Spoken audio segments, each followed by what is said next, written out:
Welcome everyone to the third day of poker commentary over here at the Lord Tournament Poker live from Jeju, South Korea. As we just casually hop straight into the middle of a hand tot, because that's kind of the way we've been doing things over the last few days. We are watching day 2 of the main event. Apparently there are 54 players left of the 505 runners. One of them is called Sunrun, or is that Sunru? Okay, I thought it was Sunrun there for a split second. Probably It was. Sunray. Yeah, I know, but imagine if your name is Sunrun and you love poker. Wouldn't that be Don't fantastic? give people ideas, Kevin. Well, I'm gonna change my last name legally to Run, and when I have a son, I'm gonna call him Son. Godmod van der Kooi.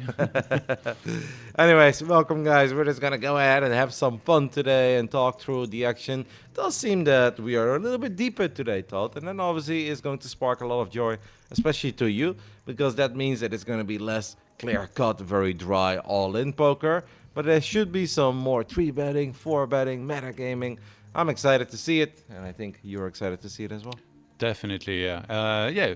We've got 54 entrants left, as you mentioned. We're playing down to 9 today, so later tonight, we'll know who the final table players are going to be. They're going to get a whole night of rest before we return tomorrow with it. And I haven't seen yet the payouts, but in such a big event, obviously, with it being the main, I expect it's going to be pretty big. And we do have Stephen Song here at the table, coming all the way from USA, one of might be probably the most titled player in this field here. Well, he's got a lot of big blinds, a little over 100, 105 to be exact. He's going to open things up with a 10-9. So why are you so excited to see Stephen Song? Well, it's, he's shipped a good amount of tournaments. He won an EPT, he won a WPT, he has a bracelet. Like, usually a player like this, when you're going to watch him, you're going to learn a whole bunch of stuff. He knows how to play very well, so yeah, when I see him pull some moves and do what he does best and play some good cards. Well, speaking of moves, we've opened with 10-9. I don't think we've truly connected in the way that Sweet Dreams are made out of, but with a little additional aggression, first betting on the flop, we're going to take it down. The C-bet dot, it very rarely fails to deliver. Apparently we've got an overwhelming chip leader. Wang is sitting at almost 200 big blinds. That's pretty crazy. Yeah. Yeah, I mean, it's nice that I'm guessing this is going to be totally different to the free roll, where it really felt like this was, almost like a turbo in comparison. Everybody was just so short the whole time. Mm-hmm. Here, this is more a traditional structure where, some guys are going to be playing way deeper, and you might want to save your run good towards the end of the tournament to win those important flips or those big hands that are going to matter the most. Wang Bin, he is our chip leader with 908,000 chips. He's going to open things up with ace queen offsuit from the cutoff. Take a little look. That name is way too tiny for me to read out. Martin Sedlak. I think it's because it mentions his middle name, which is Michael. Yeah, exactly. So, Michael Martin? Martin Michael is what it says. If my eyes are not betraying me. We have a 9-7 offsuit from the big blind coming along for the ride, but that is not a flop to get very excited over if you're Michael Martin. Let's call him Martin. No, it's Martin Michael. We could just say Martin, I think, easier. He's like from Germany, and he took second in the one-day high roller events yesterday, which was $7,500 entry, and he won around 21. That's awesome. Did you reel any of that? Because I saw you were walking around asking a few questions a couple times. Yeah, I don't know. Like, I didn't feel very comfortable going around and watching behind people, so I didn't do it too much. I did watch a little bit of the main, but yeah, the high roller I kind of stayed away from. There was a point too where there was a lot of people watching, I think, towards the end. So I kind of want to give those guys some space. Yeah, there was actually a public service announcement as well. It's like, if you are not part of the tournament or the media, can you please leave the poker area? Because I guess it was getting a little too wild. It was also getting very late, right? And maybe a few of the guys had a couple drinks in their system. That's when it becomes maybe a little bit harder to manage all the enthusiasm that some of the players have received if they make deep runs. But all right, that is good to know. Excited to watch some cards today. 54 out of 505 left, so everybody should be in the money. Minka should absolutely be locked up. right, less than 10%. Can't really imagine that you have to finish in the top 8 to get paid here in the main. Yeah. Usually tournaments is like 15 to 20%, really depends. Mm-hmm. We see here Shan Weiqiang in the cutoff 10-6 offsuit, gonna let it go. He's kind of short, right? Not mega short, but if you're working with 25, 26 big blinds, you're not really too happy to be opening these 10-5s, 10-4s, even if you're on the cutoff. And it's a good thing he didn't, because we see Chen here with ace, queen of hearts, playing a little over 30 big blinds. Gonna toss a couple chips in the middle. Easy open. Uh-oh. Ace-jack offsuit in the small blinds. Be a bad timing to go for a 3-bet here. Yeah. And it's going to be tricky as well. I'm curious if he can get away from it. It's obviously a lot of big blinds. It's not like we're looking at, it's 5 or 6 extra. He's just going to make the call for now. We have Sun Ru. Maybe it's Rui? Sun Rui? I think when it's like this, it's Rue. Maybe. Selena, we need your help. Well, that could be Portuguese, right? Like Sun Rui. Like you had a lot of players in the past that called like Rui Costa, for instance. But in Dutch we would say Roy, but I don't think it's Roy. So, oh, that is a fun flop. That is a very, very fun flop, as everyone gets a little bit of everything. Yeah, there's a heart as well. Mm-hmm. And of course, there's a gutter ball. You've got an overcard. You have a pair of jacks for Marta, and we have top pair for Sun. And Chen Gailiang, usually the one, or is the one to continue here with the betting. He's got a gutter ball and a nut flush draw. Multi-way though. Could have seen a check as well here sometimes. Yeah.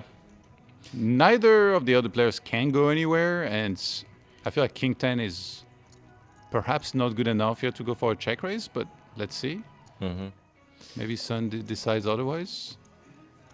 This looks like more than 10K.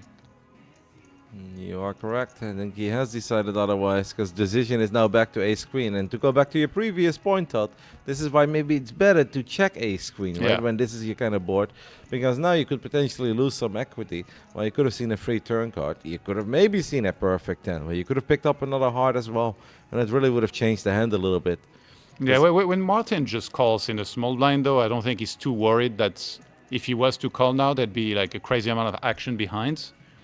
So it kind of feels hard for him to go anywhere, but again, it's like stack size-wise, where it's pretty shallow, compared to the pots, but I feel like not to the point where he could ever consider folding. So I'm guessing he's going to call, and then Martin might get out of the way with the ace-jack, unless he wants to really get wild.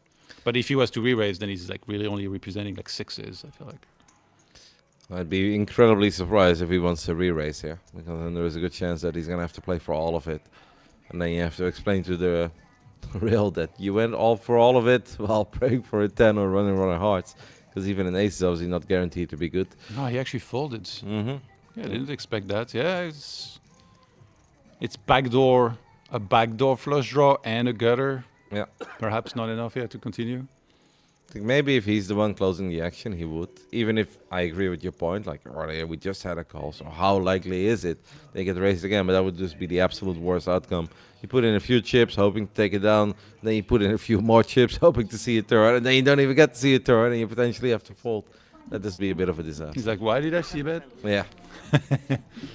It's funny, you were mentioning that the c-bets were doing well. In my opinion, the c-bets, they do well until they don't. Like, I've had those sessions where 10 in a row, like none of them actually get through, and then finally you get one, you're like, oh my god, like this strategy still works. Mm-hmm.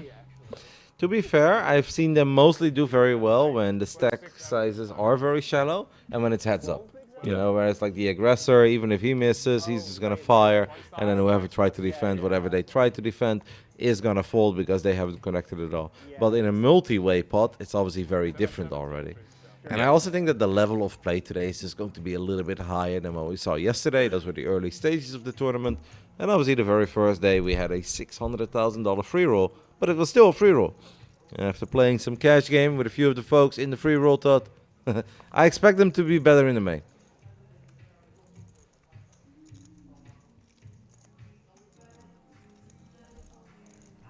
Down to 51. What was the number? 54. 54 earlier. Maybe okay, so 55. we lost a couple players already. Yeah, I think on this table, no one is like mega short, and I expect people to bust in the near future. But obviously, at any given point where you've got 8, 9 poker tables running, people will bust. This is the way it is. Yeah. Got a pretty dry flop here with 7, 7, 5, a rainbow, and Jack 10 offsuit.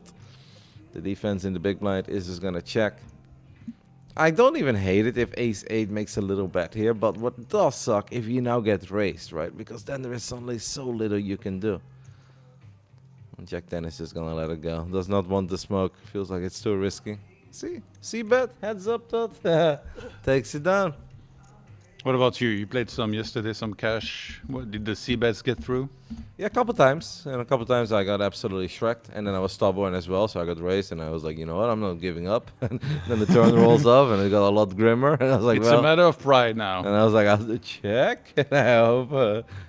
And then they say, like, raise. And I'm like, ting budon. And they're like, raise? I was like, check, right? And he's like, raise? I was like, damn it. All right, I'll let it go. But no, it was mixture of everything, Todd. You know how it goes. Whenever you sit down for 4 or 5 hours to play some cards, you can have a bit of everything. Yeah. Oh, no, don't yawn, please. But one thing I can say for sure is that it absolutely was not boring. I had a great time. Even if I maybe felt a little bit lonely from time to time, I tried to strike up some conversation, but not everybody was either feeling it or understanding it. But it was honestly very fun. People were kind. Ooh, we've got a proper setup over here. We have ace king suited. No, offsuit. Sorry, guys. I'm still blind. Under the gun +1. And queens in the hijack. I mean, that is a 3-bet potential 4-bet all-in call slam dunk scenario. The man who has just picked up a couple of extra chippies with ace 8 offsuit is now putting in the race with the ladies. At least that's what I assume. 3 bets to 30k, Todd. So we go from 11 to 30. Yeah. You feeling that sizing? Yeah, I mean, it's tournament, it's very different. You size down a lot compared to cash because you're almost never playing nearly as deep. So yeah, it's fine. And yeah, it's El Clasico here, ace king against queens. You just basically expect it to always, on this stack depth, pretty much flying and then Godspeed. Whoever can win the flip will be the happier one. Yeah, we're gonna see a snap call here from Chen Gailang with the queens. Off to the races. Which one you feeling? The ladies. Yeah? Yeah, feeling the mamacitas here. Even though whenever I have ace king in this scenario, I never feel like it's bad or anything, In a weird way, I feel like I'm doing good. I feel like throughout this weekend, the pocket pairs have been incredibly strong so far. The ladies are good. They continue to be good. We need to avoid an ace or a king on the river, and we do. Ace king gets eliminated, is sent back. We have lost our first player of the future table, and the ladies hold strong. Yeah, good pickup here. Definitely not the smallest pot either. It's always nice to win some of these. And yeah, I feel like it's very rare that a player's going to have a run, make it to the final table, maybe even win without having some of these. It does happen sometime, but you're definitely going to have to put your money in there at times. I was talking about that with Selena. Like, once in a blue moon, you have an absolute sun run where the hands just kind of play themselves. Yeah. But it's also very risky when that happens because you're going to have a 6-7 hour session like that where you're just crushing the field. You're like, man, I'm so good at this game. But then you have days where it's the complete opposite and every single pot is tough. You never connect. Any pot you win, you have to steal. You have to fight over your good hands. It never comes easy. Mr. Bitter had a run like this. Like one time he came to Reno to play in a tournament series, and then the first tournament he played was like a satellite for the main. And then he was hitting everything. So he was like sitting with a huge stack, pretty much guaranteed he was going to get his ticket in the tournament. And then Andre was giving him advice. He was like, you can bust people now and stuff, like kind of like accelerate things. And the way he was talking at the end of that thing was like, he was the GOAT. He was going to get signed by like a poker. It's just like the vibe that he was giving me. And then I was like, yeah, okay, let's wait, let's see. And then the next day he just couldn't win a single hand. He got like absolutely wrecked. And that's like the reality of poker, Yep. It's easy when you're winning to be happy, to feel on top of the world. But when you're losing and you're not running too hot, that's the most difficult to handle. Mm-hmm. I even went through those motions yesterday night when I sat down to play some cash game. Like literally the first hand in, I'm defending ace 8 suited. I make a correct call pre. I could have maybe raised, but it's always, I feel like sitting down the first hand, small blind raises me. to like then immediately 3-bet with ace-8. I was like, okay, let's just call. Yeah, no, it's good. It's Yeah. good to call big blind against small blind. And I made a call, and I made a call on the flop. I made a call on the turn, and the river he checked, and I checked, but there were 4 spades that rolled off. Final spade on the river, and this man was betting his king all along. I had an ace, but yeah, he also had the 8 of spades, and I did not. This is like the first hand I sit down, like I'm losing 33% of my stack, or like 25, whatever it was. Yeah. And it's like, well, that kind It of sounds sucks. like river's probably a fold though, right? Yeah, if he bet very big, yes, but it was check on the river. Oh, okay. He checked. He wasn't confident in his 8 high flush. He was betting his king all So along. on the turn, the flush was already there. There was 3 spades, yes. And how big did he bet?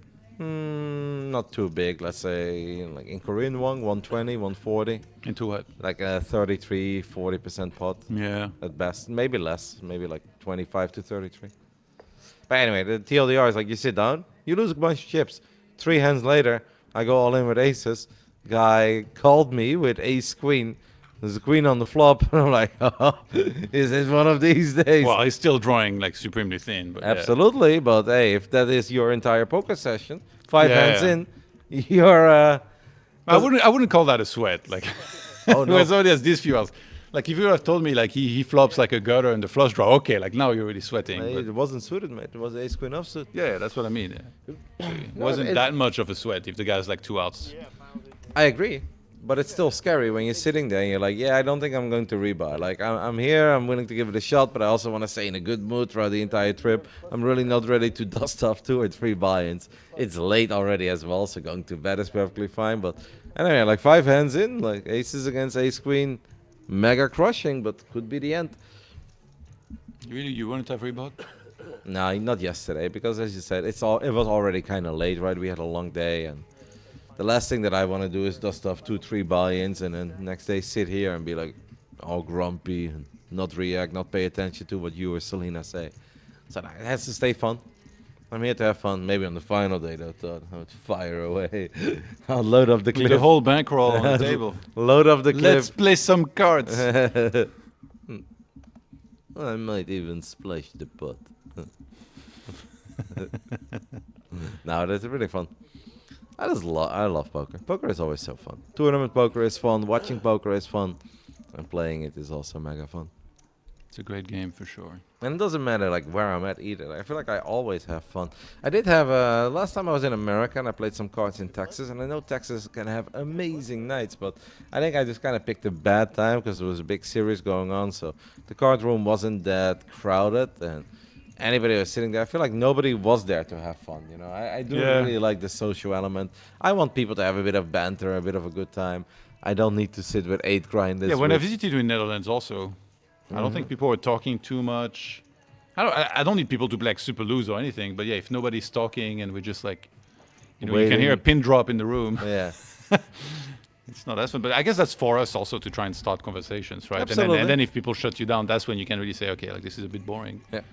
No, I gave that a shot yesterday, and then even if my neighbor didn't really speak English, and my second neighbor didn't, then the guy from across the table does, and he's like translating, and they're laughing about what they say, and then they say some stuff to me in Chinese, and I respond with "Ting budon," and then everybody's laughing, you know. They think, so it's like the little things that brings people together. We've got the 7-5 of clubs here for Chen versus the King 7 offsuit of Yes, your man, Stefan. Chen Gailong has a pair and backdoor flush draw. So against 20k bets, he's not going to go anywhere. Turns the flush draw, Mm-hmm. and we see there's a king of club on the other side. He had a backdoor straight draw as well, huh? Yeah. You care about the little things. Any 9, any 6, any 4, you start dreaming. I expect Steven to, I was going to say to bet, but no. He feels like his kicker is not good enough, but it's big blind. Like big blind is going to defend a lot. He did size up a fair amount, right, on the flop. It was 20 into 28. So it was a big bet. Maybe that's what scares him. He feels like it's less likely he was called by some of these drawing hands or like low pair. Mhm.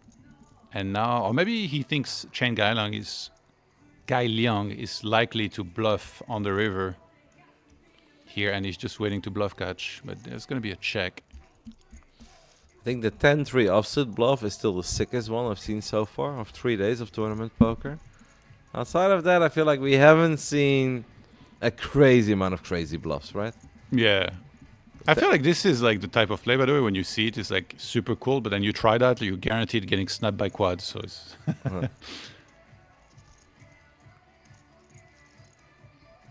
20K on the river into what was 68. So around 30%. I'm excited to get my coffee soon, Todd.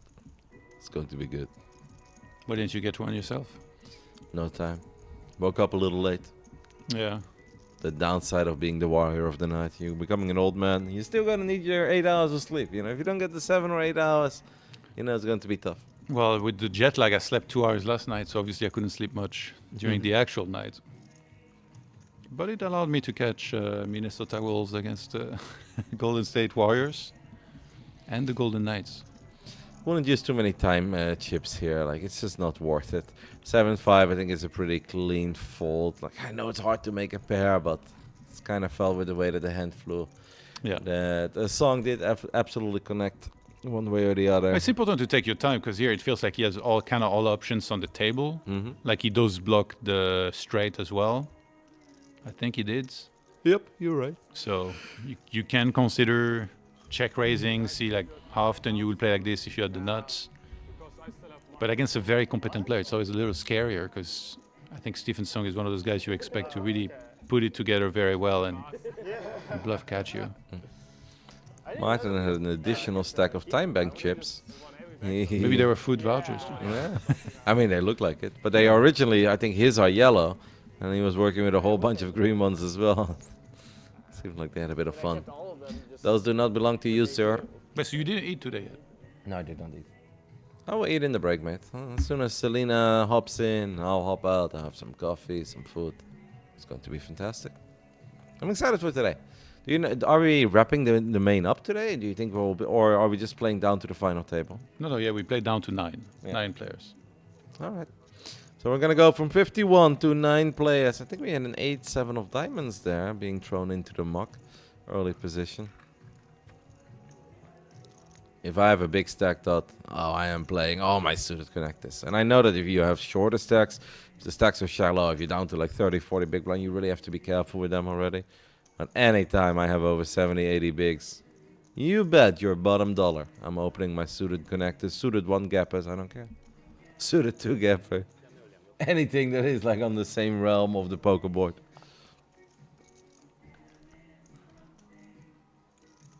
So open in the hijack and then small blind and big blind call. 10-4 suited in the small blind. I wouldn't be very comfortable with this type of hand. I'm not a fan of the small blind. You know, kind of the worst position. You always play first. Yeah, with 10-4, I agree. I love my suited 1 gappers, 2 gappers, but 10-4 I think is getting a little bit adventurous, especially against such a strong player, right? Like Song opening from the hijack. I do think you're making life a little bit hard here.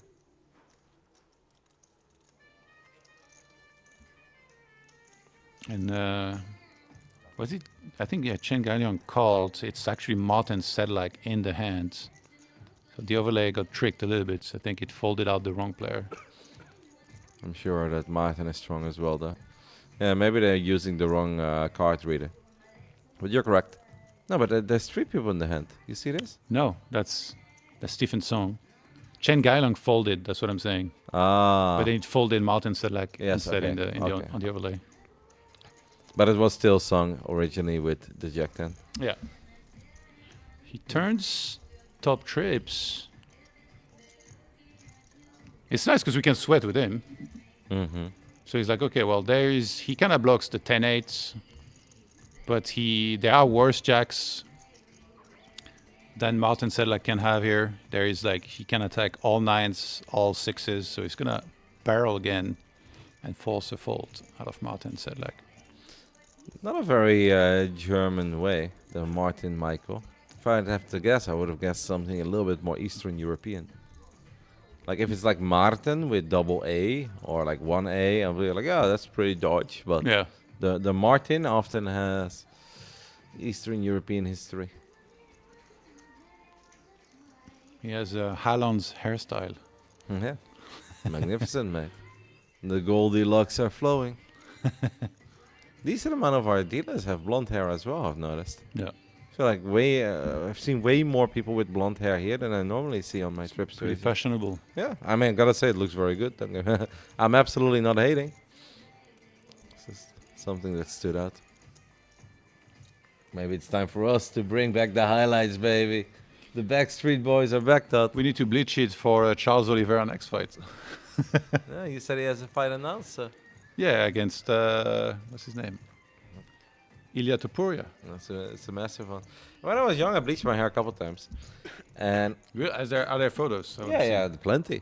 And the thing is, there's so many different shades, right? Different tints. And I've always really loved like the bit on the whiter side, silverish. I think that looked really cool. But then once it came out like kind of yellowish, like really yellowish, and I hated it. Like I just thought it was such a bad look. So then I had to redo it the following day. I was like, I don't want my hair to look like this. But it's actually like it's kind of annoying, right? It sticks on your head for a while, and then whenever you step into the shower, washing your hair becomes an absolute nightmare. Until you find your shampoo, then suddenly it becomes easy. But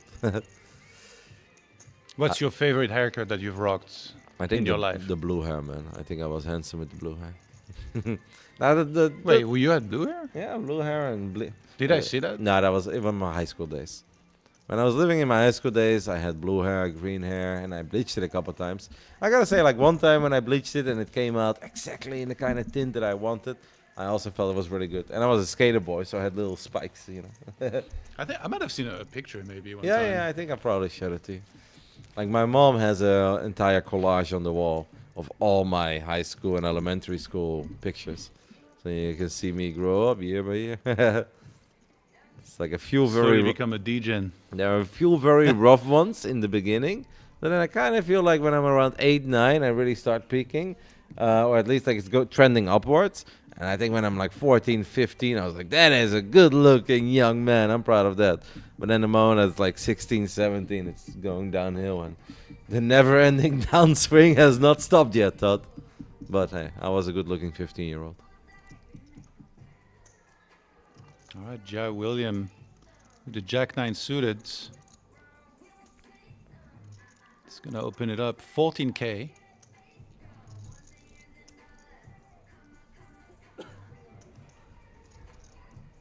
And Queen Jack suited in a high jack. And two pretty hands. It's tempting to 3-bet this type of hand, but with the stack depth and the fact that it was +2 against hijack, you're more inclined to call, I feel like, here. I'm very happy to see that they moved Ja William to this table, because we actually followed his journey quite a while yesterday. He was actually one of the 16 players that made it to the end. He was the chip leader of that table, but I do believe they've already been playing a little bit. Seems like his stack, I wouldn't say got a lot smaller, but it also hasn't grown like apparently some of the other stacks have grown in this tournament. He was a fun player, very active. How is there always someone covering the suit of somebody else? I feel like it's happened so many times. Ace-8, Ace-7 of hearts, and then somebody has Jack-9 of hearts.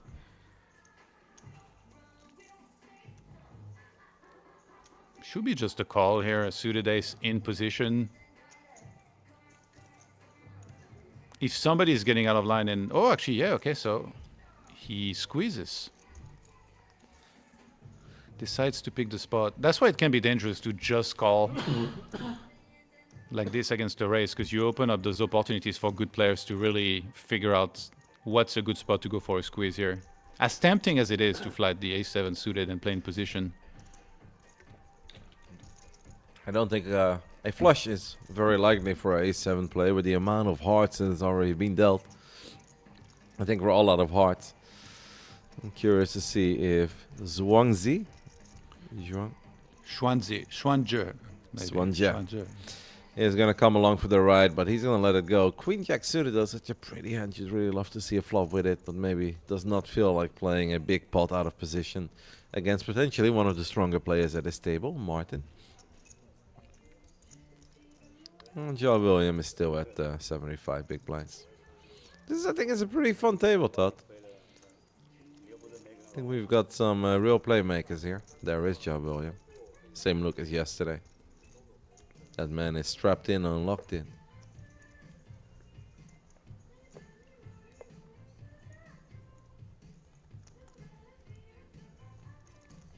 Wang Bin is also a name that I feel like we've already seen once at one of these future tables. By the way, the setup of this future table looks really pretty when you stand in front of it here in real life. Like, all these angles make it look like, it's a little bit tight and it's a bit packed, but they actually have a lot of space. Yeah, it's a big table. Yeah, and it's a very beautiful set. A Legitimately bit bright, maybe, I'd say. Mm-hmm. A bit bright. But it looks awesome. I don't know, when I stood in front of it, I was like, oh, anything I can make it, guys. Like, you guys running a bonus tournament with a future table? Where's the employee event? Against all the other dealers, that'd be sick. Well, Selena would not mind playing with us, I'm sure. Well, but I've got hand stuffed. 2 cards and a chip and a chair. I'm still thinking about the guy who folded queens yesterday. I'm so sad. He could have had the best main story ever. Oh, well, not ever, but obviously one of the better ones. King Jack all in casual. That's actually a pretty decent shove, Todd. You're looking at 30 big blinds. King Jack is suited from the small blind. Goes all in after the button opens. Button is seriously thinking about it and can obviously afford it. It's not an easy call, right? It's not a slam dunk call with Ace Jack here, but you think he's gonna make it? I don't think so. He has made it.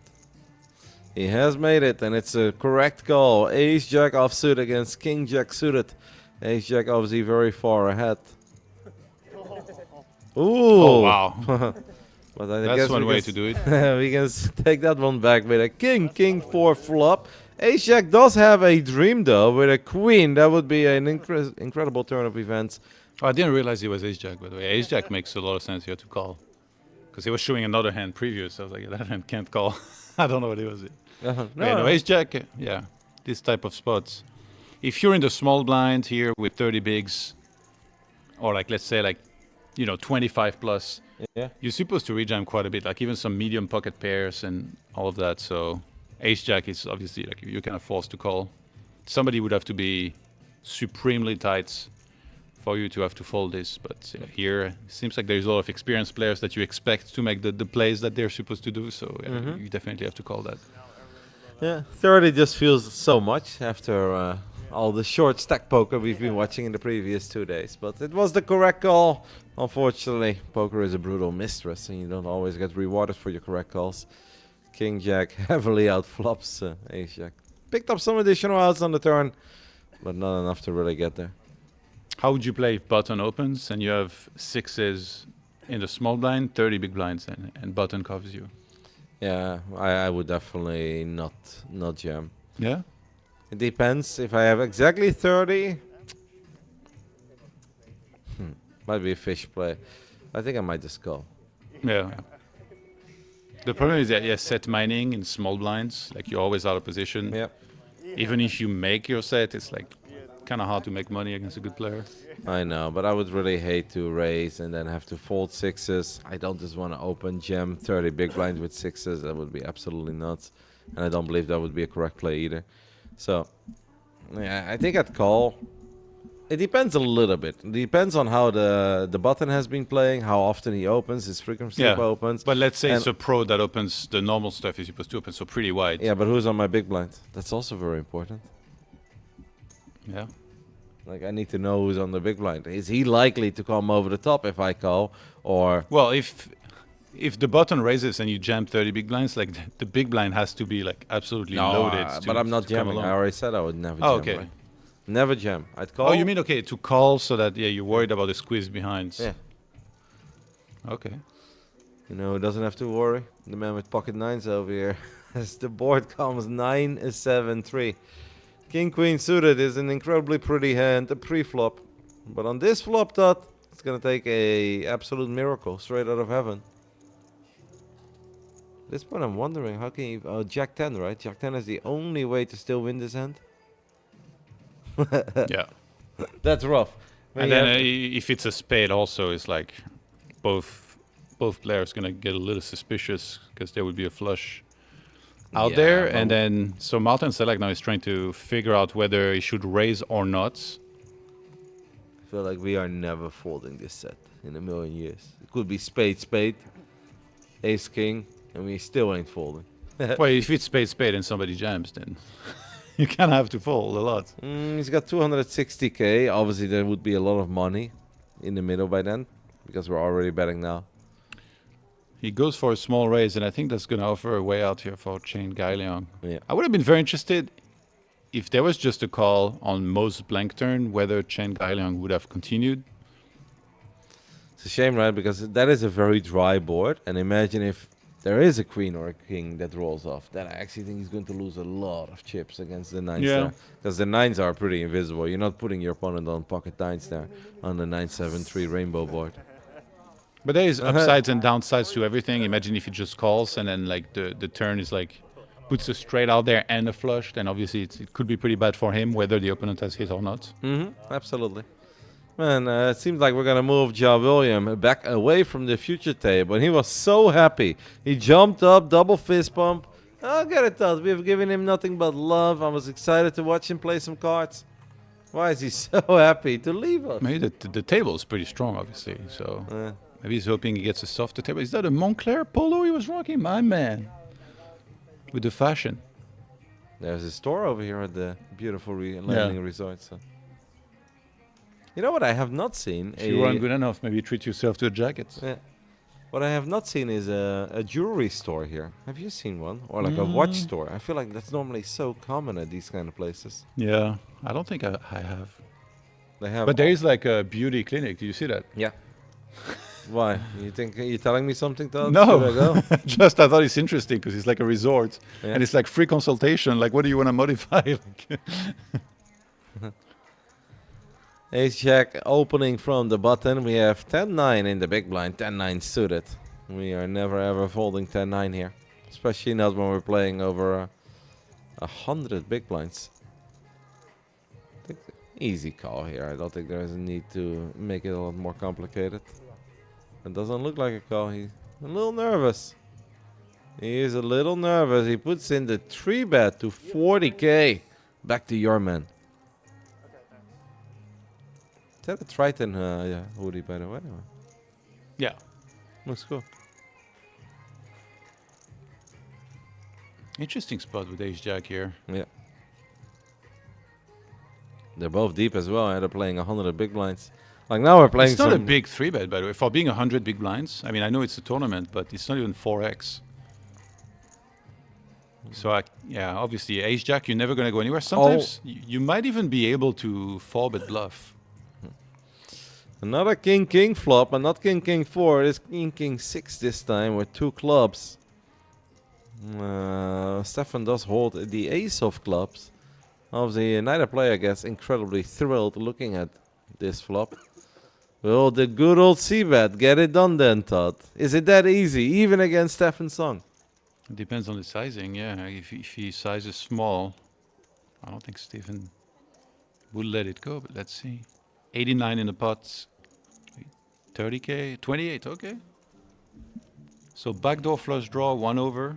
For Stevenson, backdoor straight draw, I guess. And obviously very hard to connect with this board, right? Even if you are the original 3-better. Yeah. Basically, Zhao is saying like, hey man, I like my hand before the flop. I still like my hand. This board has not changed a whole lot. Tiny chance, obviously. Once in a while they will have a king because that is in the range of the 3-better. But I don't think Steven is really putting him on a king. Does make the call by the looks of it. Or is that a raise, Todd? Ooh, we are playing some poker now. Yeah. Steven makes the raise to 70k.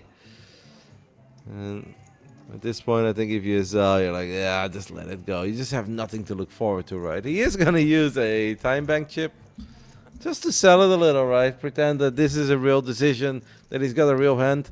Is that Chang Dong that they just moved to the... I think it is. I'm excited to see him. He's been very fun. The green jacket. Do you think he could be considering coming back over the top?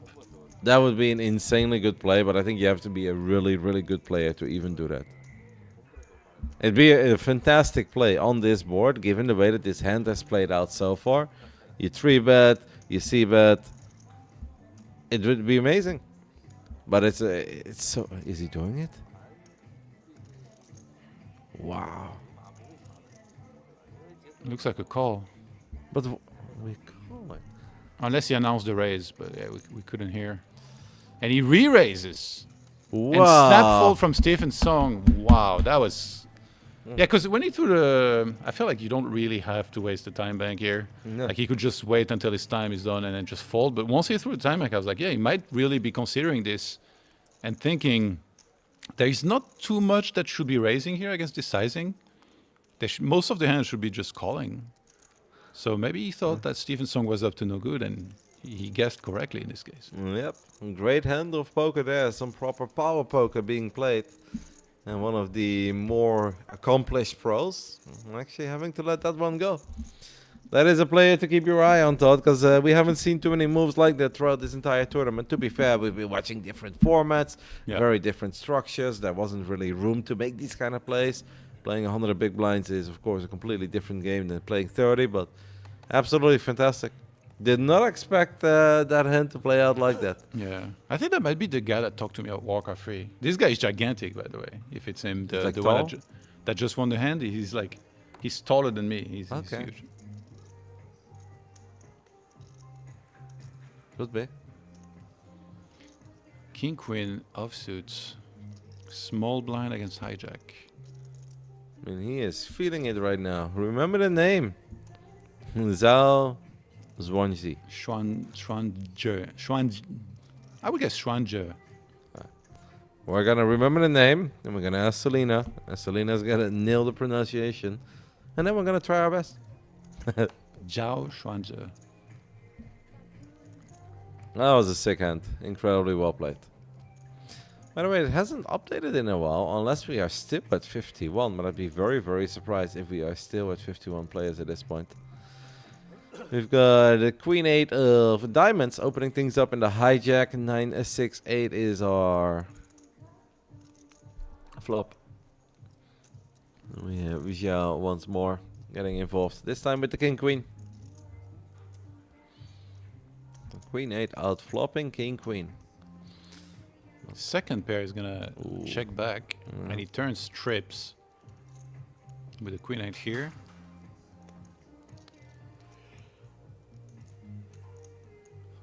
This would be ill-advised this time around, yeah. This is unfortunately a little poor timing. Can't really blame him though. He's obviously just made a fantastic play, and he knows it as well.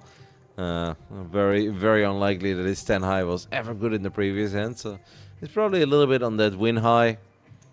He's like, you know what, my opponent doesn't seem to be too interested in this hand. Let me just fire away, see if I can take it down. We know that's never going to be the case. It's just going to be a call. I like this. I've been talking a lot about how when you have a strong hand, I've seen many people get a little too aggro, maybe focusing too much on the cards that are bad. But look, now it just called, and it's like a complete blank, or mostly a blank here on the river.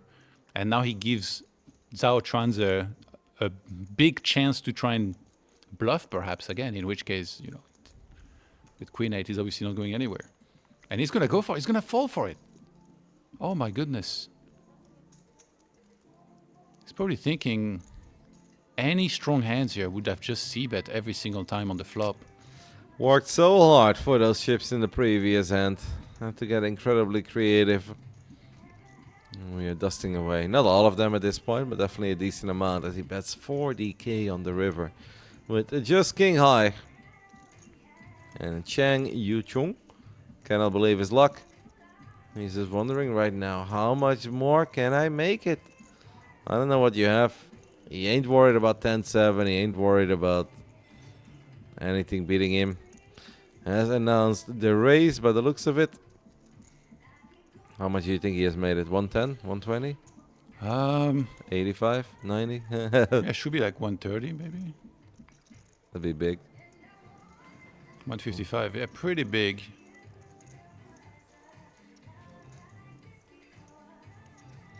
I guess he's really making it look like bluff or nuts. Because if he would have raised too small, it's almost like obvious. And yeah, that would be a bad time to try the same move as earlier here for Zhao Chuanze. To interpret this as weakness and come back over the top.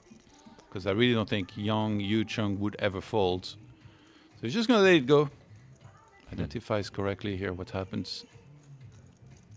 Hey, I love the call on the turn here. Yeah. No, you're spot on. I've seen it a few times already as well, where people just get a little too excited, like, "Ah, you're Yeah. putting some chips, but I actually have the really good hand, so I'm going to raise." And Let them yeah. bluff. Yeah. And sometimes let them catch up, right? There are moments where you can absolutely Well, let not too much. no, not There can be some straight here. Yeah. Let yes, them catch up a little. but Yeah, you have here trips. You're not too worried here. can't always be afraid of the one or two bad cards. You said it yourself earlier. If they have two outs, it ain't a sweat. That Yeah, we're down to 40. okay, so that's a big jump because it was stuck at 51 for a little Yeah. while, but We would just go from 51 to 40. Like, yeah, maybe well, the that's updates. just, Like, it's yeah. because it doesn't get updated every 3 Yeah, seconds. yeah, okay. Remember, we played down to 9 players here today. Final table to be played tomorrow. So a good night's rest. It's going to be a very exciting final table. Also, going to be very nice for us that we know which 9 names we have to prepare for in time. I mean, for you, maybe less of a concern than for me, but what do you think is going to make the final table out of the guys that we are currently watching? Well, it's always, smart to put your money on the bigger stacks. But to be honest, there is a lot of them here. Nobody's like super short. Hopefully, Stephen Song's one of them. Martin Sedlak. And any player that's got a big stack here. A lot of competent players, I feel, in this main event. Mm-hmm. Yeah, I feel like, In the free roll, there was definitely some players that were less experienced and that wouldn't play in this type of tournament as much. well, they might give it a shot, but they're going to have a tough time making it to the final 10% or even less than this point. I'm sure that plenty of them did give the main a shot. We obviously had a lot of different flights here in the main event. Some of them only a $500 buy-in, some of them $750, some of them $1,000, all for the same event. Incredibly unique. Not that familiar with it. But I'm sure that plenty of the free roll players gave at least a $500 one a shot. And why not, right? If you're here at the beautiful landing resort over in Jeju, why not? What's $500, Kevin? $500 and a dream. It is definitely a lot of buckies, but if you're already here and you've already played, maybe you cashed in the free roll, right? It's a possibility as well, because I do think a large percentage of that field did cash. And they're all very excited. If you cash in a free roll, you don't have to play the high rollers. Like, No. You can just play like some of these lower binds for sure. Yeah. And also, they love the table games over here in Asia. We know that. And it doesn't matter if it's Baccarat or 3-card poker. They also have a traditional stud poker. It's a little bit different. Like, I know that a lot of people say, oh, table games, stay away from it. And obviously the odds will always be worse than in traditional poker. So it seems like Marta took this one down in the Battle of the Giants. Your guy is maybe in a tiny bit of tilt after he lost that previous hand, where he got blown off his ace-jack on the king-king 4 flop. But yeah, they have. I like Ultimate Texas Hold'em. You know, that's the game where you can 2x, 3x, or 4x. They have it here? No, they don't have it here. That is actually, I think, a really fun table game. Give them feedback. Send them an email. Can let Where them that ultimate at? know. Mm.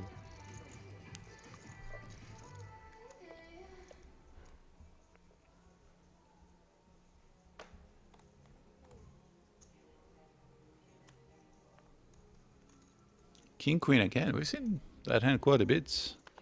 The last few orbits. Easy open. 1+1.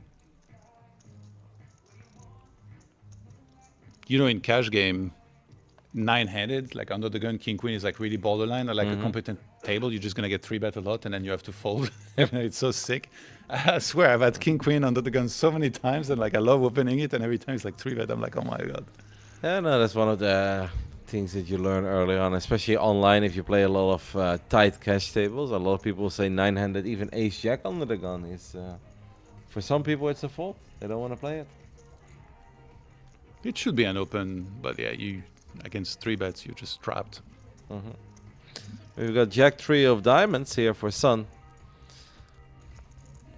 Stefan Song is probably a little bit tired of these paired boards. 10-10-6, King-King 4. He's not quite able to connect with it. Honestly, pretty good hands. Ace-Jack offsuit, King-Queen offset. Eventually, you think you'd see a flop that you'd like. So far, it's Sunru who likes this flop a whole lot more. He makes very his small call. bet, a flush draw, easy call. Ace of clubs on the turn. Stevenson now has a gutter. And also, generally against big blinds, I guess he's the one who's going to have more aces there. The funny But thing Sunray actually leads out. is he actually has chop outs too. Now I don't know if it will get to that, but with another 6, both players would actually play the board. King high would be irrelevant. That'd be a disgusting way for Stevenson to lose his hand. But obviously it could be a lot worse. He could also just lose a crazy amount of chips. 25k is the bet. And Stevenson makes the call. The river is an off a suit 9. No one ends up with anything. King high is good. It is the nothing on this board. The king queen high. I'd be very interested if he fires here, because he pretty much has no showdown value. It feels like, or not much. With the jack high? Yeah. No. And he's gonna fire by the look of things. 99k in the pot. Sunray fires out a bet. Man. It's supposed to be pretty big, I think, to apply pressure. Bets 64k and gets a quick folds from the better hand here. Stevenson really being put to the test early in day 2. Yeah, they're fighting him hard, right? You can't say that they're intimidated by him or took a look at his resume and be like, damn, that is impressive what you have accomplished.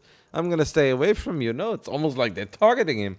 Yeah, I'm a bit surprised he played this quick, actually. Usually it can be good to, think about for a while, but maybe he already pretty much knows like this is one of the worst hands he can call with. In this case, he would have won. That would have been a pretty sick call.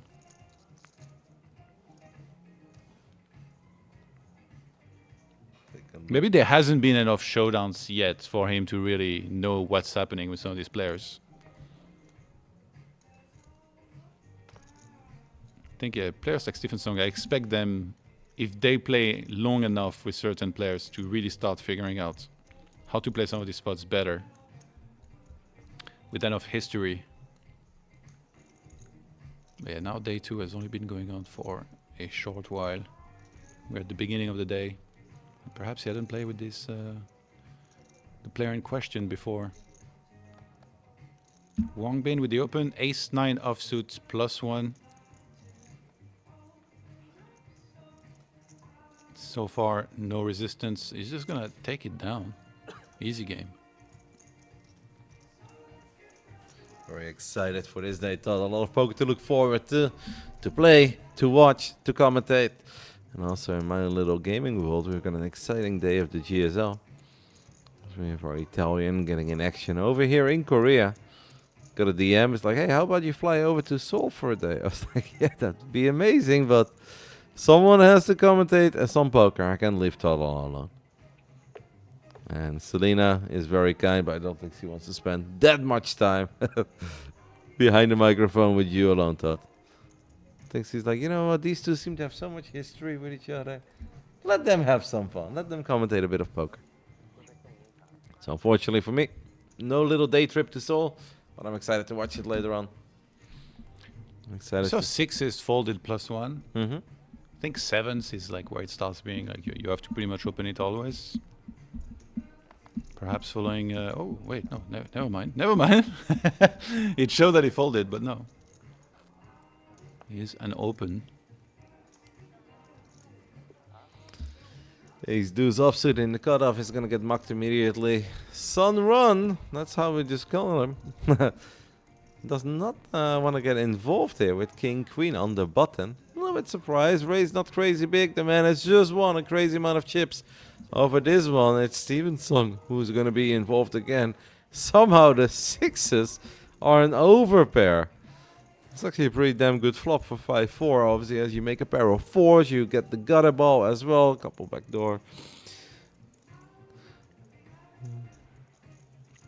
Yeah, and with 6s, you're not really loving life. Not So the worst flop ever, because there are Yeah. 2 undercards, but it's obviously that ace. That damn ace. Then again, it is the big blind who came along. I think the big blind should have some less aces than the button or the cutoff or the hijack. Bets 14 into 33. Interesting. I would have expected a smaller bet.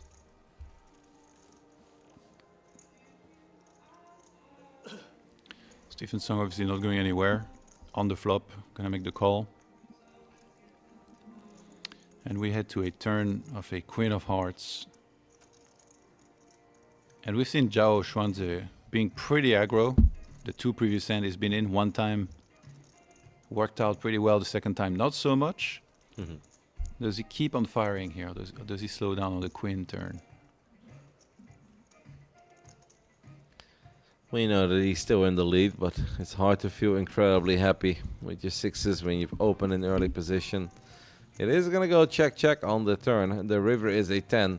But after Stephen Song lost a bunch of hands in a row, like how likely is it that he's willing to make another play? He is going to check, and we do have showdown value with the sixes. And I think that Zhao is going to be very surprised that he's going to end up winning this hand. Because you look at that run out, ace, queen, 10, you're like, yeah, this is like a I give up check. And then it's like, oh, wait, I won? Because in his mind, he doesn't beat anything, right? Yeah. Well, he beats some things, like a 4 cannot fold on the flop. Maybe a deuce would fall to the sizing, but yeah, against 4-5, he is good. Picks up another pot. And Stephen Song falling to 67 big blinds now. Yeah.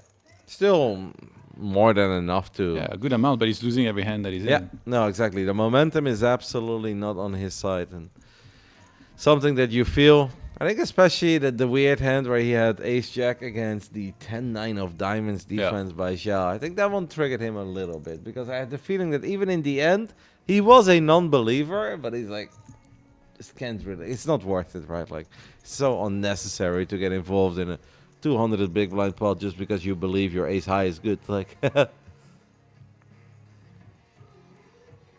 green jackets have arrived.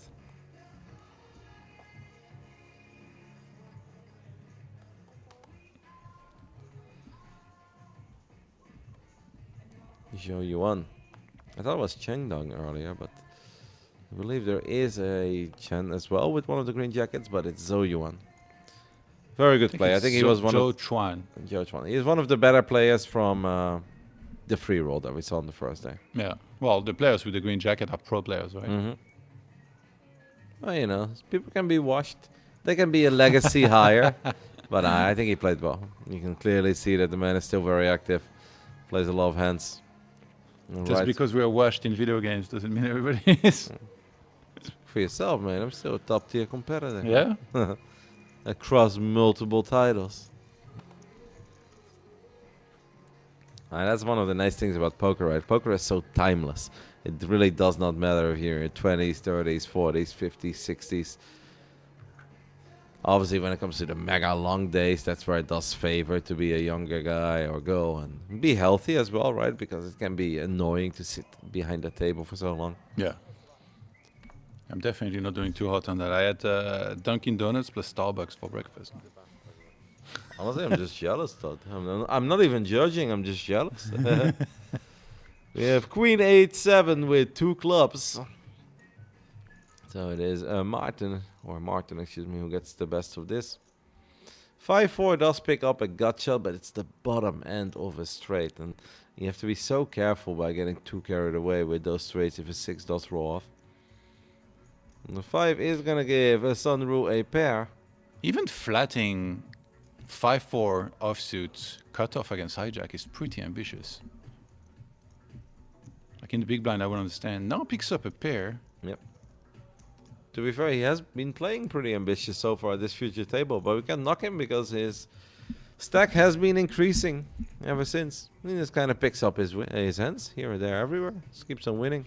Yeah, with the big blind being 6k now, things are going to accelerate a little bit. It's been 6k for a while. I think we're actually very, very close to 8k. 4-8. Maybe we'll even skip 4-8. We go straight to 5-10. But No. No, Yeah, let's keep doubling the blinds, yeah? Tournament's done in 30 minutes. I do think we're going to go to 4-8 real soon. Though. It's been 6k for a while. Yeah.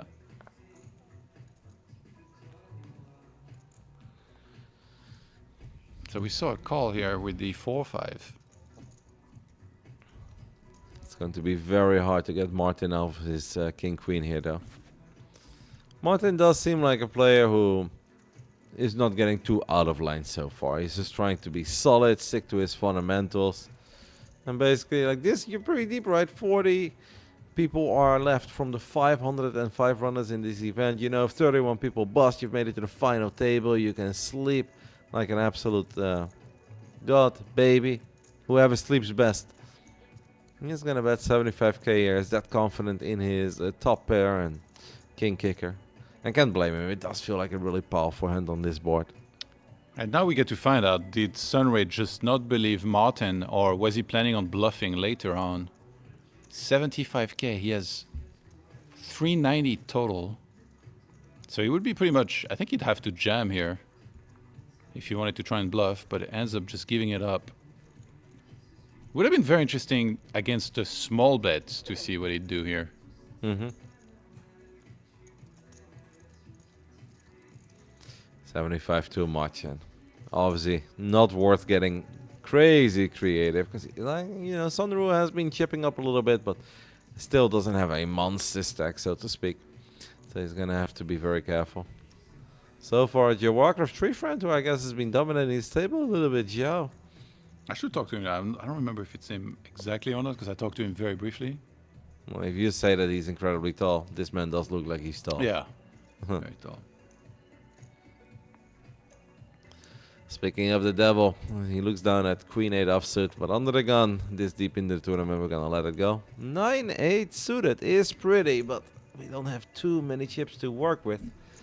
There have gone, by the way, the blinds have been increased. We're now playing 4K, 8K. Do you know if there are 30-minute levels, 20-minute levels? What is it? I can try and look it up. Yeah. I feel like it's been 30. Now let go of the beautiful suited connectors. We've got King 5 for Steven Song, who's still working with 400k. Despite the fact that things haven't really gone his way over the last hour, he still has a beautiful stack.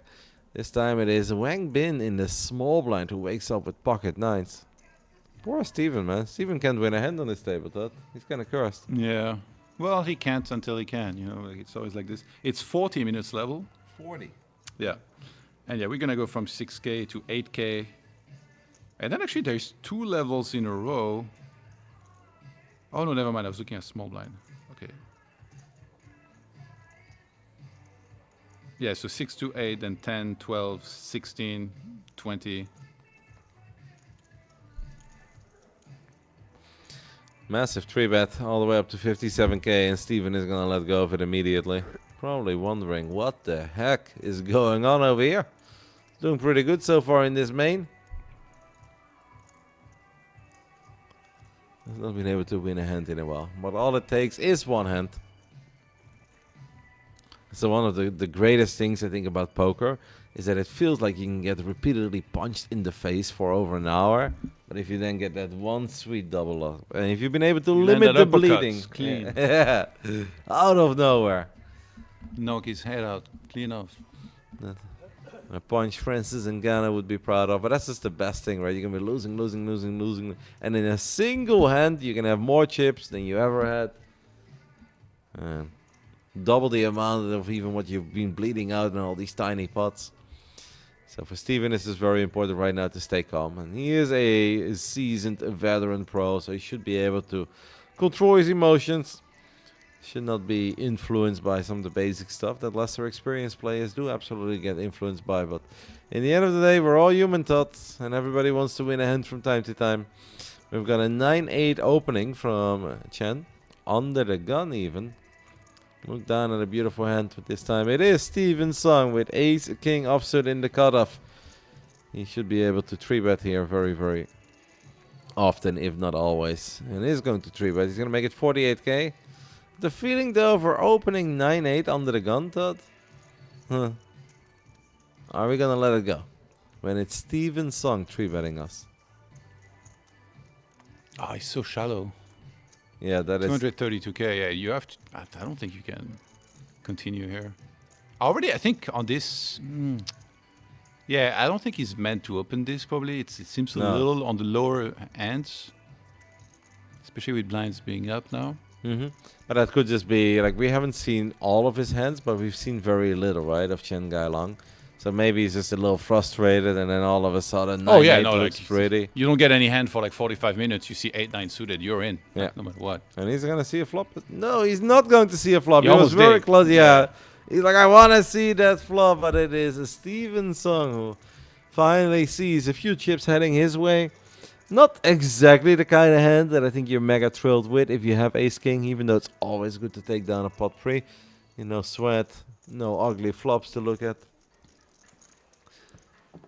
But still, we snapped the streak. We gained some momentum. And we hope to turn things around. My friend Jon Mello, a big fan of Steven Sung. Not totally certain who I have been very fond of so far. Definitely there's a lot of good players. I think Zhao, with that gangster play with the 10-9 of diamonds. I think that's the one that has won me over so far. We'll keep an eye on it.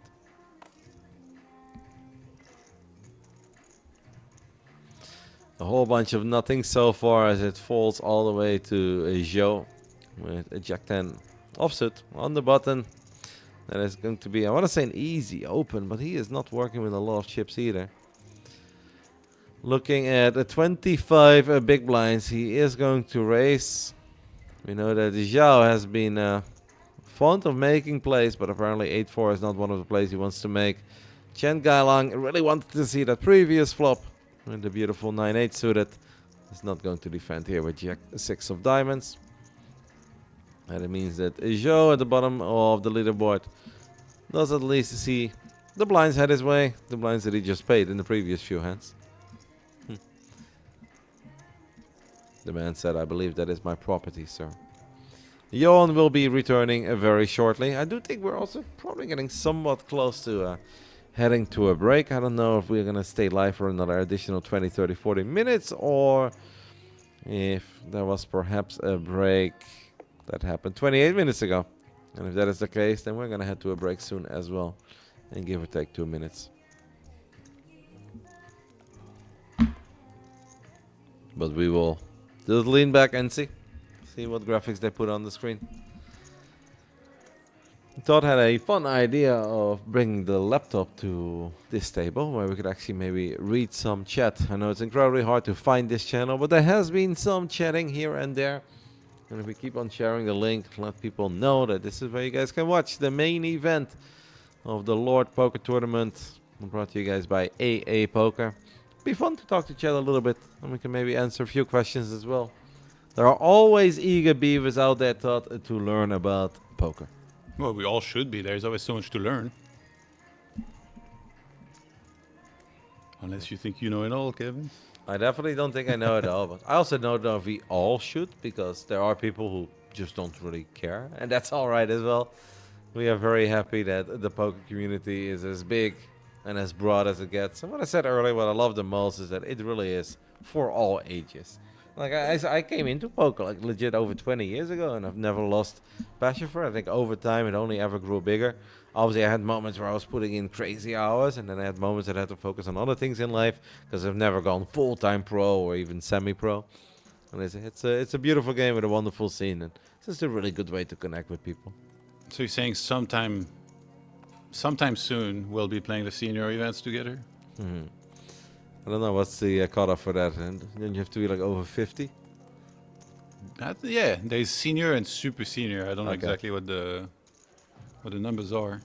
Oh, well, absolutely, man. I'd love to be playing in a senior. We're event. closer to those than to the youth events. Yeah, well, but that's the thing, though. They will always play with the old guys, right? Yeah. What I can tell you is they think of me as the old guy that's gonna fold one moment, but I'm gonna surprise them when I order a bunch of shots for the table with the The highest youngsters. VPIP in the whole senior Yeah. events right there. Like, this guy's a will. Like, no, guys, like, this is actually my bankroll. Like, I'm pulling a Corey ring over here. We've got ace-3 of diamonds battling it out with ace-jack. What a flop for ace-3 of diamonds, Todd. Are you kidding me? The man should legally change his name to Sunrun. And yeah, it wasn't a small bet here. Almost half pot, so I would love to see him just call. And he didn't just call, by the way. He threw it very nonchalantly. You saw that, right? Mm-hmm. Almost like a weak call. I love it.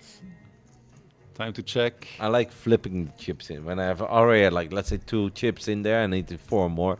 I like just having it between my index finger and my thumb, and then you just shoot them forward. Yeah. And they spread very beautifully. Makes it easy to see for the dealer as well. So check back this time around. Queen on the river.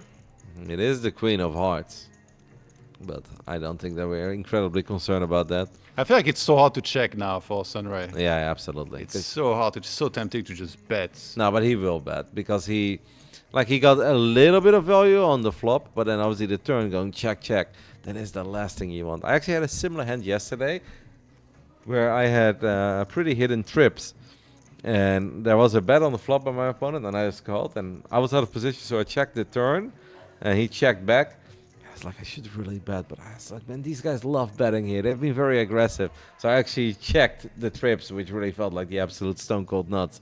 And he checked back, and then I had to flop over my hand with a bit of embarrassment. And he started laughing. He's like, oh. Said a few things in Mandarin that I didn't get, but yeah, it's tough.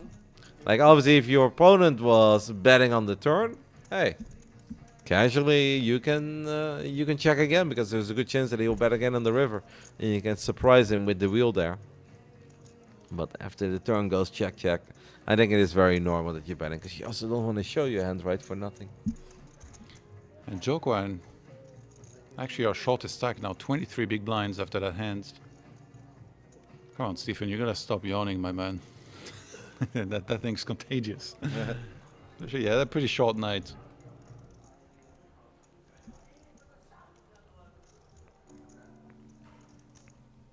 Yeah, there wasn't much he could do on the river there because if he would have gone all in, it would only be 100k more. So it's like he barely has any, might not have any full liquidity at all with the SPR. So just gave it up as he needed to.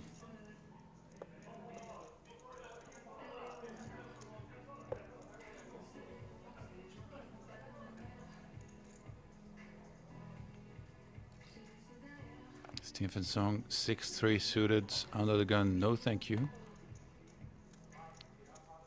Wang Bin with the 8s. Yeah, Over Wang 100 Bin. big blinds. It's been a little, for the chip leader, I think he's been a little quiet, right? But hey, he doesn't have to. At this point, he's probably peeking over at one of the monitors near this future table, and he's like 38 left out of 505 runners.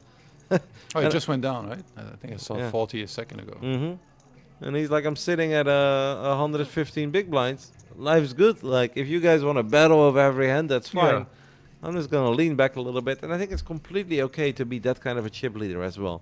I know you have some people say, like, oh, put the pressure, raise every hand, get involved. But Yeah, there's a fine line between putting pressure and punting your stack, like when you're in a great spot. absolutely. And it seems like Wang Bin is on the more passive side of things, but I absolutely don't knock it.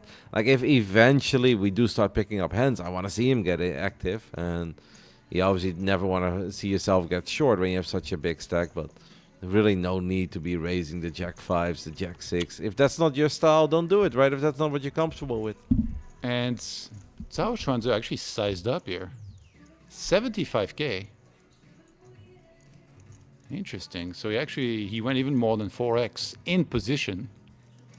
This could be an absolute monster pot because Wang Bin is probably thinking as well. It's like, mate, I'm the chip leader and I haven't played a hand in a while. Like, what are you doing? Yeah. Why are you not respecting me?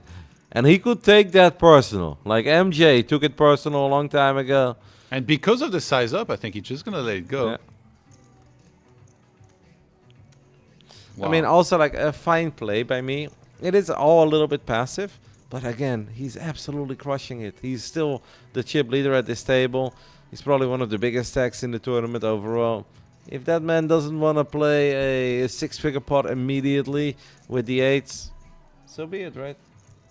It's tight, but yeah. if that what makes him happy, at this point, this phase in the tournament, I absolutely have peace with it. I feel like it's more like the hand itself. He just looks at position, was thinking of ranges. He's like, well, I'm probably flipping at best. He has like all the other pairs. Obviously, he's never 3-betting 7s. So decided to let it go. It seems like almost like a little tight, but perhaps like 9s, 10s, like you'd be way more inclined to start calling. 8s might seem a little on the lower side of the hands here that You want to call against the specific size with the against the stack size? In this case here, it's actually flipping. It'll be interesting to see a flop. Yeah, maybe if it was a bit smaller, right? If it was like 50 something, Yeah. we would have stuck around. But after the blinds have recently gone up, a 3-bet to 75k maybe scared him a little. Yeah, that surprises me. I think it's one of the first times we've seen something like that because it was 17k to 75. So Yeah. most of the 3-bets we've seen, they've been sized down as they often should be in tournaments. But now obviously we were way deeper. I almost feel like we're watching a heads-up match between these two, Steven Song and Zhao. And now, at this point, it's a very fair fight. Both of them working with the offsuit ace-9. I like these scenarios. Obviously, sometimes it's not fair when one guy has a lot more chips than the other, because that changes the dynamic a little bit. Under the gun +2, ace-9 offsuit versus big blind defense, ace-9 offsuit. And again, it's Zhao who gets the best of Steven.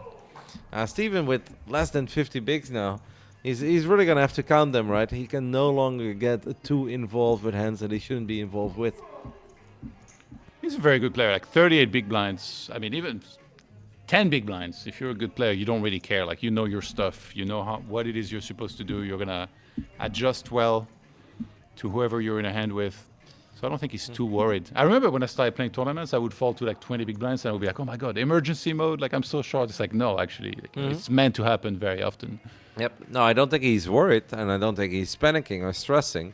I also think he would much rather have 110 big blinds. Yeah. It just makes life a little bit easier, especially if you're this deep in the tournament. And it also makes it more fun because you can actually play more poker. You didn't even tag me in your story. No, not this time. I tagged you yesterday, though. Ay, ay, ay. I'm sorry. Do you like the picture at least? With friends like this, yeah. Is that why you want to be tagged? Because you think you look handsome? If you thought it was a bad picture, I'm sure I wouldn't have heard a word about it. I have Calling me out like this, nice read.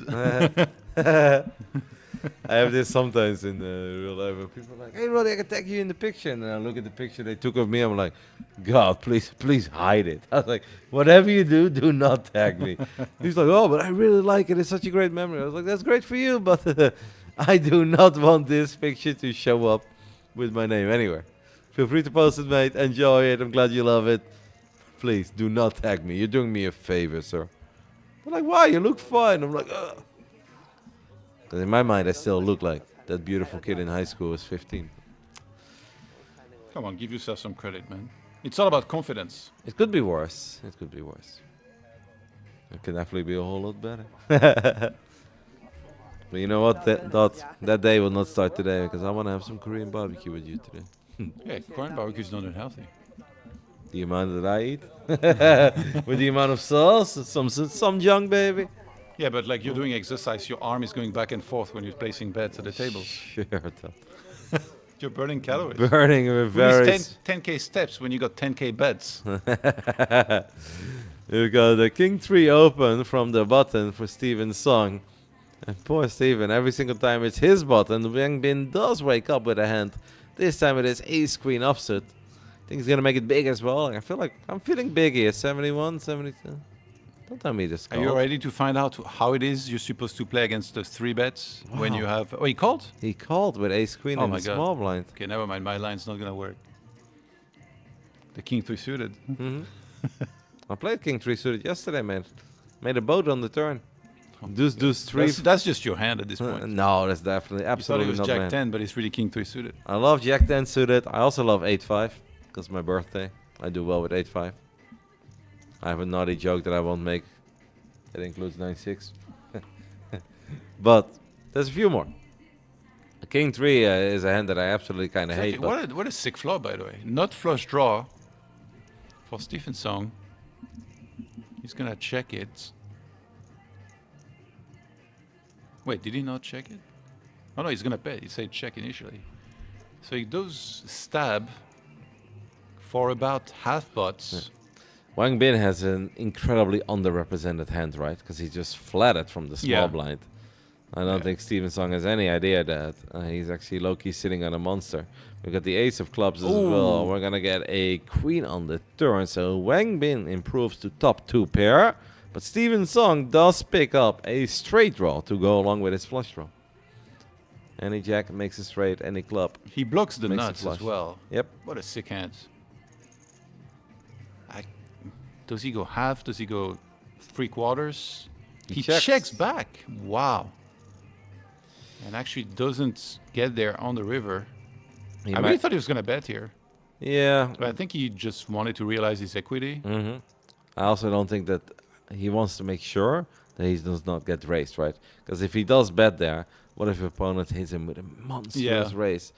It's just all of a sudden you put your tournament live on the line pretty much. But then he could bet small and then he On a just draw. gets to call the raise. But I guess, like, yeah, he only has 347k behind and there's almost 100 in there. Wang Bin is going to lead out the river, 98 in the pot. Steven Song is going to fold immediately. Yeah. I mean, this time I can't fault him because he's just got... No, of course. He's got absolutely nothing. He's got king high, but... Yeah. But last time, I think maybe he should have thought about it a bit longer. Wang Bin smiling a little bit. He's like, yeah.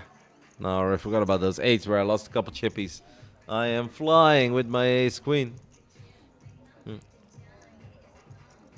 Down to 36 now. So we've lost 20 players. Yeah, since we started Almost the 20 broadcast. players in like, what, an hour? No, we've been live for way more than an hour. Really? Yeah. It's been like an hour 40 at this point. Okay. King 7 suited under the gun. I do believe, Todd, that I am going to leave you for a little bit as Selena has made her way over. And she's excited to talk some poker. And I'm excited to listen to you guys whenever she's ready. We can finish this hand, at least. If I see a suited king, Todd, you know I've got to be involved. Really? I thought it was only the low suited kings that interested you. Well, to be honest, king 7 is pretty bad, right? It's really bad? You call my 3-bet out of position king 3 suited, but king 7 suited is really bad? You admit it's really bad, but you still call? Of course, because I have a massive edge on you. So I know that I can outplay your post flop. even with the inferior hands. You know, perhaps I will play the cash game at night with you at the table. No, I don't think you should.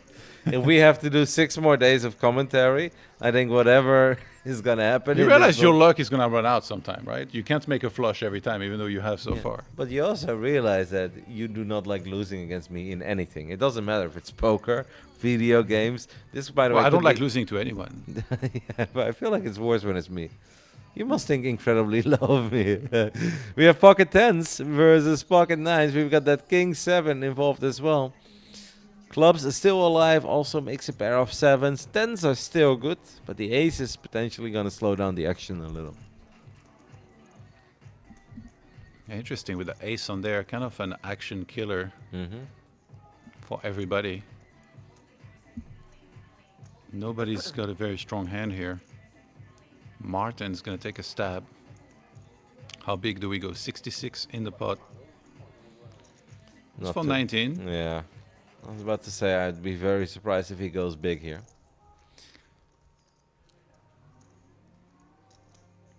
It's not the worst flop ever for 9s. And once Stevenson calls, you're really not loving 9s here in the big blinds. No. But he hasn't had any hands. He was forced to fold when he opened the suited connector earlier. Perhaps enough is enough for Chen Gailiang. But I almost wish that he would have made that pre-flop call over this one. Because here you could be drawing so incredibly slim already.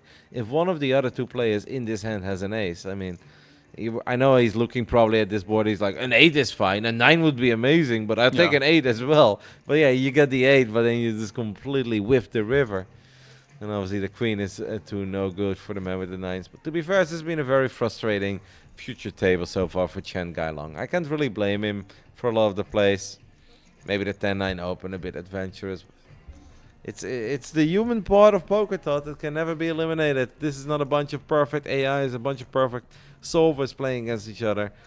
These are all human, and everyone wants to change that energy level. You want to see a few chippies head your way at one point. Ideally, you are Sun Ru and you just win everything. Or you're a Wing Bin and also just play a hand once every 10 minutes and ship a big one. Stevenson's going to stab here on the turn. Wow. A very gutsy play. 3-way. with pocket tens on a board with 2 overcards, probably feels like there is a lot of draws out there that players might have called. Probably thinks also that Martin said like he's going to stab a lot on the flop regardless of what he's got, even in multi-way pot. Guy Long can't really be considering this one. I feel like You know what's the crazy is that only- if he jams, he probably yeah, wins the hand. yeah, But exactly. he can't know exactly. Well, he is gonna Everyone's throw got- in a time bank. It would be one hell of a play. You're right. I do think that indeed, if he jams, he wins. Then but that's not something This Unless would be, Stephen Song makes like a soul read and then just ends up bluff catching, but that would be very hard. yeah, I don't think that's doable with tens there. Also because he's got no redraws. Will this be the best play of the first 2 hours of watching this future table? It'd be so, I would say, out of character, out of line. He is gonna let it go in the end. He's just a bit frustrated. King 7 is gonna get folded rather quickly as well. Stephen Song Stevenson- finally. with a great play as well, to Yeah. be fair, right? Tens there with an ace on the board, a queen on the board. Excellent stuff. All right, Todd, that was a very fun final hand. I do believe you guys have a few more hands to go before the players are going to take a break. Get some food, man. Yeah, all right. I'll swap out for Selena. I guess you guys will bring it home until the break, and I'll be back later. Thank you.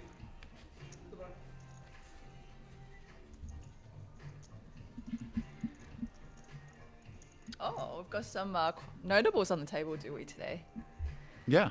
Yeah, Nevin from Are you- Taiwan. Are you familiar with a lot of these guys?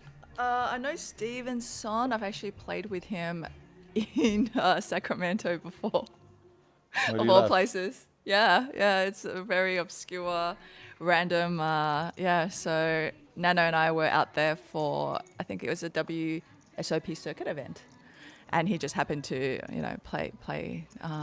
Yeah, and he actually got a heads up with Nano being a high roller, and he came out on top. So, yeah. Is he the most decorated player in this field? Because he won an EPT, WPT, Yeah. and He's had he some has really a amazing bracelet. results as of late, and a very aggressive player. A very good one, He had a difficult day actually so far. He kept losing every hand that he was involved in. He even got bluffed. Yeah. But he just won the last hand that he played. So finally picking up some momentum, perhaps. What about Martin Sedlak? No, I don't know this guy. Okay, Yeah, from Germany. from Germany. We've got a team pro as well, I believe, at the table with the green jackets. Ah. And there's going to be a call here with the king queen suited big blind against button. How often are you inclined to perhaps 3-bet instead, would you say, with the king queen suited? I think it really varies depending on who's opening on the button. If the player obviously has been doing it with higher frequency, I'm more likely to be 3-betting. But, king queen's going to play just fine post flop. There are times where players would pick hands where that's not going to play well post flop to do a 3-bet. So in case, there is like any other action, they're just going to let it go. But there are players who chooses hands that's playable to just call instead of making that 3-bet. Is the overall activity from button relevant, or is it more on the button specifically, how much they've been opening?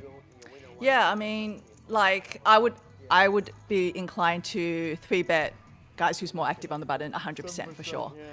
But with playable hands, yeah, I think I might be defending, almost a bigger range as well against the guys who open wide. Zhao Chuanze, I think he's been very active, but not specifically on the button. Mm-hmm. Yeah, I mean, I think, is he one of the chip leaders on the table? Because he looks like he's got a pretty healthy stack sitting on 700,000. Yeah, he's been winning a couple pots here and there, so he's up to a good amount. Interestingly, on the flop, we had a nut flush draw that did not get there, and Jack's seeing an overcard, bit of an action killer, so the pot hasn't really been building up. And Martin Sedlak on the river here checks.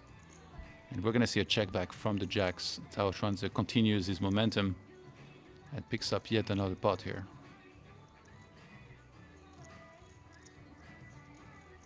Down to 36 players. We play down to 9. You doing an award ceremony later, or did you already do it? I did one, and then I'm doing another one. Okay. So and they've- what was it exactly? So the first award ceremony I just did is the opening event, which is the 600K free roll. And Oh, then, okay, so you announced like the winner. yeah, announced, who won, and we do some interview questions and so forth. And then In at English? 4 o'clock, Chinese.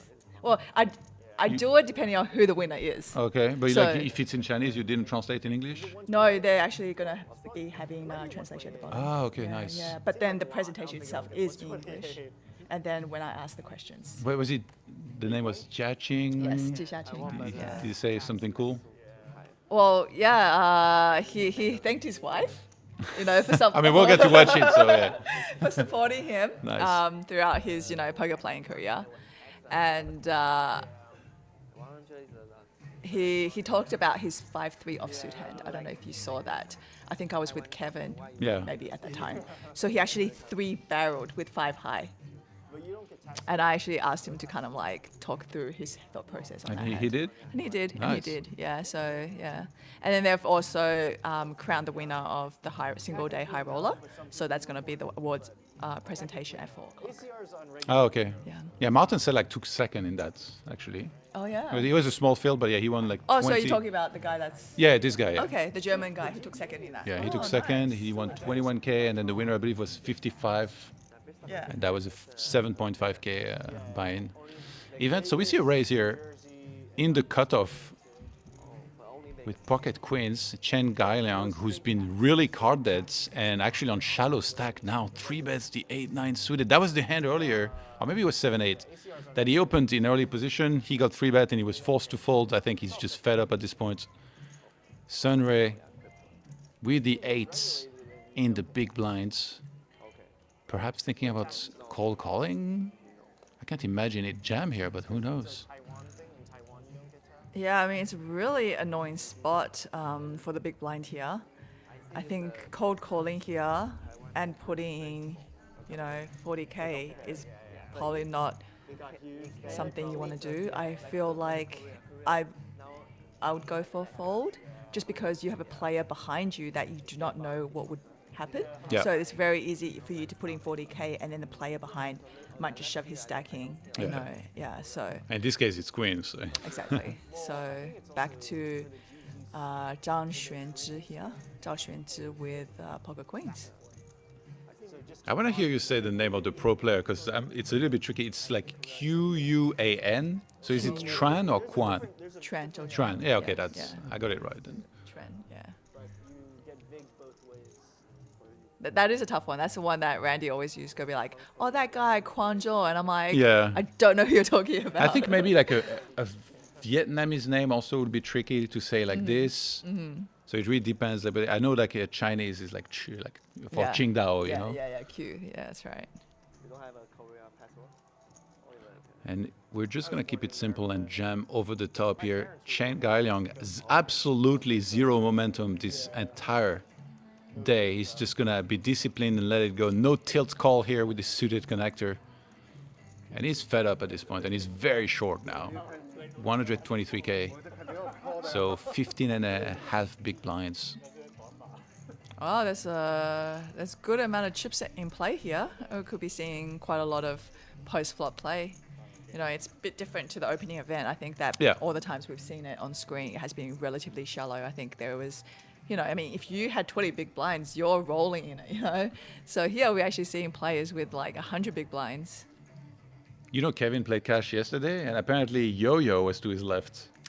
And then she was playing in like half a second every time. Whether it was a fold or a call, she was playing extremely She fast was again. playing, yeah. How did he do? Oh, he did, apparently he was like all in every other hand. Or like initially he played a lot of big hands immediately. Like he said he lost 33% of his stack very early. Yeah. And then he was all in with aces on his fifth hand. Yeah. And then he finished up Okay. a little bit. Yeah, Oh, nice. Or a decent amount actually. Yeah, that's good. Good to see Kevin enjoy himself. Yeah. It's a decently big game too. Is it? Yeah, because I think it's maybe 20, 40K. So in euros, it will be like 612. Oh, that is 20, 40K. Okay, Yeah. so it's like, 24, like, so what would it be? It'd be 15, 30 USD, roughly, Yeah, right? something Or like something this, like yeah. that, yeah.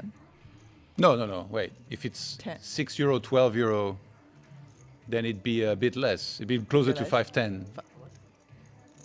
510? Yeah, euros. But 2040. 2040. Yeah. Oh, we Oh, no, could- sorry, more. More, So, right? yeah, so it 'Cause would we be can- like...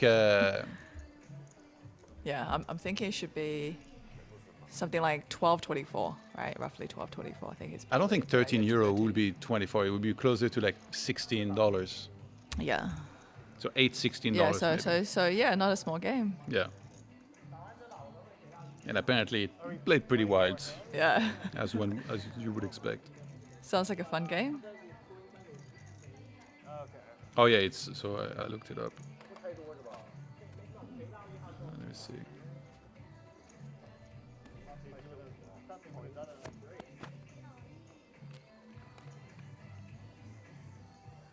So on this flop of Oh yeah, you're right. King It's almost $30. H5. Sorry. Yeah. to- King A5, we're seeing a bet and a jam from Chan Yu Chun here with the 7-6 for the straight draw. But Chen Galiang is so short. I can't imagine he's ever gonna fold here.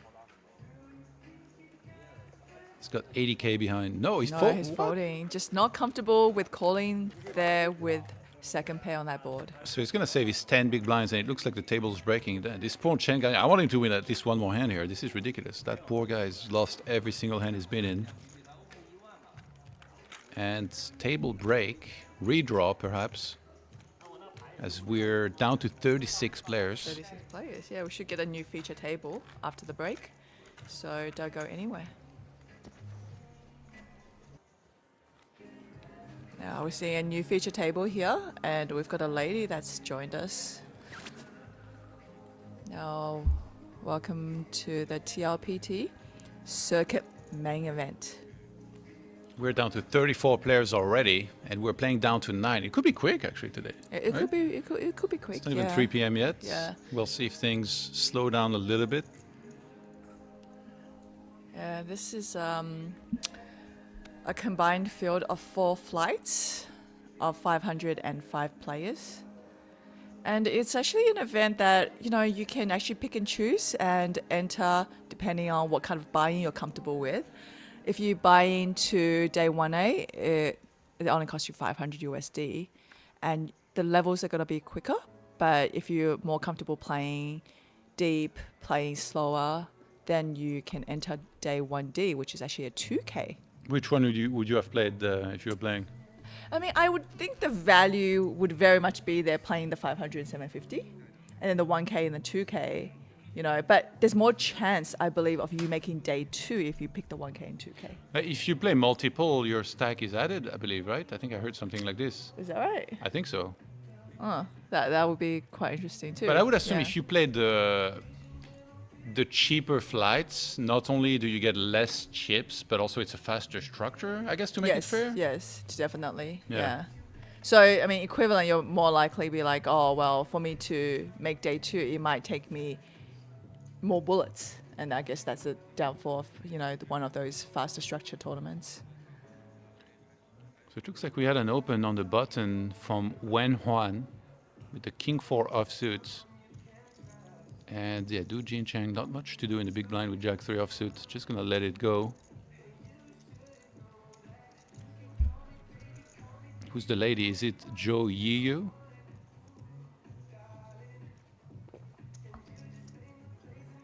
It's interesting because I feel like the names are difficult for me, but for Kevin it must be. Oh, no, it's like as if it's like a totally different language, different alphabet Yeah, for him, Yeah, because you actually said you lived in Beijing for a little bit. Yeah. So Well, how many I'm sure years? over 2 years, but like I left often and then went back, so it's hard Yeah. to tell exactly how long I was there for. But So in terms of conversation, you can very little. very little, but a little bit, right? Yeah, like I know better stuff. than Nano then, for sure. Like it's, 100%. Because Yeah. he knows. I like, can order food. Yeah. Oh, okay, I can tell directions to a taxi, things like this. Yeah. No, that's very, that's very good. So Wu Xuezong? Wu Xuecong. Oh, Xuezong. Xuecong, yeah. He's just deciding to call in the hijack instead of raising. And yeah, he's in a pretty short stack actually. 15 big blinds behind this. That's actually the hoodie from AA Poker there. The guy sporting with the Yeah. pearls trimming. That's quite a nice hoodie. It's like I haven't seen that kind of style, you know. I mean, I've seen the girls wear this particular hoodie. all the girls have one by the looks of it. But yeah, no, this is the first time I've seen it on guy. And Song Young-gyu in the big blind. That's a Korean name, right? Yeah, see, the funny thing is, yesterday I was looking at it and I'm like, oh, why is that K there? Yeah. And I thought it was a typo, but I actually don't think it's a typo. I actually think that his name does have a K there. It's Young-yu, so I believe it could be Korean. Yeah, Son You know, I can Young-gyu. read and write Korean. I wouldn't know how to write this in Korean, so Young-gyu sounds Korean. Oh wow, you're. I lived in Korea also, Right, so I know a lot of because Korean of names. So usually, esports, yeah, I right? can pick Yeah. names easily. But Song, you have this name in Yeah. China also. So you're originally French, Yeah, so you can speak fluent yeah, French. Yeah. Yeah. Okay. And then, but now you live in Vienna, and they speak English there mainly, don't they? Yeah, I mean, there's a lot of expats. Like the language is German, Yeah. but there's a lot of expats. Like you and don't do need you to speak speak German? very little. Very I'm thinking little, about yeah. learning some, but yeah, so Okay. far I haven't really gotten around to it. Yeah. And So your most fluent would be French, yeah, followed by English, yeah. followed by Korean. Yeah, Korean and Chinese, I'm not really Yeah. fluent, I would say. I just know like basics to get around in either country. Yeah. Which is funny because I never use it, so I almost forget. Yeah. And then I get there and then I hear like words and I'm like, oh, I can understand a bunch of this actually. Oh, I actually have two players in this hand, both holding top pair. And looks like it's a chop pot for them because of that river being a jack. They're happy to just chop it up there. Everybody loves a chop pot, right? No. Actually, I, No, I hate I chopping. hate chop pot. I I'm want, like, I want the pot for myself. Oh, I could have got this guy off a chop. You know, Yeah. it feels good when you do, right? It feels good when you do. I like chop pots as much as I like participation medals. I want to win something, you know?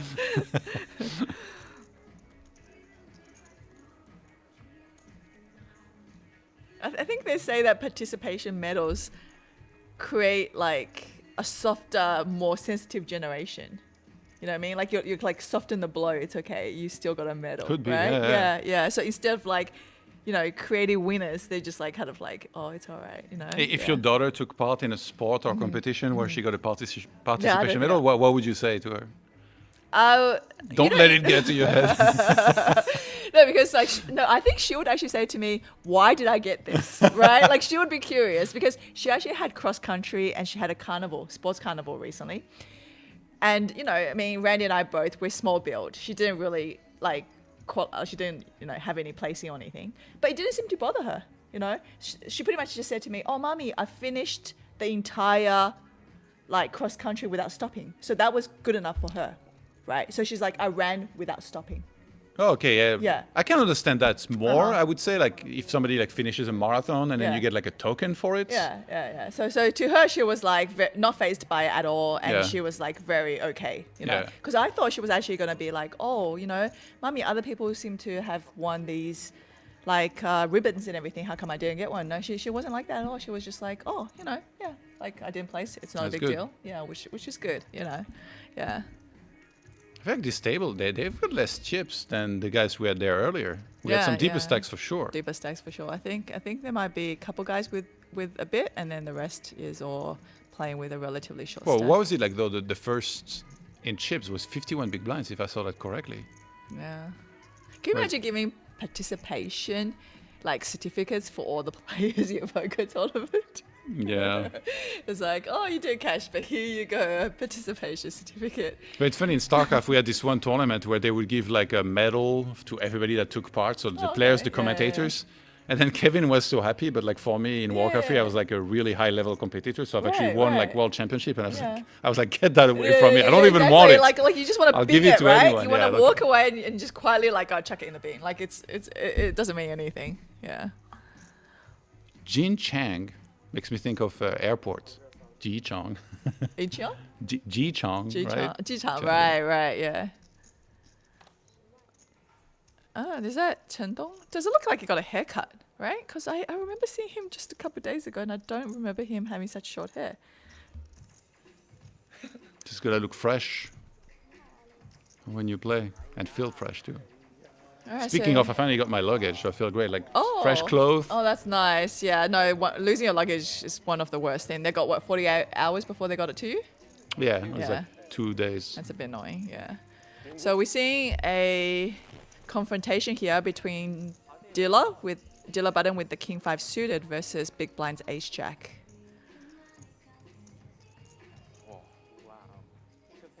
Oh wow. Okay, Queen Jack 10, Ace Jack way ahead right now. He's gonna stay that way. Song Yun-Kyu very, very short now, 5.2 big blinds.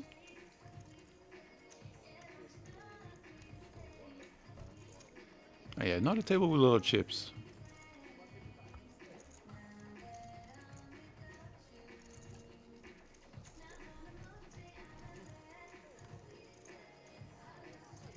How often have you commentated poker before?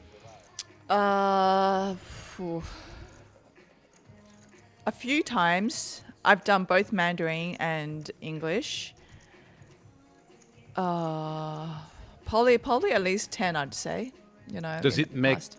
Does it make you miss playing? But I mean, not in a bad way where you're Yeah. like, oh, like I don't enjoy commentating as much, but more in like, I'm watching people play. Usually, I play like because personally, yeah, it does that for me. It makes me really want to play. I'm watching this. Yeah. I'm like, I want to play. Yeah, I think Kevin's the same, isn't it? Yeah. Yeah. Do you have this too? No, I don't. I think that my love for poker have changed over the years.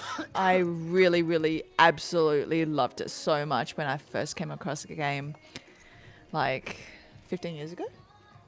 And that's all I wanted to do, you know. And as time gone by and it became a career and everything, I think that, you know, once your hobby becomes your career, it does change a little bit, you know.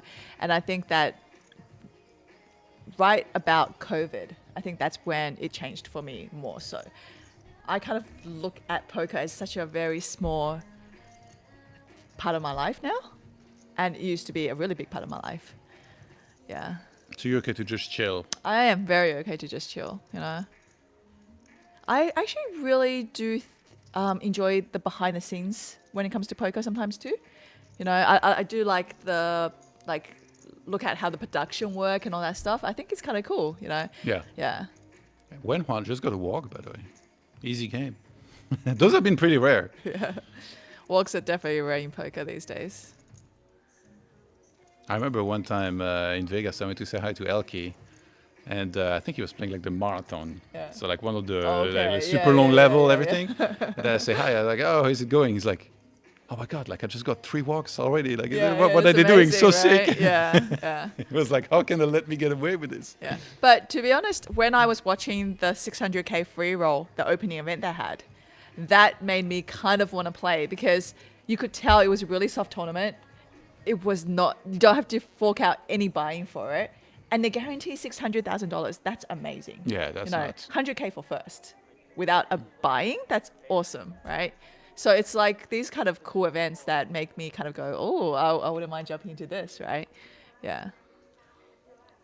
But I mean, all poker tournaments, you do find a bit of a grind. I actually like the structure of the first event because I feel like, you know, you're done. Like you make the final table on day one. It's pretty good. Yeah, no, fast structure. Like sometimes those are fun, right? I think it had to be, otherwise, like it Yeah. would have been very long for sure. Yeah, it would be very all the long for different sure. structure. Exactly. It was like 446 players entered Yeah. that event.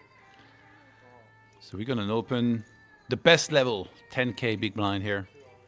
And do Jin Chang, nobody has anything.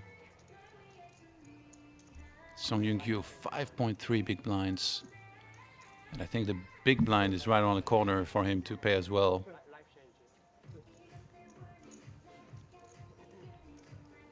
Still seems to be in good spirits. I mean, what else do you have, right? If you're getting to not win any hands, you're very, very short. It's better to laugh than to cry about it.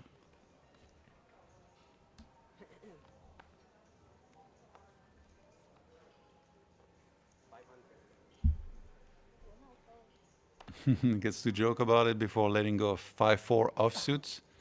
And he'll be the big blind next stance. When you have 5 big blinds, it's usually not very good news. It Really is hoping he not. wakes up with something. Yeah, because as a big blind and with the big blind ante, you're actually putting in 2 big blinds. when he comes around. And if he's only got 5 big blind stack, I don't know. There's a lot of hands you're going to be calling it off with. Is that one of the best challenges ever, by the way? Because I played tournaments once Yeah. when everybody had the ante, and oh my god, like what a Yeah. pain Yeah. to get everybody to post their ante. I think that in this spot where like you only have 5 big blinds, it's pretty tough on your stack. Yeah. You know, But still, I mean, like for the convenience. for the convenience, 100%. Huge you know. quality of I life. remember there used to be so many quarrels on the table just because somebody goes, "You did not put your ante," and whose ante was that, and everything, and it was just such a headache for the dealer. And the dealers sometimes have to sort it out. But then there are players who get angry. You know, Yeah. they're legit like have a go at each other just because they're like, I put in my ante. What are you talking about? Yeah, so it is good change. And even shot clocks, I think, like having these, time banks for the players makes the action go a bit faster. It's actually a much better viewing experience as well.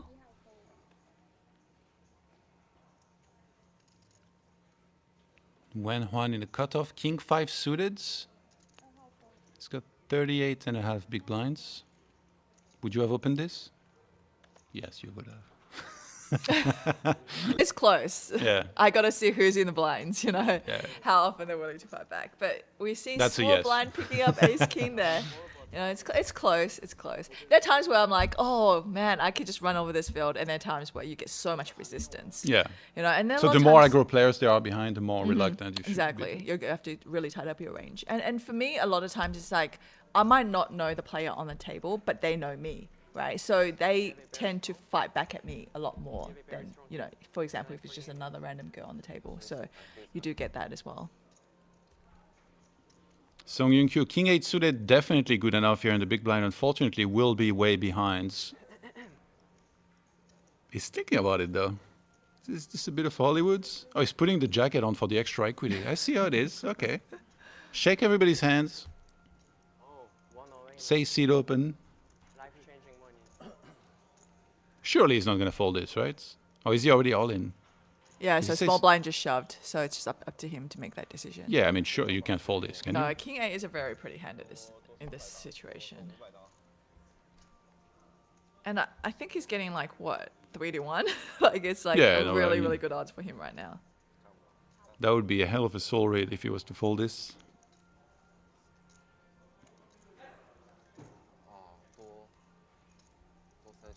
He still has 34%, yeah.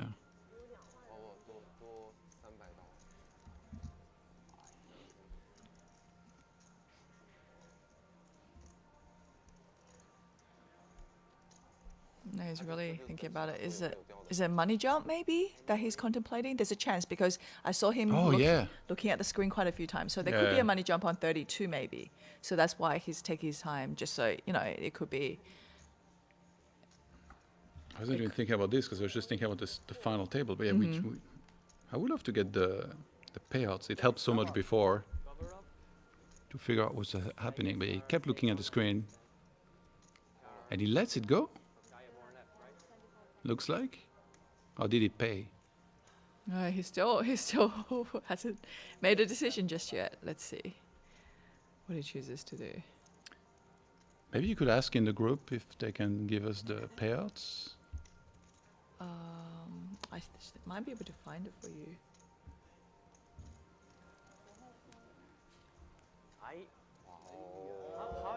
All right, he's in. He's in. Maybe he's waiting for somebody else to bust. And ace king suited against king 8 suited, clubs against diamonds. 94k in the pot. Jack 10 9. So 24% now for the king 8 suited. 8 on the turn, 76% all of a sudden. 8 on the river, and he actually binks it.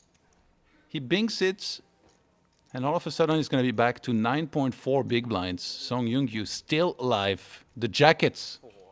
It worked perfectly. It The worked. jacket trick.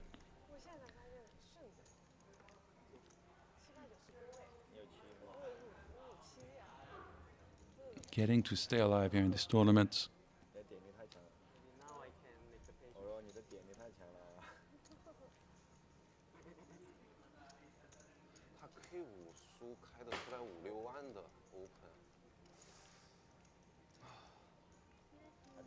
Still everything to play for. 10 big blinds, or a little bit less than 10 big blinds, and a dream.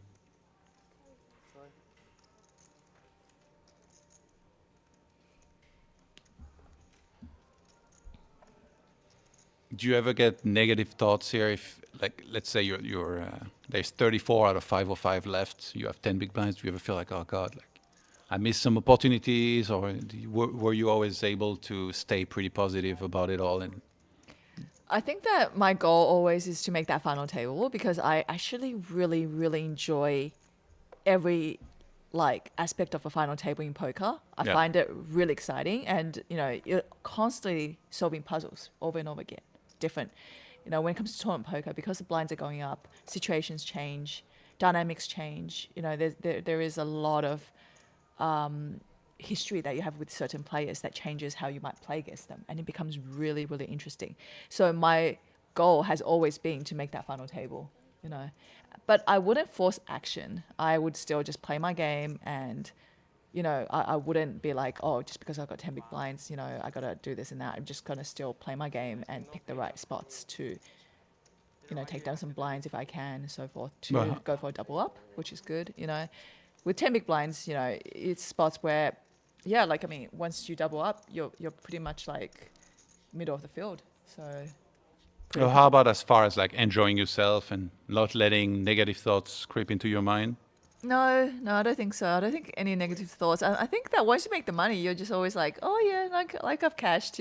It's those hurdles. I think once you cash, the next goal would be the final table, Yeah. right? And you on the final table, you're like, okay, well, I want to win the tournament, right? So yeah, I think that it comes in steps, and I think once you make the money, I'm like, oh, I'm pretty happy, and then once I make the final table, I'm like, oh, I've got a chance to go for the win. And Song Yuki, he gets to go all in over the top. Did he keep 1K behind? Yes, he did. He's left himself with 1K behind. Is that to and tank to get another pay jump? There's possible because, like we said, I think that the pay jump is at 32 players, and he gets a fold from his opponent there. Yeah, 10-8 suited can't really call here, right? No, can't really call. Well, Kevin will tell you, oh, it's so cheap. Yeah, and Son, he's not that short anymore, right? Like he's got, a he had- respectable like he had 10 10 big bigs, blinds yeah. now. Yeah, so it's not like you can now just call him with anything.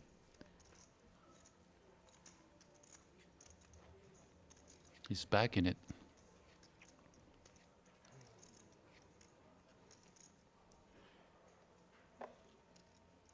The funny thing is when I was interviewing the player that won the opening event, my last tournament, the main event, I busted to him on the feature table with ace king, and he had a pocket pair.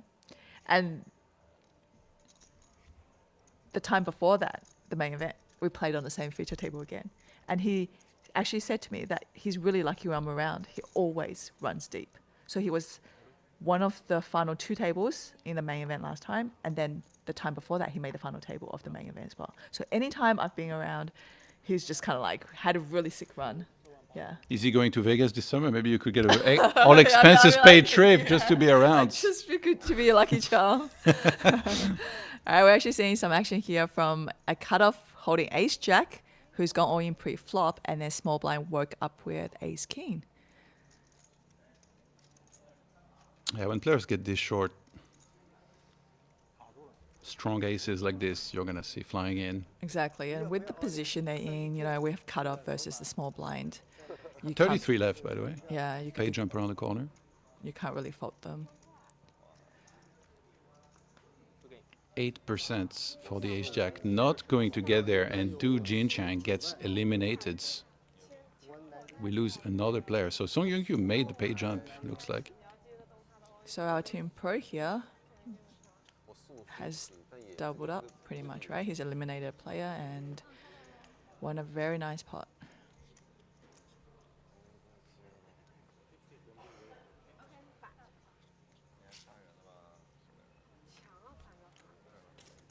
Is there, do you know, a story around the name here of the tournament series, The Lord?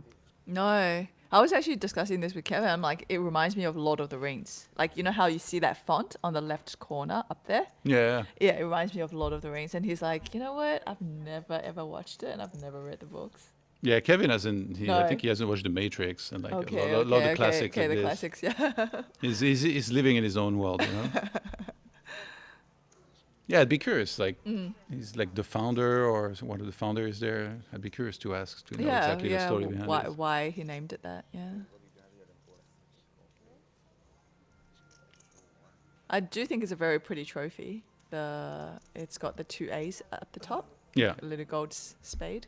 It's quite nice. The trophy case over there is unreal. yeah. There's a bunch of different ones too, right? There's like It the is. green one also. Yeah, yeah. I think the green one, it might be like the main event trophy, and then all the side events get the little gold, Yeah. spade. What is it called? The green gem? Is it emeralds? Yeah, I would say it would be emerald, right? It looks Because like it is emerald. that emerald color. Yeah. Jade emerald, Hello, where are you from? Japan. US. I was born in Korea but live in US. I don't think we've seen a single hand from our lady at the table. No, not yet. Kind of called that so far. Looks like we're going to be balancing the table out, so it will just be a little while we get some players moved here. So 8-handed, it should be 4 tables of 8.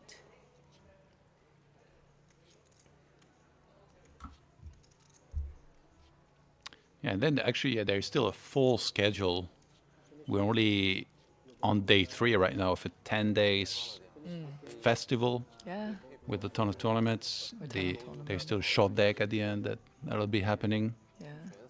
It's pretty popular in Asia, in particular, It right? is. Shot deck. Shot deck has really exploded. Do you dabble? I've played shot deck in the past, but no, not really. For me, in terms of games, it's actually gone from more like, say, in the past, I absolutely loved like board games and poker. So things that's, not physical. You've just pretty much sit at a table or at a computer. And then lately, Randy and I have really got into playing like pickleball.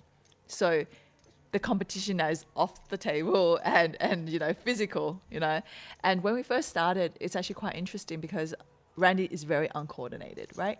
And he's never played any racket sport in his entire life. He's got strong thumbs because he's good at video games. But in terms of actually racket sport, hasn't touched it, hasn't played anything. And we learnt at the same time. And I've, played badminton before and so forth. So me thinking, I think I'm going to be better than him all the way through this entire learning process of pickleball.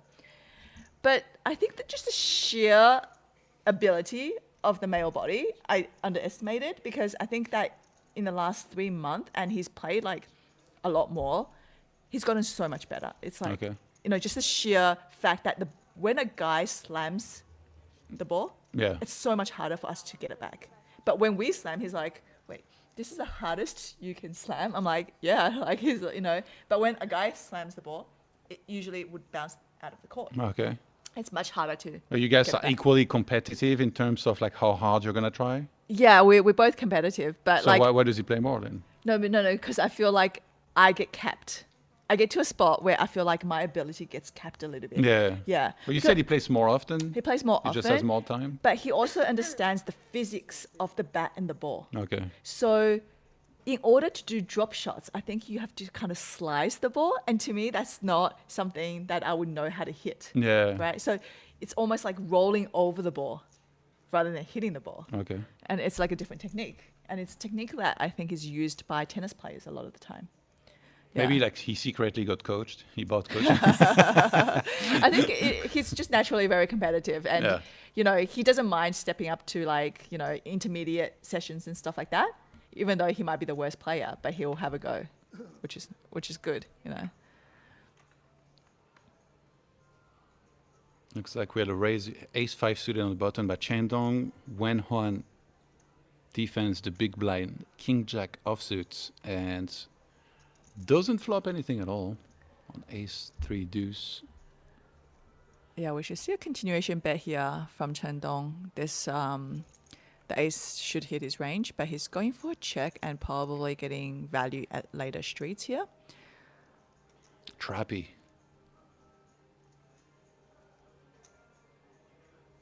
The turn doesn't really change much for both players, but because of the check, if Wang Huan decides to make any moves, but he checks over to Chen Dong. Chen Dong checks once again. Okay, and then maybe hoping that the player might catch up and hit a pair or two. I mean, not all two, but just one pair that might pay him off on that river. But Or even try to bluff. yeah, or try to lead into him. It's been a pretty weak line just to check back twice. Now definitely has 2 bets. Yeah, I should see him going for a bit of value here.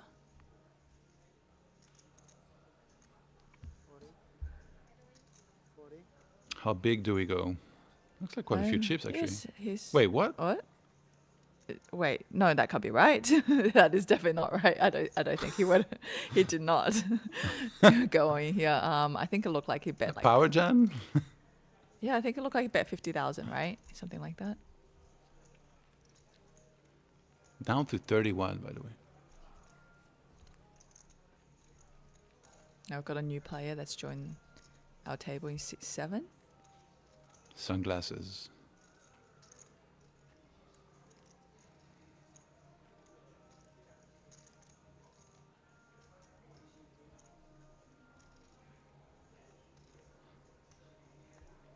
Is it or it's hot today?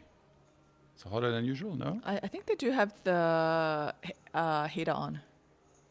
The Because- heater? The heater, because it's kind of chilly outside, but I feel like Wait, it in says it's 20 degrees, but actually there was a outside. window open earlier and it yeah, felt like really it felt chill. pretty chilly. I'm like, is this It wrong? is. If it did feel pretty chilly, so I wouldn't be surprised if they've switched up the heat.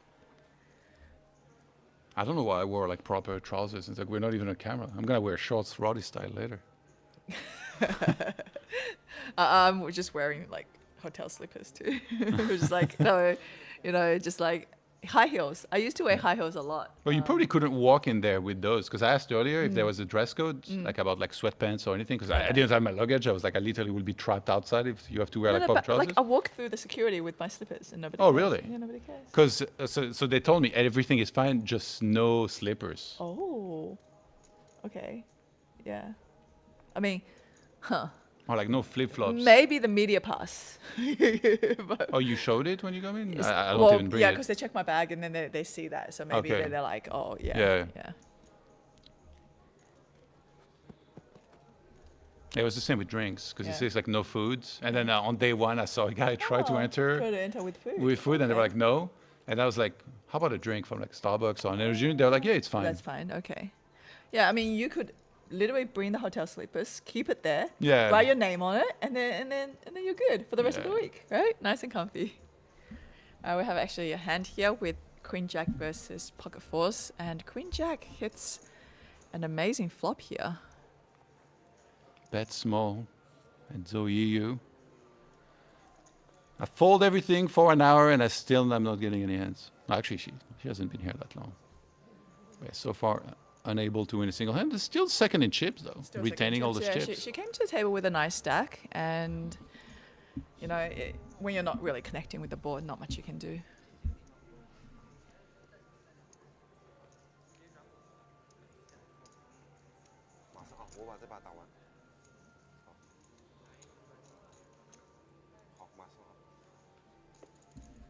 Saw a Tendon play some poker earlier in the earlier event, and he did quite well, and pretty impressed by his play. So, good to see him still in this event, running deep once again, and hopefully making something of it. He bluffed his stack off. Really? Yeah, he went for a pretty good spot, and he just decided, you know what, I think I can get the player off the hand, and he went for it, and then the player ended up finding a call. But he's got guts. You Yeah. say no guts, no call, right? Did you like the call as well by the player, or you thought? I think that it depends what you think of the player, right? Because I think that, for example, if he thinks that the player is going to fold, for him to make that bet, it's perfectly fine. But at the same time, he might not know how well the player knows him, right? Because as a pro player, there's a good chance that people out there have seen you play before. Yeah. They know the moves that you're willing to make. So in that kind of spot where it could be higher risk just because that person would know your game better than you know their game. Speaking of Chendong, he opens ace-7 off in the hijack. Song Young-Yu wakes up with sixes in the big blind, jams, and gets a fold through. So Winning a couple blinds here and there, back up to Yeah, 16. 16 big blinds, not too shabby anymore.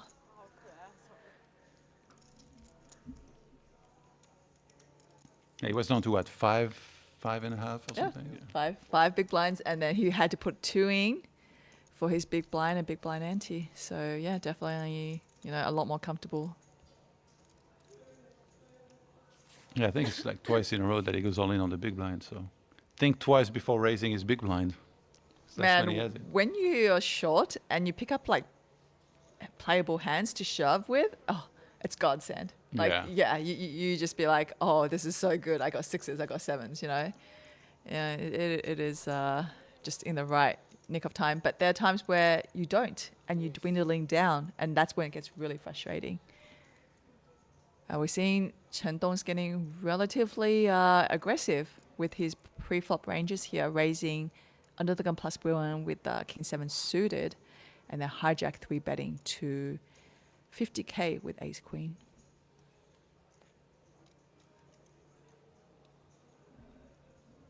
King 7 here, there's really not much you can do other than fold, I feel like, right? Yeah, I think that like Chen Dong, he does feel like we know with a big playable stack, he's getting more aggressive on the table. I do see him with wider pre-flop ranges than normal at times.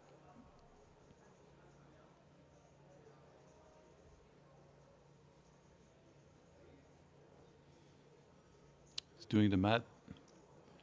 Yeah, he's 30k in what 'cause- would be 125? Yeah, I mean, in that spot, he's out of position post flop. It's not a fun spot to be in, but he looks like he's reaching for chips. And he's gone for a 4-bet. Wow. Look at that. And we're getting a shove from Ace Queen. There you go. The player, he did hesitate. He did not hesitate when Yeah. he went for that 4-bet jam. He's like, I know I'm good. And he gets a fold from Chen Dong. Had his number. Did he show? He did show. He did show. One call, I think, maybe. No, easy come, easy go, right? I wonder if he interpreted the smaller 3-bets. This was 2.5. Yeah, he made 125k. So maybe he Yeah. interpreted it as weakness. In this case, there was no weakness. Snap jam.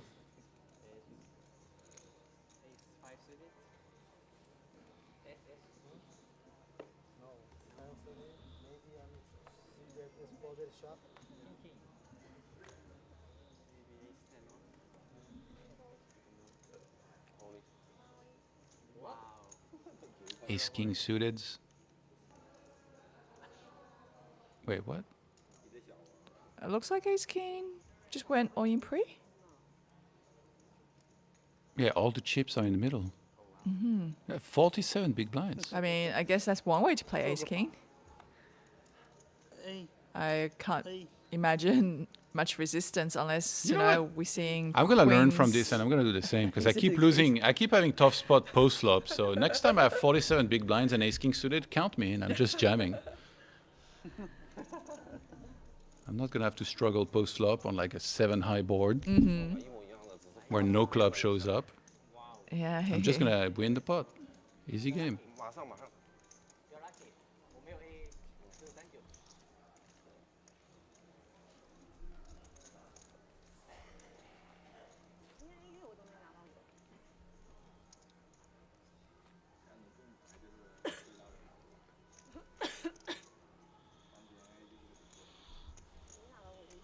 That was actually from that guy, isn't it? The same guy Yeah. that did the Ace Queen earlier. Yeah. So maybe he's just playing off the image of, I'm a crazy Yeah. guy who's willing to get any pre and gamble. Sometimes people just do that. I was in Vegas early this year, and then there was a reg that was playing there every single day. I was playing with him, and one day I opened. He just went all in, 200 big blinds. Oh, wow. Okay. I folded my 7s, and he showed me aces, and I was like, Oh. I don't know if I could ever one day make sense of it, but Yeah, he did it. He did it, yeah. He probably got bad beat a couple of times with aces, and it's been very memorable to him. So he's like, I just take it down pre-flop. Some Yeah. blinds, I'm happy with that. You know, instead of losing a chunk of my chips with He's aces. praying I got kings and like make a crying call. I don't know. I don't know what it is.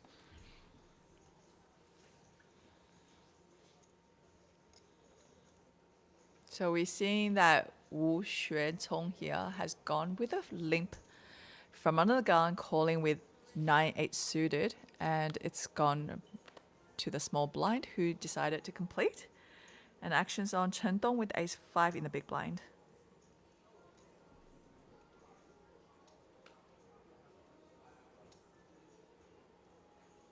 It's such a big raise already, and he only has 23 big blinds.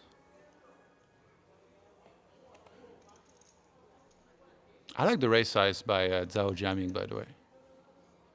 Like really trying to exploit the fact that there was a limp in there. Why don't you try and jam this one? 9-8 suited.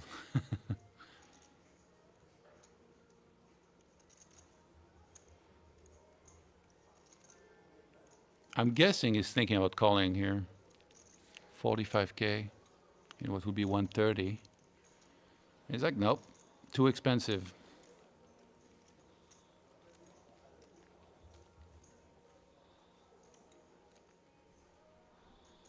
Zhao Jiaming leading the table here with 77 big blinds, sitting very comfortable.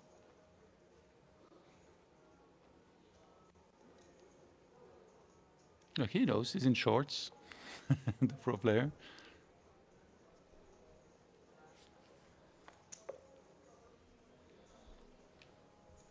Did you ever do sunglasses? I did Okay. at the beginning. Really? Yeah, yeah. And why but would you stop? well, it's hard to see the board. Don't they have glasses that They do. mask Yeah. mask your eyes well, but allow you to see pretty well? I think they've got ones where it's like different colors. So red ones and orange ones, I think. Okay. Kind of like tainted windows, right, from the yes, outside. like- exactly. Or you know how when people do shooting, like target shooting practice, they wear those orange ones. I think it's to do with the glare.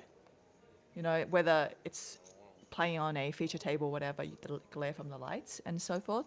But yeah, it's mainly because you don't want something too dark. If something that covers your eyes, it's going to sometimes make definitely your whole cards harder to read.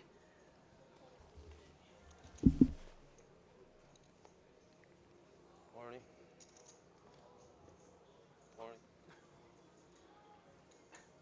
Morning. We have and under the gun raise with ace-10 here.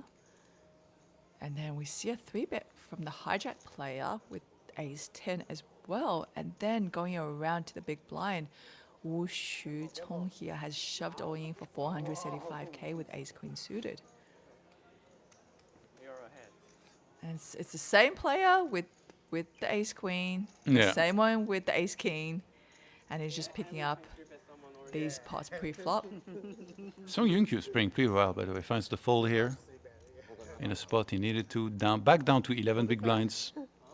Nothing he hasn't experienced before. Still all smiles at the table. And first place is 120K. Yeah, not too shabby of a payday. And indeed, there was a money jump at 32 players, so that was definitely what Song was probably waiting for. Which was? What was it? So it's a 500 USD money jump So from what to what? from 2,400 to 2,900. Nice. Okay. And then the next money jump will be at the final 3 tables at 24 players. So in a while.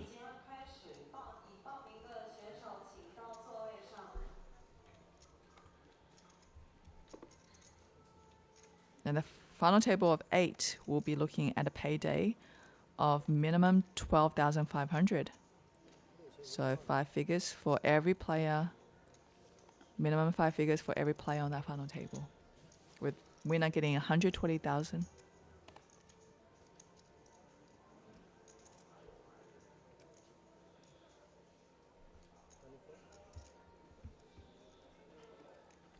Chandong on the button. The blinds being up. It's getting shorter and shorter.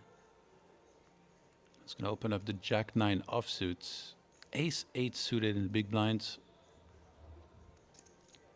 Is that ever a 3-bet bluff? Like, what are the 3-bet bluffs here on this stack depth in tournaments? You mean with the ace 8? Yeah, like what are the, because in cash I would kind of have an idea, like all the stuff like Queen Jack suited, King Jack suited, and things like this. As far as the suited aces, is there, so what are the hands? I that would mean, be the 3-bet bluffs. yeah, I mean, because I wouldn't really think of it as a 3-bet bluff, because to me, I feel like my ace 8 is ahead. Okay. Right. So in that spot, it's more like I'm 3-betting pre-flop to extract more value Yeah. post-flop from the player. There are times where there's certain hands where it's too good to 3-bet, because you're probably going to get a lot of people raising garbage on the button and then just folding. So every hand you play in poker, I guess it's more comes down to how do I extract the most value from my opponent. There is some medium offsuited aces in tournaments that are 3-bet bluffs, right? Yeah. I mean, I think people like to do it with hands like ace 5. Yeah. That's one of those ones. Offsuits specifically, or like with suited as well? Yeah, I think with both, they do like to do it with that. I mean, it really comes down to you also need a balanced range, right? So if you're doing that with like hands like ace 5, Queen Jack or whatever, then you also need to be doing it with like, your big pairs like kings, aces, queens, and so forth. There are players who I've played against who literally would call every big blind. So they would not 3-bet and they would just call. So that also balanced their range at the same time, once again, because they're coming into the hand with a huge range of hands that you cannot put them on. And it's really about masking your hand strength when it comes to poker. Not keep the opponent guessing what you could be holding. What's your least favorite suited ace? I think something like ace 6, ace 7, those ones. Ace 6 is the worst. Exactly, definitely. Don't like them. But I get into trouble a lot with ace queen. It's a good hand, but it's also a hand that, you might get it in pre and see that you're absolutely just crushed. Well, you say any also suited, right? Sorry, what was that? Suited and offsuit both. Yeah, that doesn't really matter, yeah. Because I was thinking about this earlier. Like, we kept seeing ace queen suited and ace king offsuit, and I was thinking, sometimes I feel like ace queen suited looks even better than ace king offsuit. It does look very pretty, doesn't it? Yeah, it gets you into trouble.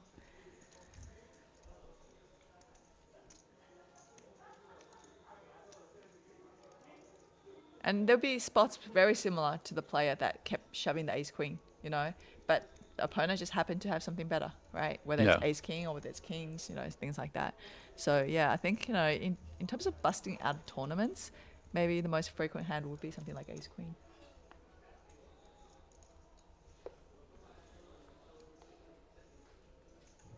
It's interesting how our brain works with that, right? Yeah. Because for me, I feel like if I play standard hands and I lose, it's fine. Although, like, sometimes with ace king, it does feel like, you have selective memory and then you lost more than you actually did, like, even though you played fine. But for me, somehow, like, what bothers me more is if I know somebody made an incorrect play and then they won, it feels like they get rewarded, even though it's really not like that at all, right? Yeah. It's just like the chance of the run out, like variance or whatever. So you don't have many things that irritate you at the table? No. I think that's one of those things where over time you just kind of like, it just doesn't bother you anymore, Yeah. Yeah. And as you get older too, like less things bother you as compared to when you're younger, right? Like, yeah. Yeah, I was saying earlier, like, I don't like when people nit roll or like any sort of slow roll. Yeah. There's a lot of silly things that happen in low stakes, like when you go all in with someone, they always wait until you show your hand first, even though you both have to show. I guess this used to kind of irritate me. Now I'm much more indifferent. Or like players that hide their throat with their shirt. And Song Yugyu, I think he was one of the guys that was doing this earlier. I'm always like, I don't know, it just irks me. Maybe he's just like really loud gulper, Yeah. To some of them, sometimes I'm like, come on, like, put the shirt away. Like, this is ridiculous. Especially because I play low, like the lowest stakes there is out there, whether it's like cash so game or tournament. Like, come on, like this is not the main event. Yeah, really unnecessary. But in this case, it is the main event.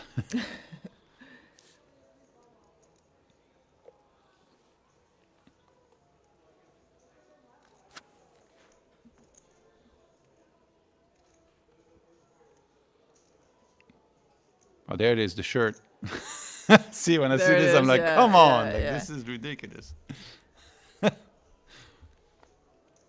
Probably like just a habit. So yeah, But he's in big blind though, right? I think he's the big blind. Yeah. Isn't that a tell that he's got something? Or would he do it either way? He has like 7 deuce. He's like, don't attack my big blind, shut up. That's Okay, so funny. We're about to find out. with 10 on stack, he's not really raising up light anymore. Playing around 11 bigs. And then cut off here makes a call. Yeah, we've seen some limping. We have seen some limping, and that is something we don't really see very often these days in poker. But in this series, I've actually seen it numerous times. It's been mostly a Wu Shuetsong with the limping. When one gets out of the way, probably felt like with the limper, his hand wasn't strong enough, because maybe you need to raise a little tighter. I'd be interested to see if there is some traps to in those limp, because like if somebody has a limping range, sometimes they'll mix Exactly. in some very, very strong hands. Yeah, and especially, because limping isn't really a standard thing in pre-flop poker, there are a lot of pros out there who would target limpers by raising it up. Yeah. So I mean, yeah, I've seen some people play a really good limping strategy pre-flop. Not very often though. It's an art and it needs to be done right, Yeah. This is interesting because Song Yun-kyu, he checked his big blind queen 7 off. I thought he might maybe stab flop with second pair, but he checked and we had a very quick check back. On the turn again, we see check check, and now Shuetsong reverse third pair. It's Song Yun-kyu. It's hard to imagine he wouldn't do any sort of bet here. Does he go big or small? 42k in the pot. He's gonna go half pots. Exactly, and get called pretty quickly by the look of things.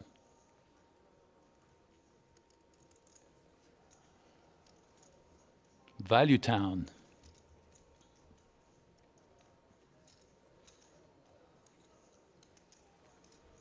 Shuesong plays very quick, by the way. Maybe a relative of Yo-Yo. Yeah, because like every time he even jammed the ace queen, whatever, it's without blink of an eye. Yeah. Just chips it in the middle. And now both flop and turn, he snap check back. And Yeah. River, he called pretty quickly.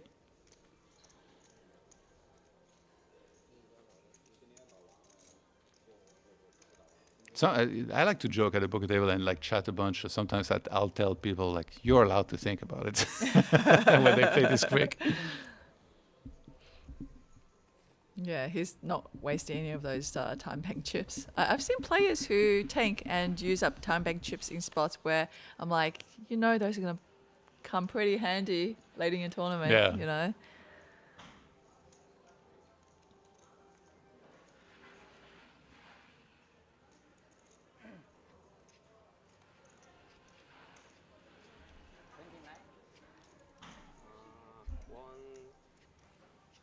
I seen Jack 8 suited here, not a bad hand.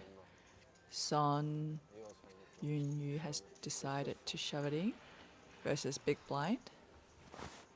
And he's like, standing up, putting on his jacket. It worked like last time. He's going to depart. Going through. It's been all smiles every time. I really like this guy. Yeah, actually. I'm going to talk to him he's later. just happy. It's like he's doing the gesture with the cards. This guy's amazing.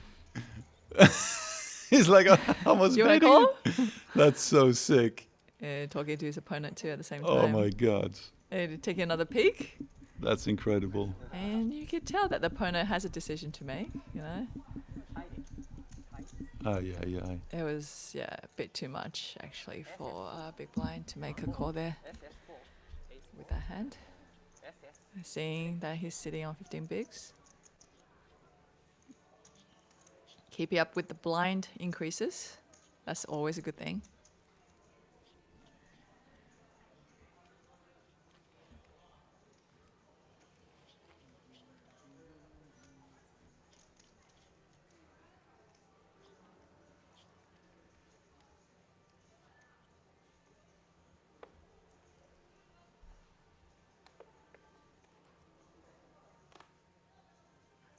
Chendong has like all the small chips, I guess, because he looks like he has a lot, but Yeah. He's like Yes, built a 11 big tower, blinds. but Yeah. yeah.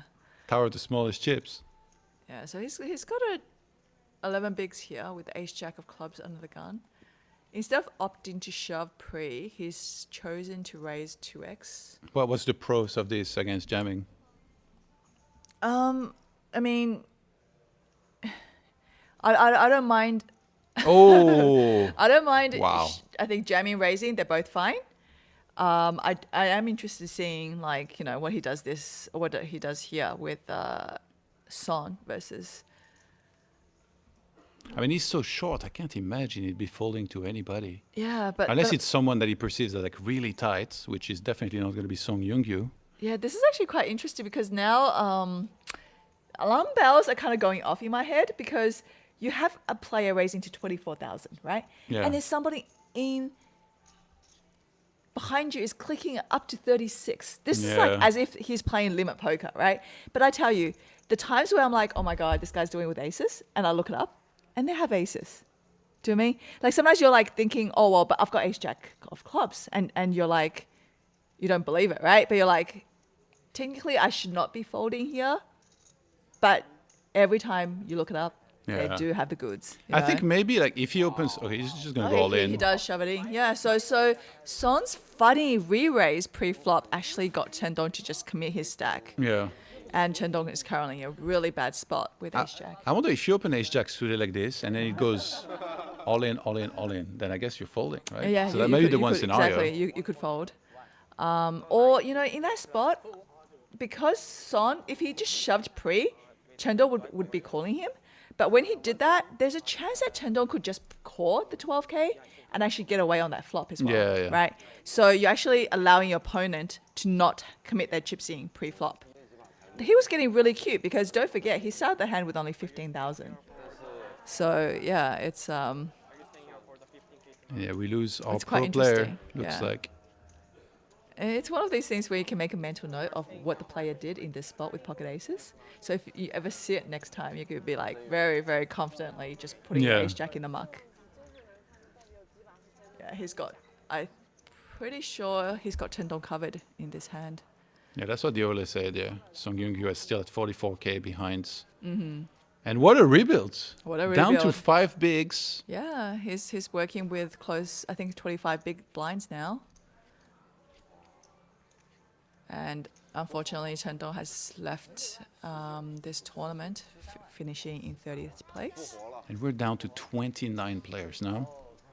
Another deep run. 20 more eliminations. Until the final table will be decided, which will be played tomorrow. It's the shirt trick. Or the jacket trick works. The jacket you trick can works. You just pretend like you're gonna go. Well, apparently the shirt too. I can't imagine. Like, how does he even... It feels funny. Like I'm putting my shirt over my... Nose. yeah, I think my a lot nose. of people do that. I've seen it. Yeah. Yeah, it's a pretty common thing. I think It- even like there was some top pros. I remember Yeah. Phil Hellmuth. He used to kind of cover. He did like the finger over his mouth or something Okay, to- yeah, to cover a yeah, bunch to of stuff. cover.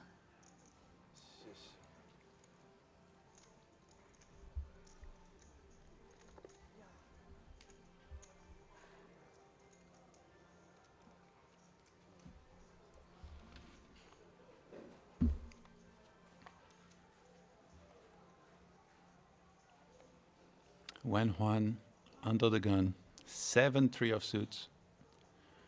We're gonna say no, thank you. And so you really caught dead actually. Jack 5 of suits. Song Young-kyu 5-3 suited in the cutoff. Looks like he's up to no goods. He's gonna open it up. Finally finds himself with a bit of a stack and he's gonna put that to some effect. He looked behind and he saw Zhang Jin on the button on a pretty shallow stack. Guess he expects him to be pretty honest. 3 deuce offsuit, not gonna do it, and then it's up to the blinds to try and do something. We can't see what Zhao jamming has, but he's thinking about this. He's grabbing a lot of chips. Seems like Song Young-yu might have picked A poor timing here. They try and make a move.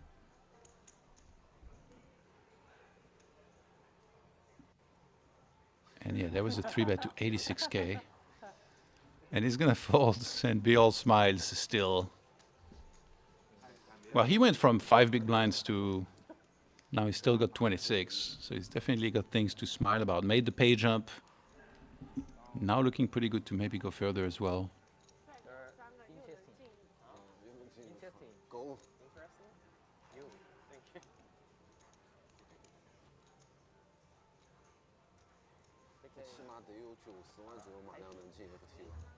Happy. Very happy. Very happy. Yeah.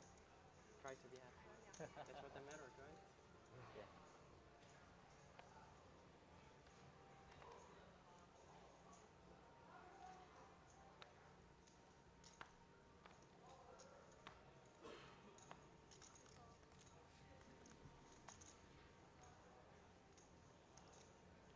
Song Yuku ace king this time.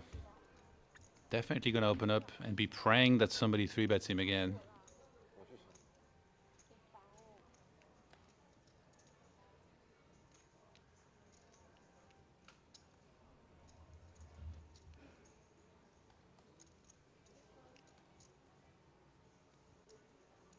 So jamming 6-3 offsuits on the button. Definitely not good enough. Oh, jacks Another ace.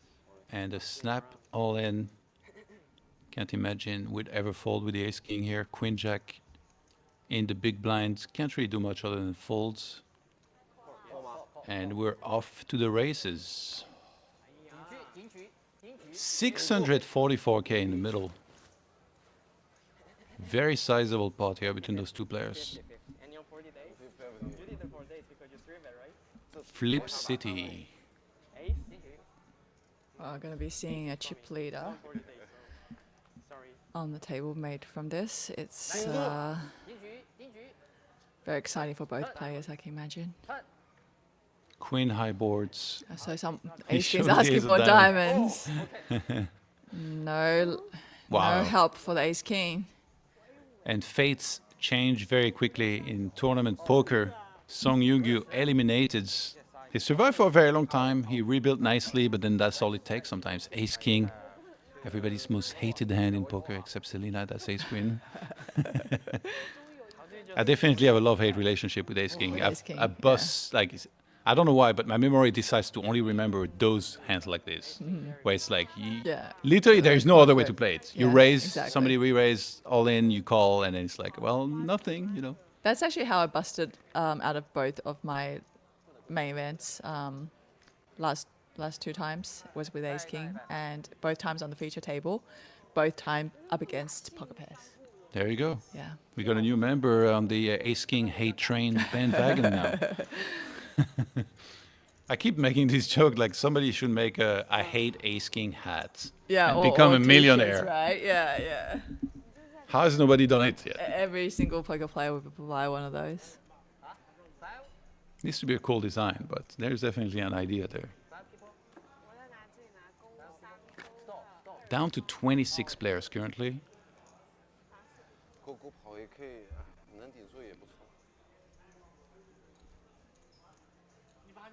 Looking like we're gonna find some new players, some new victims. 好，我理一下，我理一下。当我们推出来拿一个红的，那这个尴尬啊。 I want our lady at the table to win one hand. It's ridiculous. Yeah, That's we haven't really seen her even Entirely. play a hand. 这个算吗？这个现在比心还是算 all in 吗？不算吧？不算。要我会说 all in 啊。哦，OK OK OK。我没想过还你朋友打其他的去了吗？啊？你朋友打其他的去了吗？没有啊。这个，打。他靠住的时候，我以为我落后了。哎呀，你落后还有2个 out 嘛，对不对？你开始打那么多，总共有个 out 嘛？啊？开始吗 ？OK。 Do you feel like it's easy to remain focused the entire day and like, you know, you as a pro, you watch every hand, every bet sizing, everything, or do you feel like Yeah, like, would you get distracted ever and like miss stuff and be like, oh my god, maybe I should have seen this? Yeah, no, I get distracted all the time. I actually on my phone quite often. I don't think I can go through a day of like 10, 12 hours of play without distracting myself. It's just too hard. To what extent exactly? Okay, so you could get a really good 2 hours out of me, and then I'm distracted for the rest of the day. So yeah, I don't know if I'm made for these kind of marathon poker sessions. Yeah, 马上我理一下， it's tough to be like in the zone all day. 不打字打 And that's why a lot of these guys nowadays they exercise, they have good nutrition, they really try to max out on their focus for the whole day. Very hard to do.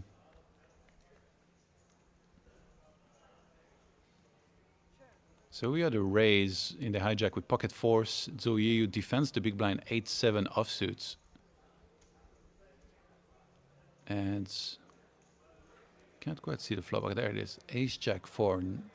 A set for Zhang Jin. Luckily for Zoyeyu, she has absolutely nothing.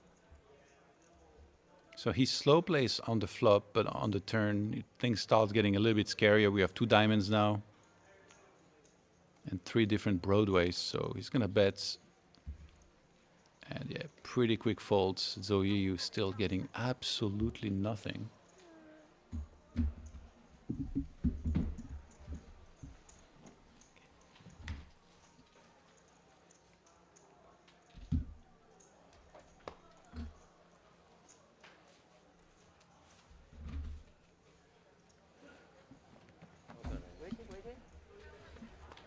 Ça va et toi, Mr. Merlo? I am back. It seems like we're down to 25. I would love to know about all the things that I've missed. I've saw some of it, but I haven't been able to watch all of it. Did you have a good time, Todd, with Selena? Yeah. What was the highlight? What was the absolute highlight? We got to talk about what hands we hate. For her, still ace queen. For me, it's ace king. And actually, Song Youngyu, did you see? Like he fell to 5 big blinds, then he kept rebuilding. He got back up to a bunch, and then he got ace king. And he busted on a flip, on a completely standard flip. I did not see that. He got my standard experience in tournaments. I followed your advice, Todd. The last words that you said to me was, "Go ahead and get some food, bro." So got some fried rice, got some beef noodles. Well, you ordered 2 dishes. I went for the double. You're an animal, man. I was hungry. What can I say? The food is excellent here. So if it's good. And also, I'm so happy because I liked the fried rice yesterday, but I did think it was like a little plain, you know. I was like, I'm kind of wishing in Dutch we have sambal, which is basically just like spices mushed Which, together. like, there is 2 different fried rices? No, yeah. It's the Yongzhou one, right? Which is like with ham and stuff. Yeah, like that's egg. the one I definitely had with ham and egg, but still, like, I like spicing things up. But now I find those little cases that are standing on the table, and I was like, okay, I don't know if I like this specific spice. I tried a little. I was like, oh, yeah, it's spicy and it's good. So I was very happy. Best fried rice I've had in a while. Nice. Love to spice it up. Did any of these guys become your favorite over the last 2 hours? Well, I like this Song Youngyu guy because he was like really surviving, Mm-hmm. but unfortunately he busted. Also, he was doing the one thing I don't like where he was putting his shirt up to hide his mouth and throat. Mm-hmm. I'm rooting for our lady to finally win a hand because she's been mega carded. Is it one of the ladies that we've seen in the previous days, or is it a new one? I don't think so. No. See, maybe I recognize her from the late night cash game session that we've got going on yesterday. The ladies were dominating, man. There were Yeah? there were actually a decent amount of them, and everyone knew each other as well. It's fun, really fun to see everyone come together and have a good time. So we take a little look at Zheng Jin having ace 8 under the gun. He's gonna let go of it. Big blinds are 6K or 6K, 12K right now. Those are the blinds. Big blind, of course, being 12K. 6-5 suited from the hijack. I mean, the man's got a nice stack. He's got some chips to play around with.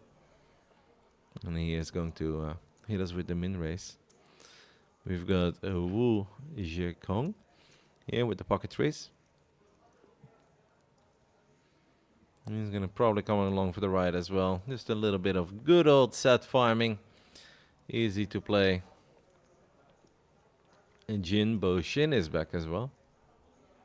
Big blind. He's got a good stack. Already saw him before on the final table. He's got a beautiful suited connector as well. So we got the 8-7 suited, the 6-5 suited, and pocket threes all going at it. And Wu Shuetsong, by the way, plays very quickly. Like earlier, he got 4-bet and he very quickly jammed ace queen. Then he just snap checks back. Like this guy's, he's a fast player. Just how we love him. A man to my heart. I think I'm a very quick player as well, and I'm absolutely aware that once in a while it's going to hurt you, right? There are moments where you should simply take your time, but for some reason it's just not really in me. And this whole, like, if somebody raises me and I already know I'm gonna fold, I'm gonna snap fold. And it's like, yes, you give out a bit of a tell that you're doing it late. I'm aware of all those things, but just don't really have the acting in me, don't have the whole Hollywood setup in me. But yeah, once in a while you're going to make a mistake. But overall, if that's the way that you enjoy poker, I do believe that it's always important to enjoy doing what you're doing if you want to get better. And if this man just enjoys playing fast, let him play fast. Yeah, I mean, as long as you're not breaking etiquette, you can do whatever you want. Absolutely. And I love it. I'm definitely in favor of tournaments handling or moving with a shot clock as well, like we have it here, 30 seconds. And you've got a couple of time banks if you want to use one. Throw it in there, you can use a few more on the very big spots.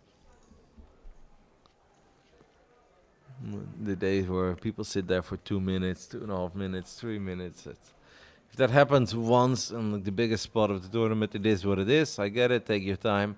But if we look at that kind of stuff, every third hand, it just becomes a little bit dreadful to watch as well. And if you're a part of it, if you're sitting at the table, it also, I feel like it's very draining, but there's just so little. Like if you look down at Jack deuce offsuit under the gun and you snap fold, but that hand goes on for 11 minutes, it's really annoying. It's part of being good at the game, though. You need to like be patient and pick your spots. Minimize your losses when you're not running good. Absolutely. Discipline is mega important. But I also love that it's part of the game these days that we force players to act in general a little bit quicker. We got a new player here joining as well. I believe he is American, because I heard him have a conversation in the Starbucks, and it sounded very American to me. Or maybe he yesterday stopped by the bar for a split second. Seemed to be having a very good time. He was just vibing with one of his amigos. Zhao with the King Jack offsuit under the gun +1. He let go of the very weak ace last hand, ace 8, the dead man's hand. He's gonna open things up with King Jack though.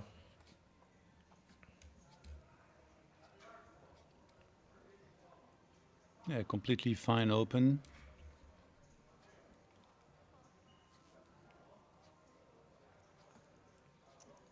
Oh my God! So you come on, 7 deuce off. Yeah, What are they doing to this poor lady? it's alright. The mamacitas are coming. The kings are coming. Yeah, Have kings lost yet on this stream? Because I still haven't seen it. Did it happen? I don't remember it if it did. I feel like the last 2 hours is the one where I did miss a little. I did put the stream up while I was having dinner, but you obviously still get distracted. Fun flop here, Queen 10 3. That is, I think, the light for King Jack. If you open King Jack in an early position and you flop an open ender with an overcard to the board, you're going to have a good time overall. Big blind, King 4 of hearts. Doesn't have a whole lot going. All the backdoor draws are alive. The ace jack, the jack 9, the hearts, but it's not a very good flop for our newcomer to the future table. And we obviously know that his king is no good. He might think it is.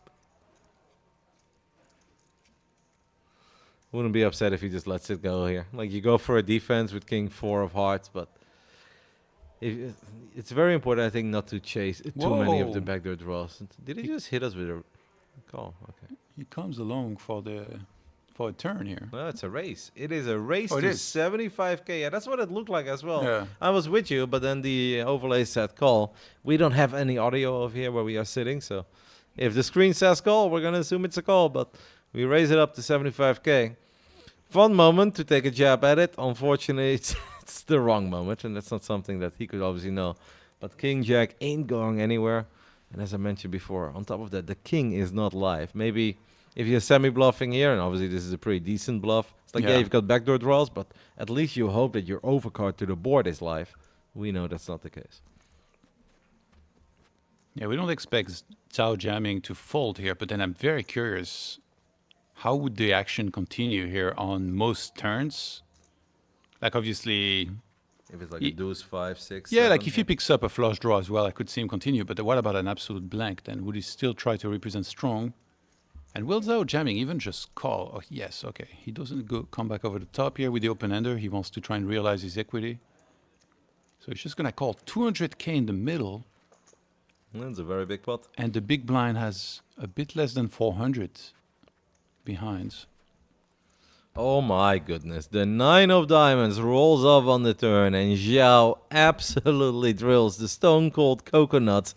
And it's a perfect rainbow board as well, Todd. Like, that is the cleanest river that Zhao could ask for. Yeah, but now everything depends on whether the big blind wants to keep on bluffing or just was it just a check raise give up, where he thought it's a continuation bet range with sometimes where somebody has absolutely nothing.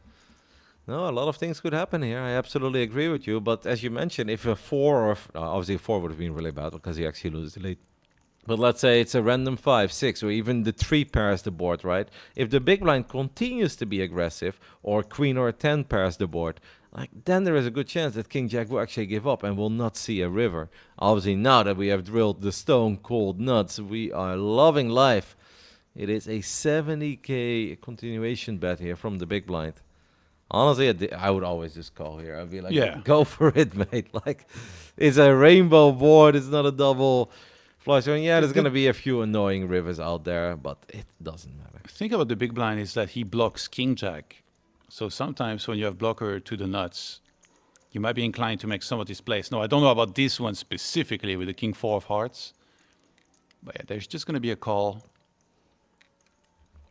And now, first 2 acts, the big blind with just king high. He did obviously pick up the gut shot, right?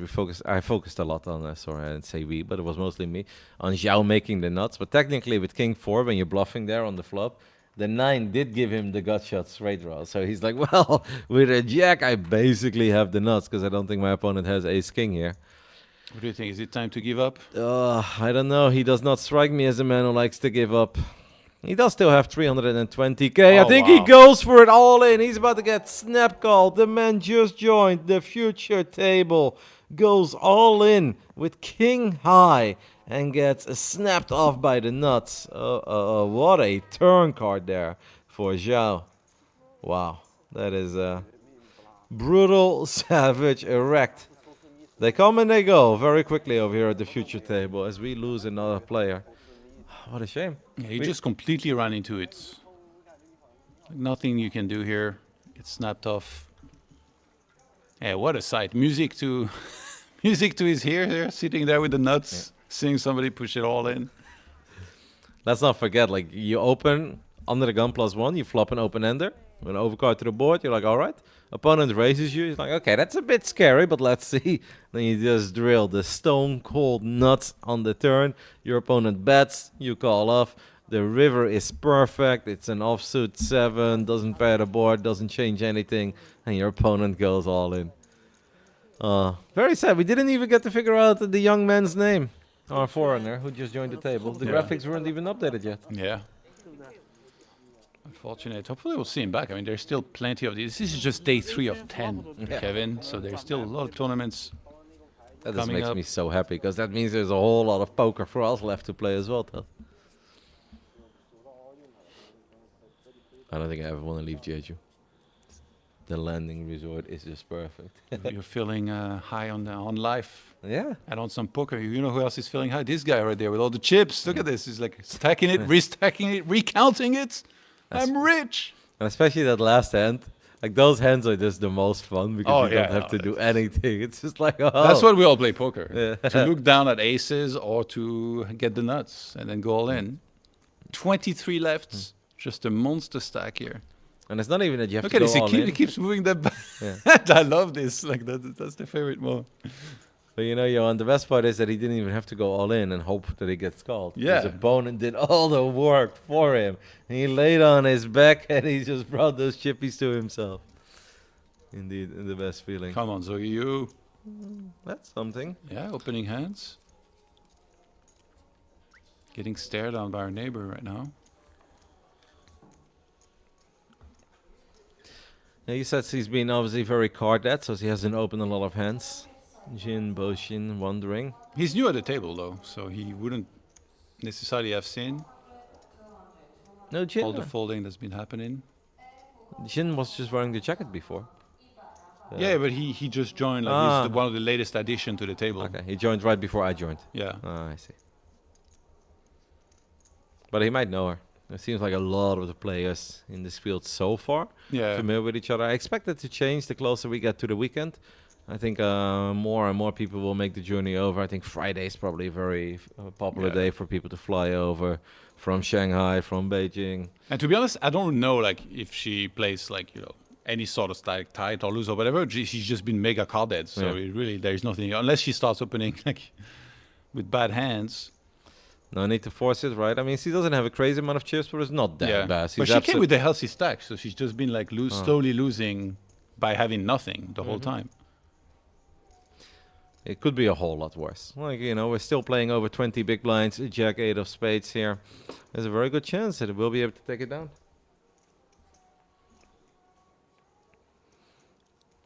We are going to go for a little continuation bet of 20k. A little less than 2 big blinds. And 10-8 has completely missed. So 10-8 is going to let it go. And Johan, your lady, is going to at least see a few chips head her way. And sometimes that's all you need. Just flip that momentum on its side and make it yours. And 34 big blinds, honestly, that's very decent here. If you're at the final 23, like at this point, I wouldn't be sweating that at all. As long as I am not dropping near like 12 to 14, and even that is not that bad, then obviously you still have to play excellent poker and you're going to have to wait for your spot.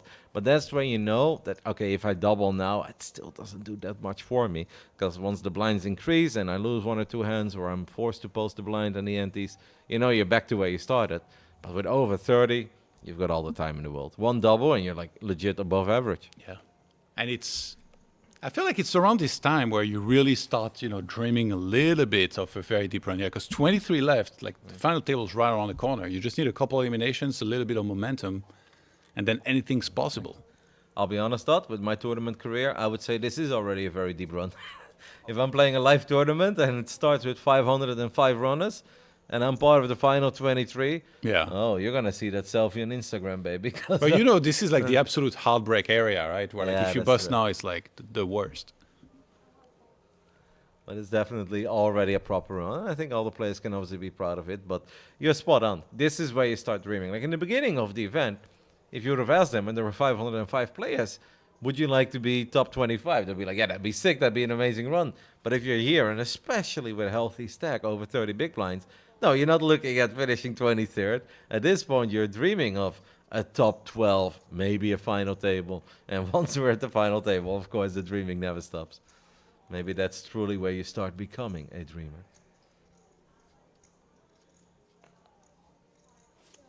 And we've seen Wu Sweatsong limp a couple of times. He does it again here with the suited ace, although he has a very decent stack.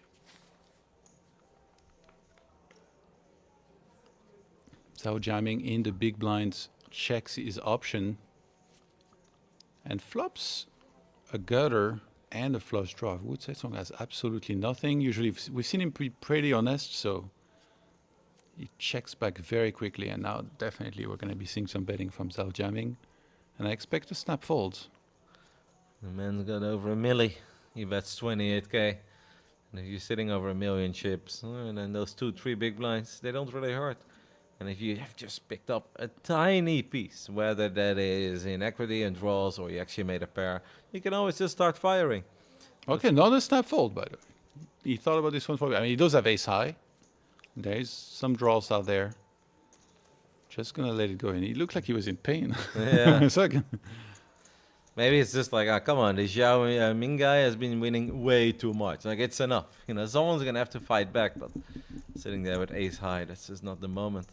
And we saw what happened when our newcomer to the futures table was like, all right, so you're the big stack bully, yeah? You ain't bullying me. It's like, well, the king 4 later and we're out. It's rough, but it is what it is.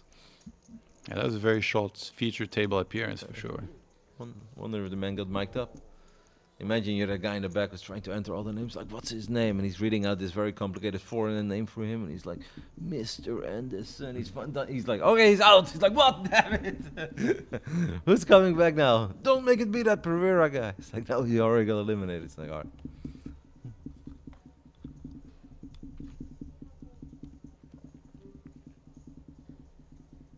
Ace queen of suits for Wen Huan here in C2. Wen Hong, that's how we say it. Wen Huan. Juan, little Yeah. Mexican in there. With the H, not the J.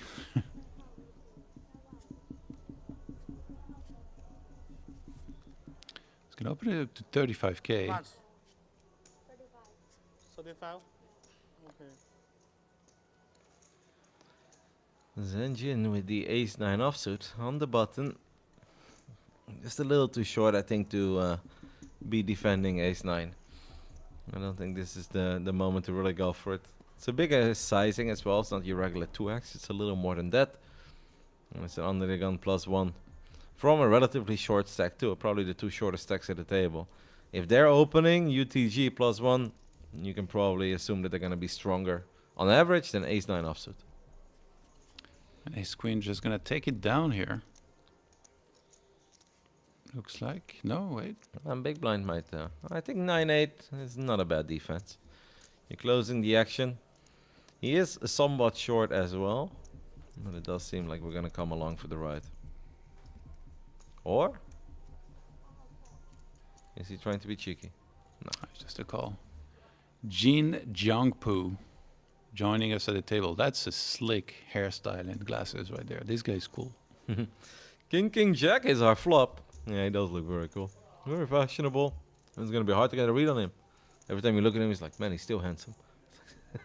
It's like, that's the only read I'm getting. I'd go clubbing with that guy for sure. Me too. The year was 2012.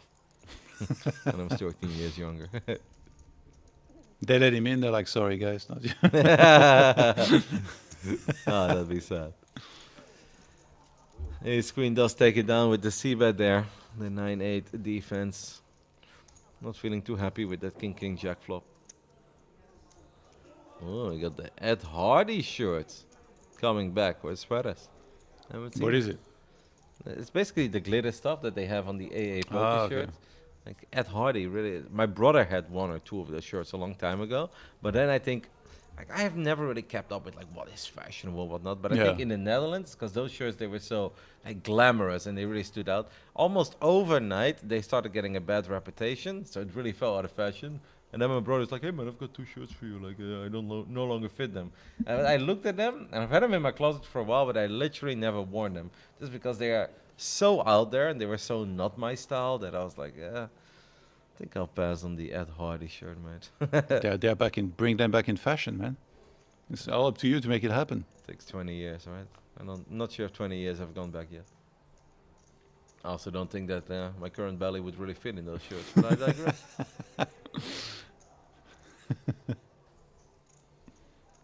Truth talk over here, Todd.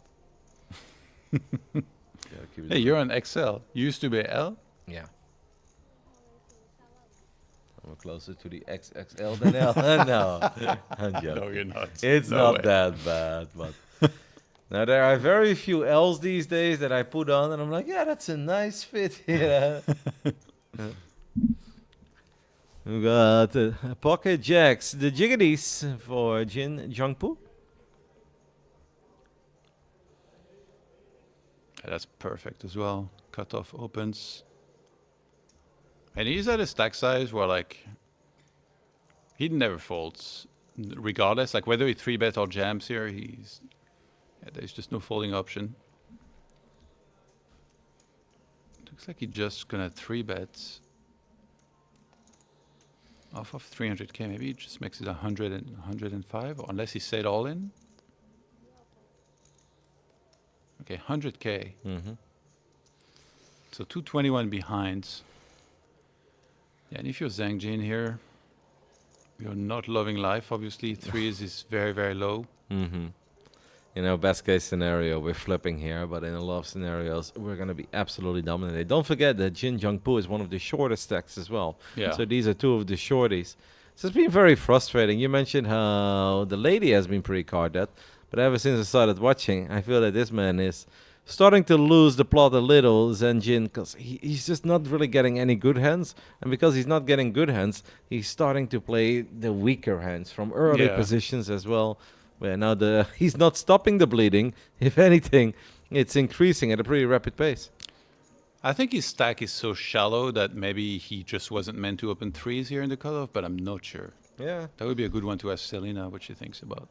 I also think that he's just hoping to take it down 3, right? He raises and he's like, I'm a short stack, so everybody should respect me. I'm opening from the cutoff. I got to be really strong here. I've got a tight range. Yeah, and then somebody behind you wakes up with pocket checks. Why is already doing duck face? Yeah, I was looking at that as well. I was like, she's posing. I don't know, maybe... Imagine she has aces. That would be a hell of a tell for the future. Nah, that was Oh, way too, snap! it was way too early. She's going to raise. But she already had the duck face before. I think she's just memeing. Oh, my God. It is the pocket jiggities. Maybe that's her thing. She's like, all right, I've been carded for so long. So funny. I'm going to make a funny face. And at that point, I'm going to pick up a hand. Next time she does it, like they see the jacks now, and next time she does it, she has 7 deuce, everybody folds. For a cash game, that'd be Goated. amazing. Zhou with the jacks under the gun is going to bump it up to 32k. Also one of the shortest stacks. Zenjin is like, ace 9 is pretty good, right? It's like, no, mate, you know it's not good. Especially not when UTG opens. And that man has just been looking at so many riggedy hands. Eventually, you want to play something. I get it. Down to 23. Getting closer and closer to that final table. You saw the prize, by the way? Nope. I have no idea. 120k for first. And actually, second place was like around half that. I think it was like around 60. Oh, so it's a big difference. Yeah, it's totally different to the structure we had in a free roll, where it was 100k, 78, Yeah. 50 plus. I mean, that one's maybe a little bit more catered towards the newer play as well. A lot of players that are playing here in the main. It's funny, by the way, that the main is played this early in the event, right? I know they've got a lot of different tournaments happening in the upcoming week, but Yeah. it feels very early to have what you would consider the main. Also because it's still weekdays. We're not even in the weekend yet. But it's multiple days, right? Yeah, it's early, but the final table will be on day 4 of the festival, right? Okay. But yeah, you still had to be here to make it that far. Yeah. Down to our final 3 tables. And today we'll be playing all the way down until we've got 9. But since everyone is pretty deep, this is not going to be anything like the 600k free roll that we had on the very first day. That was open to plays of the AA Poker app or the purchases of the early bird package. There's a good chance I thought that next time there is an early bird package, this man is going to get the worm. I want to come back to Jeju. Like, I've already made up my mind. I love it here. Even though I should probably wait to see how the next week goes. But Yeah. after 3 days, I love it here. You should reserve judgment. No, I'm not worried about that. It's just like if you run Omega bad, then all of a sudden you're like, I don't like these plays. Like some people have that in Vegas, you know, like they got absolutely destroyed by slot machines or the roulette wheel. They're like, I can't stand that casino. It's like, what do you not like about it? Like, everything. I was like, so, but what specifically? He's like, oh, I had this one night where I just I didn't couldn't get the buffaloes on the. It's like I couldn't get one bonus game. I was like, do you really hold it like against the entire resort? That, you know? Rightfully so. It's like, what about the people behind the bar? Were they nice? How are the restaurants? Oh, the machines don't give anything. All right. There might be more to it. A limp in here again from Wu Shuetsong, so that's really a big part of his strategy. He's been limping left and right. 7-4 suited. We've got 10-5 suited in a small blind for Wen Huan. And I think he's probably seen that Wu Shuetsong, he limp folded a bunch of times, especially to bigger sizing. So he might decide to attack, but no, he just calls. And ace-4 offsuits from Doyu. I would have loved to see a raise, actually. I mean, it helps that I can see the card, but I think they would have given her so much credit. I mean, he did just raise last hand, right? Yeah, it might have been a great spot to just take it down. Well, a flop, by the way, for 10-5 of diamonds. Flopping mid-pair. And obviously a 10 high flush draw. And whoosh, wet on Is on it- the button. With 7-4 of heart. 7 high is gonna stab away. I mean, I love the heart, but this is not going to work. This man is drawing Omega Slim. I don't know what on earth has to happen here. Well, he for- has more odds to win this than the Dallas Mavericks had to to get the first big draft. Yeah, They yeah. had 1.8. He has 2%, He's got 0 now, Todd. and now they're gonna get Cooper Flag.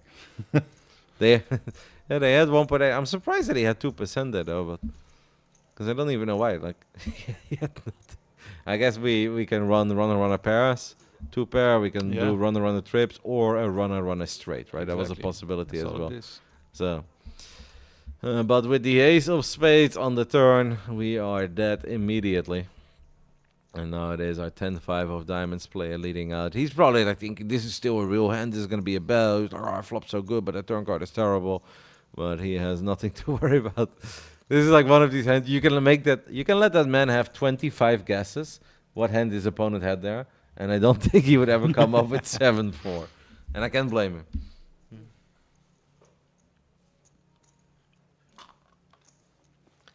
Seems like there is some good action happening at some of the other tables.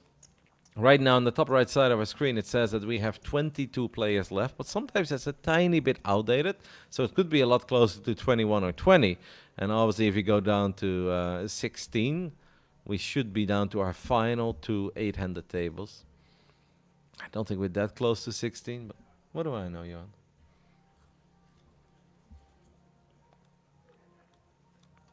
Maybe that was just a very big pot, and often when there is like just a little bit of noise coming from a specific area, people get very curious, right? Like, oh, what's happening? See 2 people standing around the table, like I want to be the third, and now obviously we got the snowball effect, and before you know it, there are 20 people railing a somewhat significant hand, but not necessarily the hand that's going to decide who makes it to the final table or who is going to win the tournament.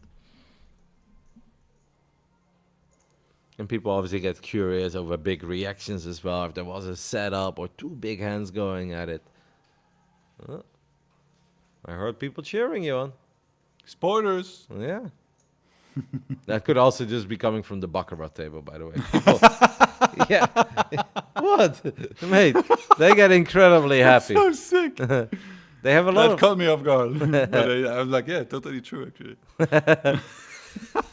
No, because like you have the basic game of Baccarat, which I understand, right? Like whoever gets Yeah. close to 9. But then they also have like 7 side bets and mini games that I've never touched in my life, which I know will surprise you, because you would think that I've engaged in everything. I have no idea what's happening, but I believe some of those payouts are really big on the Baccarat table.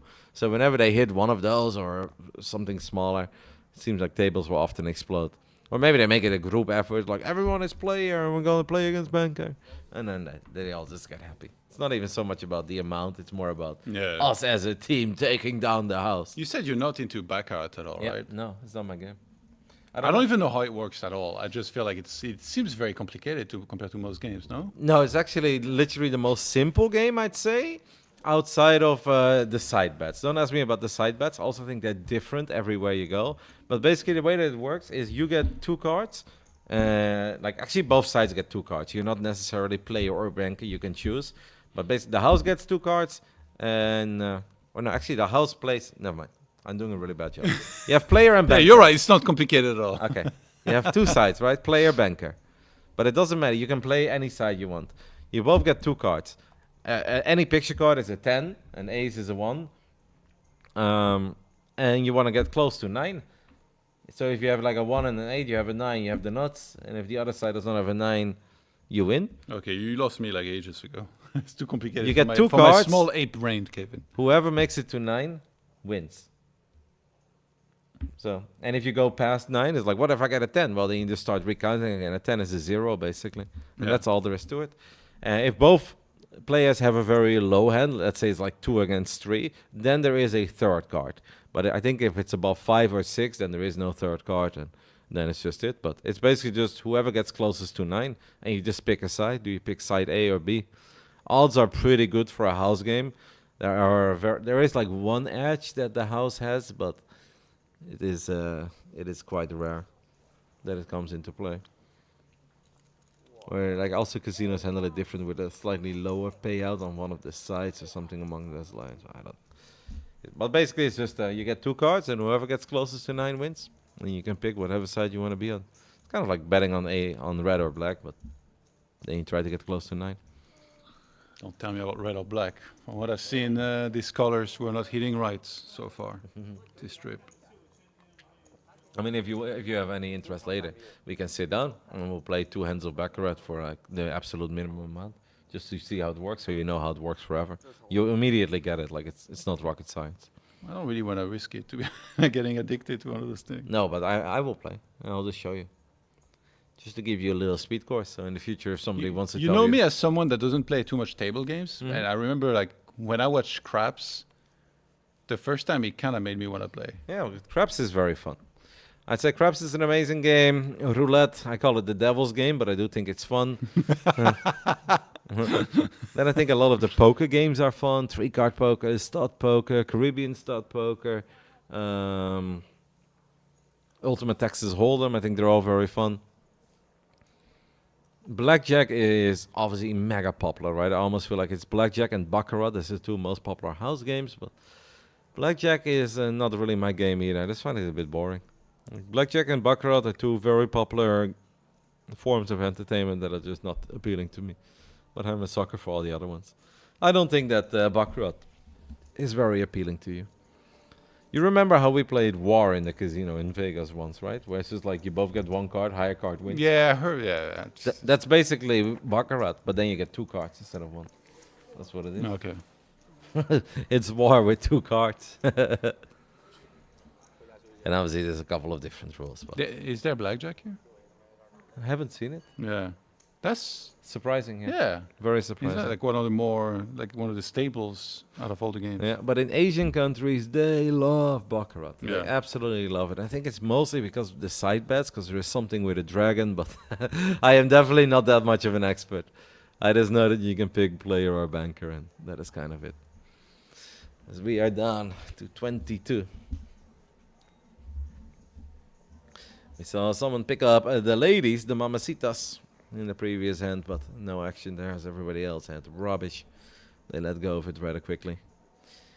Jinbo Shin is wondering, if everyone folds to me and I've got 10-5, is this my moment? He knows that this is not the moment where he really wants to be looked up. But he's like, can I get this through and just pick up a couple blinds? Little adventurous thought, but the man is going to go for it. Sometimes you have to go for it, Kev.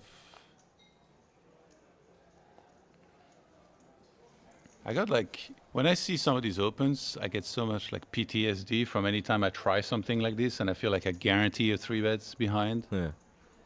I mean, I try a lot of opens, but 10-5 from the cutoff, that would be a bit too adventurous for me. But maybe Jinbo Shin just feels like he's kind of due, to get one through, and it seems like he might get it through, right? King 4 offsuit. Against the cutoff, I would not be upset at all if the big blind folds this one. I don't think that's omega tight. If it's suited, I'd be like, hey, you should probably see a flop. But he is going to let go, and Jinbo Shin gets it through. Honestly, that feels as good as getting aces stud when you're opening 10-5 it feels offsuit. better. Because you're like, Are if you I can do joking? this with 10-5, imagine what I'll do with aces. It's wild because also people are going to take notes that you opened and took it down in this case. And you're like, all right, next time I'll have it. And then maybe they won't give me the credit. He had a lot of respect. We can definitely say that, since no one really wants to try. To be fair, obviously in moments like this, poker is a game with an immense amount of skill. But on moments like that, you just need to get lucky, right? Because somebody behind you wakes up with ace queen, Oh, ace yeah. king. You're going to get 3-bet. You look silly. That was a bad play. But sometimes you just need to hope that the timing favors you and works out in your favor a tiny bit. And this time it absolutely did. Our 16K big blind here. Juan. King 7 of no thank you. So you still semi dog face. This time not with the jacks though. I mean, last time she did it before she received cards. She woke up Yeah. with the But then she jiggities. kept it, right? Yeah, for the hand. It was the poker duck face that it didn't move. that It didn't change. was consistent. It was solid. Big fan. Got Zenyin looking down at the King 8 on the cutoff. Perhaps he saw that 10-5 open from the previous hand. I don't think he did, but let's say. Wondering if it was his time to make a move. I do believe that we have already said goodbye to Mr. Merlo. And for the first time today, for me, I am joined by Selena. It is lovely to have you with me, Selena.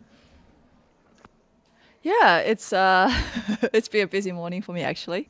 Been doing some award presentation for the winner of the opening event as well as the high roller just now.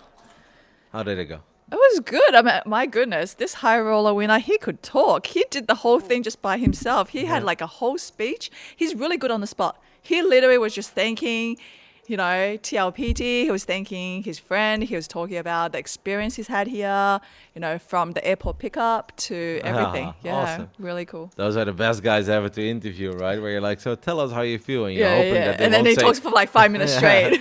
like, this is good. You're answering all my questions. All right, that's it. By the way, this is the second time for me in 3 days now that I see pocket aces. This time on the big blind as well, after we had a Queen 8 offsuit open from the chip leader on the button. That is a very big... What the hell just happened? Is that correct? Did he really just raise to 191k? Yeah, that's a big raise if that's what he's done. I guess we had an open and so we had a min raise from Zhao and we just bumped it up to 191k. He's smiling. He's maybe I got too excited over there. So I guess it went from 40 to 100. Yeah, well, most certainly a play. This is, I think, the second time this weekend that I see aces, and then the second time that whoever gets aces is getting a little too excited. It's good to get excited. Seems like the table is smiling a little bit, just seeing the reaction of the man who won the hand. Like, you were really happy. He was loving that hand. And outside of the award ceremonies, anything fun happened on stream while I was gone and you were commentating with Todd? Yeah, we saw Chen Dong bust again. You know, another deep run for him. But unfortunately, he got short and then he ran ace-jack into pocket aces. So, yeah, we've lost the Team Pro. That was on the table earlier today. The green jackets are not fortunate yet. So they might turn that around. We are down to 22, but I'm not sure if it's updated. There's a good chance that it's going to jump up to 20 or 19 soon. But obviously a lot of players do have very healthy stacks. The blinds do not increase incredibly quick, but we are playing 8k, 16k at the moment. Well, I think with the moment we booted the stream up, we were playing 2.5, 5k. So in these previous hours, it has obviously gone up quite a bit. Stacks are getting bigger, but there are also a few guys, especially here on the future table, that have just not been able to win a hand in forever. Zenjin being one of them, and can't blame the man. He's just not getting a whole lot to work with. And that is where poker can become very frustrating. And Xiao, the chip leader, snap folds. No interest in this hand. Gonna take a little look at one of the side tables. Yin Jiangpu is taking a look at 10-5 offsuit on the button. He's gonna let go of it. And the man who just got very excited over his aces, Wu, with a 6-5 of hearts. And this time is just gonna make the call. Two funny hands going at it, 6-5 of hearts and 8-7 offsuit in the big blind. Just expecting a check here from the big blind. Doesn't really hurt. See a flop and take it from there. By the way, there's no music today, Selena. No, we had to turn off. Oh. Yeah, there was, you know, certain issues. And yeah, I mean, they were doing it with the K-pop again. And we actually saw a worker who was able to manage to turn it off, which actually, it kind of feels different, doesn't it? It feels lonely. I was honestly kind of vibing with the music, but if it helps you guys, I'm happy with it. But especially because I don't have a headset. What I'm very used to when I commentate, whether that's video games or poker, is that I hear something. But now I'm just kind of sitting in a very quiet room, talking over a feed there, where I don't hear the audio of. So honestly, I miss the music. We gotta find that guy, turn it back on. Maybe just not as loud as it No, once upon a time exactly, was. exactly. I'm not sure if it's one of those things they could change the volume in this particular room without changing it for the rest of the casino floor, because I realized that the music's actually streamlined throughout. Yeah. So And maybe there in the big casino, I heard it a lot less, but that's just because it's a bigger room, I guess, and there's a lot of noise from people around you. We're a little bit isolated here in a We are. beautiful split-off room. yeah. Yeah, then you do hear the music very clearly. I'm going all the way to the river, and it seems like 7 was ahead, continued to stay ahead. 6-5 did have a flush draw. Kind of missed it while we were talking about the music that we were listening to. But the flush draw did not get there. So the man is playing the board. He is going to check. And I think if you win here, you gladly check back. And just hope your 7 is good. It is hard to make a pair. He forces the man in the small blind to show his hand. Sees the 6-5. Very happy player in the small blind. Very happy player, yeah. All smiles from him. He's actually the one that has been like just open ripping ace king pre-flop for his whole stack. Yeah. He's made a few like just shoves pre over opens as well. So yeah, I mean, definitely not afraid to get his chips in the middle. And he's also the man who just made it 191k pre-flop with aces. So he did he? Yeah, that was him. Like, I mean, there was an open, to be fair, but it Yeah. still felt like it was a very big race. No, you know what? He's just so happy to be here, right? Like for him, it's like probably, not many tournaments that he gets to play live at, especially being at a feature table. It's very exciting. You can actually see that he does not have that much experience in playing poker. The fact that he did choose to raise it up so big with pocket aces. One of those things is where you're not going to be able to get these pocket pairs very often. And then when you do, you don't want to blow players out of the pot. You want to try to extract that much, like whatever value you can with them. And I mean, I'm not saying letting the whole table into the pot, but yeah, like you want to get at least, one player to see a flop with you. Hopefully they connect, even if it's in a tiny way. Give Yeah. them something to be hopeful of. And yeah, once in a while that is going to backfire, but if we're ever just trying to take it down pre with aces, we are missing out on way too much value. And if you're playing a lot of these tournaments, it's going to be hard. Like, there are moments where I can live with it. If we're very close to like a big pay jump, or we're very close to making the final table, where maybe there's a blind rollback as well, then Yeah. I'm all right if you just like want to take it down. But we're a bit too far away from that. We are, and it's really about building a stack here. If you can extract those value from your opponent and build a stack going to that final table, it's going to be very beneficial for you. I mean, he's got a pretty decent stack, to be fair, right? Big blind is 16k, and he's currently sitting on 720. So give or take over 50 big blinds, maybe 60, somewhere among those lines. So that's definitely not bad. But yeah, could have been a bit more. But he's happy, he's vibing, and I do love seeing people have fun with poker, because that is what it's all about in the end. Obviously, you've got the dedicated pros that grind 24/7. They're looking for the percentage here, there, everywhere. But Yeah. it's also good for people to just have fun playing It cards. is, you know what I mean? Yeah. Like, I think that when you become an adult, you sometimes forget to have fun, right? And poker is supposed to be social. It's supposed to be Absolutely. fun, right? You get players who like to put a headset on. They like to be in their hoodie. They like to have the sunglasses on. They don't want to talk to anyone. But, when poker first, kind of started, it was about, kind of sitting around a table with your friends. Even like back in the days in Yeah, pubs, right, where it's like not a exactly. poker room, like Yeah. people are sitting there, they're having a beer, you're playing cards with your friends, and then eventually you put a bit of money on the line. It's all good, but it's about having fun. It's Precisely. It's not about sitting there and shutting yourself off. And obviously everyone's gonna have a bad day. I'm gonna have some days where I'm like, you know what, I'm really not that chatty today, and I'll still be friendly, but Yeah. I won't be the one who's making an effort in trying to make sure everybody has fun. But I also think that the moment you walk into a poker room, whether it's your regular club or a strange poker room, and you're coming in with your hoodie up, glasses on, AirPods in, well, you're already setting the tone, right, for the kind Exactly. of evening you're going to Yeah. have. Because a lot of people will not even try to interrupt you when you're listening to your thing. So no, I'm happy to see him having fun. Zenjin finally finds a hand that he likes. To be fair, the poor guy really hasn't had anything. He is jamming under the gun. It's a bit unfortunate it's under the gun here against under the gun +1. chip leader is thinking about it. He's like, how much is it? It's Oh, exactly wow. 10 big blinds. And he could definitely afford it. He's Yeah. sitting on very comfortable 1.2 million in chips here. 10 big blinds is 10 big blinds, Selena. Would you make this call? Not with the players behind. No. You know, if I was like closing the action and Yeah. I was in the blinds, I'm definitely looking to, you know, probably put the chips in, especially with that kind of stack size. But yeah, I mean, so early, you don't know what's going to happen behind you, right? So yeah, with king queen, I'm tossing this in the muck.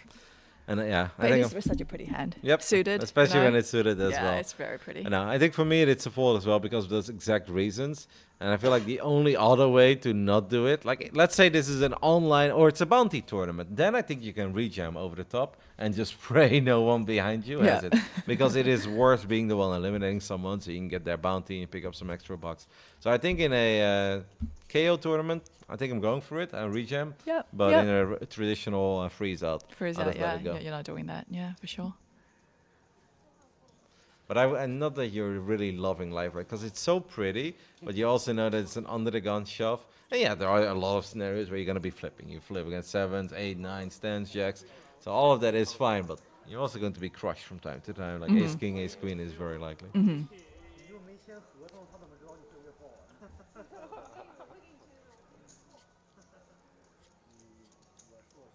Yeah, so we're gonna be playing to the final 9 today.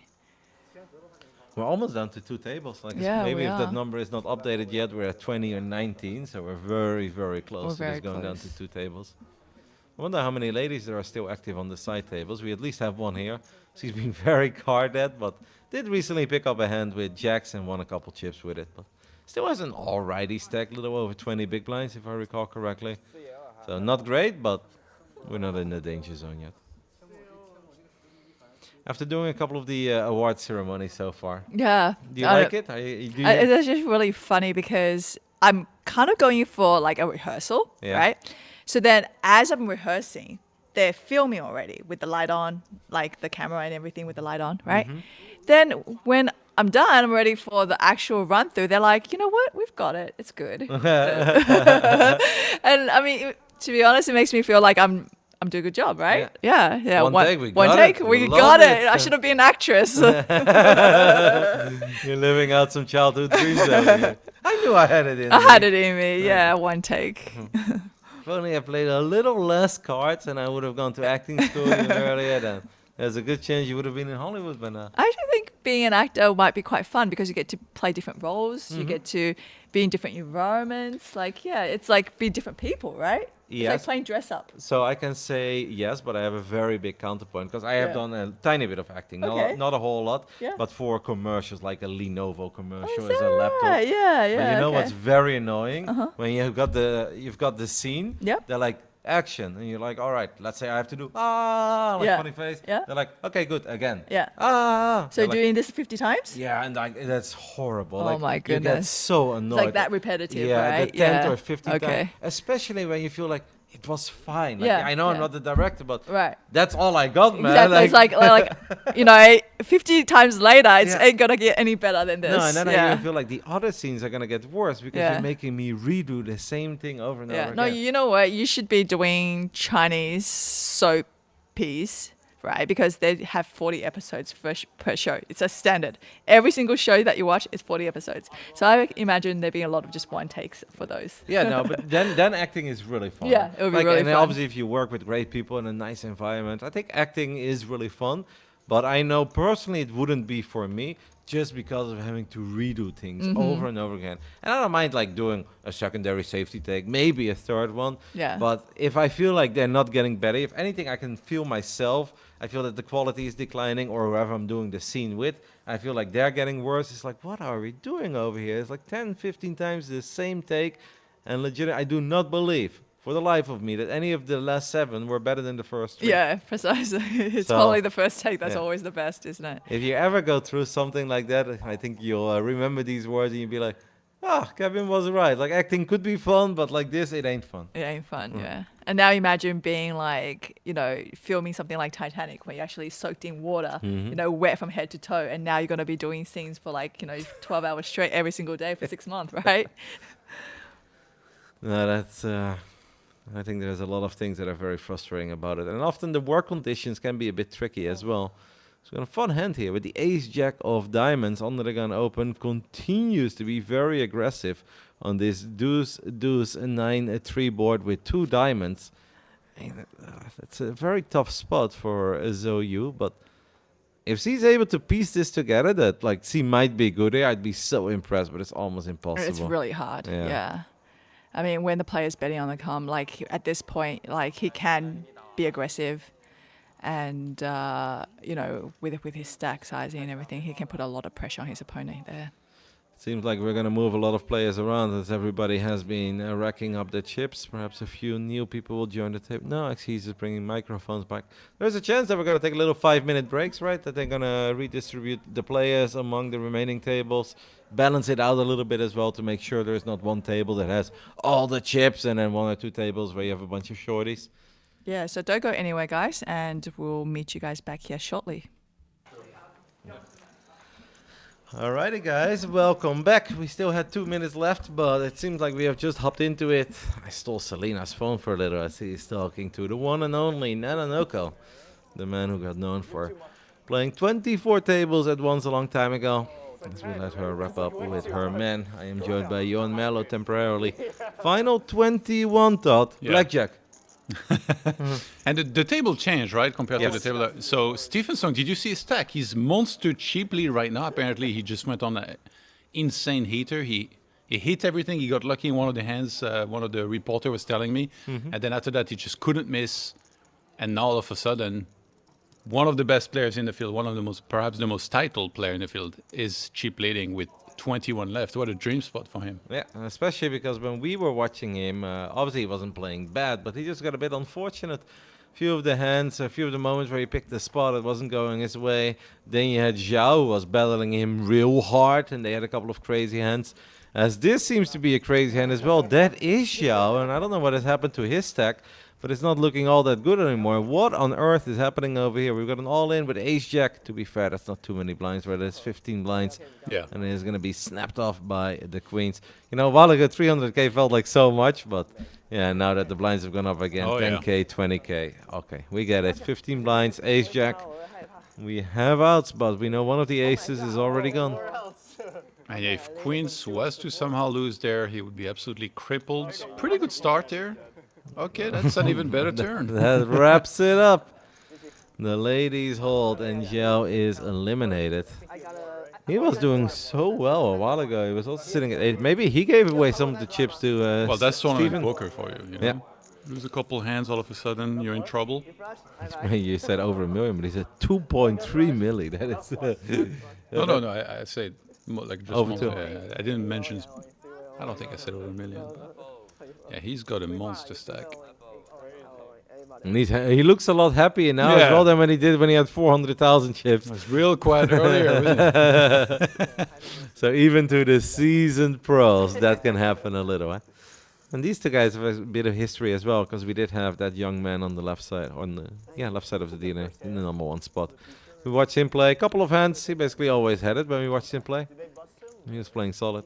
Yeah, I watched a couple of hands back there that will not be shown on the stream, so it was technically a bit in the future. So Yeah. on the other tables, people are getting hyped up when they win hands. One of the ladies, she was all in with jacks against ace queen, against the guy that was playing super fast, remember? That was limping a bunch. Yeah. And he was playing really fast all the way. And then she was like yelling, I'm guessing what was, hold. And then she held and she was like celebrating. And then later, Yeah. another all-in ace-jack against ace-queen. The guy hit the jack and he just like shouted, like celebrated. I would feel sick if I had the ace-queen already losing, but then this guy's like celebrating in front of you. I think these guys can tell, like they're right around the corner of like a potentially very big final table performance for them, regardless of how short you might be. Like you could turn it around at any moment. And don't forget, it's just going to be a very fun final table as well, right? Because again, these guys can go to bed, sleeping amazing, dreaming of what is to come. And you can tell all your friends and family back home, be like, hey, tune in tomorrow. I'll be on the final table. You can give them the list of the payout structure. You can tell them a little thing about the guys. Because at that point, basically, anybody who makes it to the final table, 99% of the time, you've at least seen them once throughout the entire tournament. be very rare that when you're down to 2 tables, you never had a single hand with anyone on those 2 tables. Since people are obviously getting moved back and forth as well. Tables will break when you go from 4 to 3 to 2. So it's just fun. There's a lot of history. Yeah. I think we're going to have a really good time watching the final table tomorrow. I'm excited. I want to start, though. Tomorrow I want to start, if that's all right. Yeah? Yeah, absolutely. Can you wake up early enough? Always. You can say a lot about me, but Yeah. if you think... Actually, I'm surprised because like you send me a message at 4 a.m. and it's like at 12. You're like ready and operational. No. Thought in my entire life, when it comes to pro gaming as well, I have been late for a broadcast once, like literally once. That was the World Cyber Games in Busan. There was just poor communication, but above all, I should have just been there earlier, and I wasn't, and I kind of missed like a third place match. And I was the only caster, so That was a terrible event for me, by the way. Yeah. Like I qualified ages before, prepared for months, went there, and then I got all the worst maps, best of 1 against everyone. Like Antigua Shipyard against Strelok. Then I lost and immediately booked a train ticket back to Seoul. Sick, bad experience. Yeah, that's the one I missed, but the fact that I remember says it enough, right? I'm obviously like, when I was young, I could also go to a bar and still be fine the next day. These days, I won't do that anymore. Johan has already left me. He's like, yeah, cool story, bro, but I'm tapping out. I'm bringing back Selena. He's got more useful things to say, and he might be able to help you to pronounce these names correctly. I'm going to do my best, Selena, but I can't promise. No, you actually have some easier names on this table. I see Nevin. That's the guy with the natural 8 patch there sitting on seat 1. And then So Steve. not Kevin, but Nevin. Nevin, yes. And he's actually the player that the winner of the single day high roller mentioned that had a lot of spots versus him that was, he found a lot of pressure playing against him. So we should be seeing some fireworks between him and Steven there. So. Yeah, we got Ja William as well. Oh, yeah. And I see Zhang Yang. I played, he was at my cash game table last night, Zhang Yang. Oh, okay. I played with him. He was having a tough time. he was there with his girlfriend, and he just kept handing the casino chip to her. He's like, all right, go get me some more chips. Go get me some more chips. Just couldn't quite get it going. But this is a fun table. That's always what makes these tournament series, I think, very fun as well. That on the first day, like, you're going to be familiar with more of these guys than I am. But even the guys that are unknown, if you just spend a few days at the same resort with them, you're going to run into them. Oh, yeah, for sure. That's the guy from Starbucks. That's the guy from dinner. That's the guy I played cash games with. That's the guy who loves Baccarat. That is fun. And we've got Martin over here as well with King 9 of Diamonds. And we were just mentioning how, somebody like Nevin is willing to really put the pressure on his opponents. So he's actually 3-bet from the big blind with a hand like 9-6 offsuit. Wow. That is not the worst flop ever for 9-6. Yes, obviously we flop an open-ender. And we have a backdoor club draw as well. Oh, and he just goes all in right there on that flop versus a 10 big blind stack. Getting a fold from Martin there. Frustrating for Martin. Not much he can do there. King 9, obviously it's a hand good enough to see a flop, especially in the blind against blind battle. If your opponent plays it like that, your hands are kind of tight. You're just going to have to let it go. Does not want to throw in his final 10 big blinds on a gut shot. And 2 overs. We would have known that he was actually in decent shape, but this is not a call you can really make. If you've gone this far, if you have survived 485 players, you're not casually calling off there with King 9 of Diamonds on an all-black board. Exactly. Especially, you're definitely knowing that the draws are in your opponent's range. But yeah, you're just not calling off there with King High. Ja William is a man we've seen a lot. There we have Zhang. We are back to Martin. Queen Jack on the button. I would not hate it if he just goes all in here.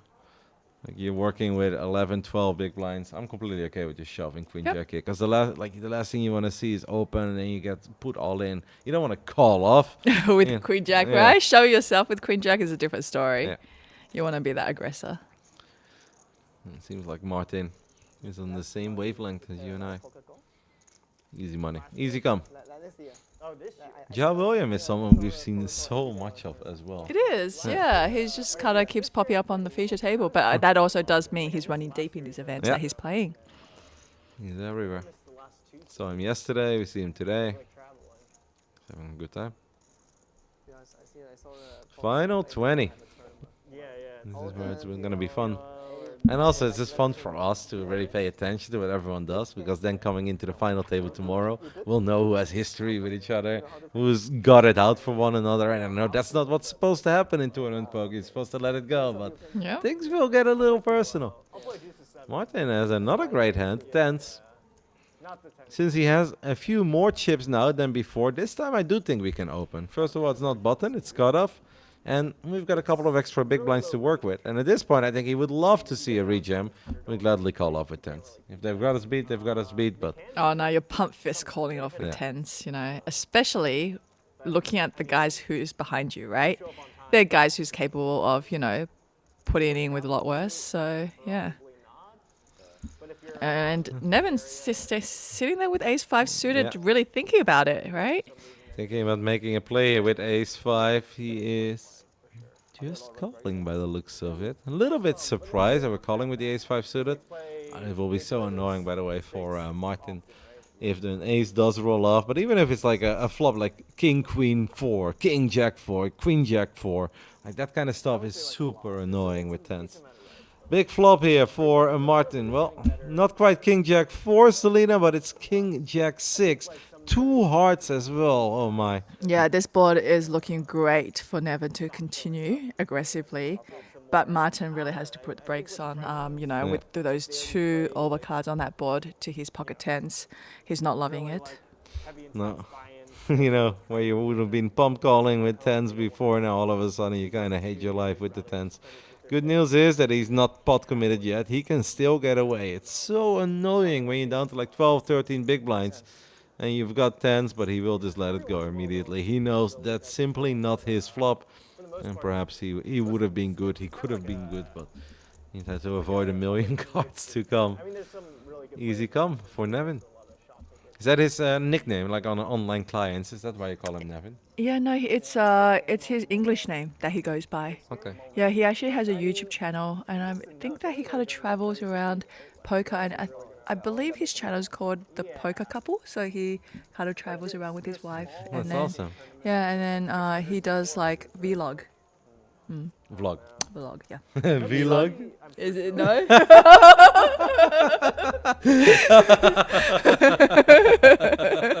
All right, that cracked Kevin up.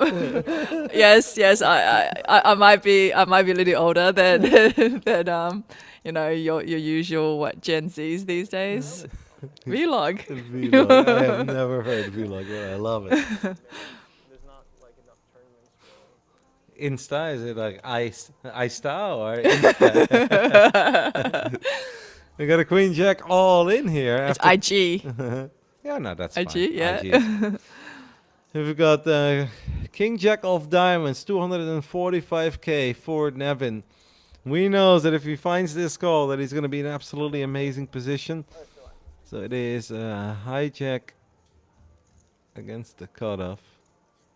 Yeah, what's really annoying here for Nevin is that, guys he is behind just him. on the cutoff. Yes, you have to worry about the guys behind you. You're not the one closing the action here. So let's see what he decides to go with. And it's a chunk of his stack, Yeah. It's 245 out of his 845. Yeah, he's sitting on 40, and this would be approximately 12 big blinds. Does make the call by the looks of it. Yep, makes the call, does not come over the top. We know now that he didn't have anything to worry about because the hands behind him can call. Martin is smiling a little bit. He's showing the queen. And, with queen jack, you're not loving life, but you're like, maybe I'm doing fine. Yeah, you're hoping for 2 live cards. Yeah. But not in this spot. This spot we can see, Nevin's totally dominating. The spades are live and the ladies are live. And we've seen a lot of kings, but we've also seen a very decent amount of queens. Now the tables are turned, and now we're rooting for a king instead of a queen. That's the queen, but it's the queen of diamonds. Trip queens even, but obviously it doesn't matter because king jack A made the straight and B made the flush. And that is going to be the end of Martin as we get one closer to the final table. It's kind of sad, by the way, when we get this final queen and it's completely irrelevant. It's so annoying when the card that you were originally hoping for is now the card you have to it's sweat. not out anymore. Yeah, and then it comes, and then another one comes, and you're like, oh, come on. But it was obviously alright, the flush. It wasn't just the straight, it was the flush as well. Good run by Martin. I feel like he ran a bit unfortunate on the future table. I don't think he was really able to make a lot of plays. He just never really had the cards in certain spots where he can start getting creative. So the only way that he really could have turned the tide is by just being completely out of line and hoping you get away with it. But Yeah. that's so dangerous when you're this deep. Yeah, for sure. And you do have, you know, two guys on the table in position of you. They're going to keep you honest. So, yeah, it's not something that you can just kind of go crazy with. Especially those vloggers, you got to be very careful of. He barely plays with it anymore. Like he'll like show up to stops and he'll play the mixed game stuff. Now I completely understand why you are not aware of the jiggities. If you're calling it vlogging, then you probably not watched the whole lot. No, I actually don't think I've watched a vlog.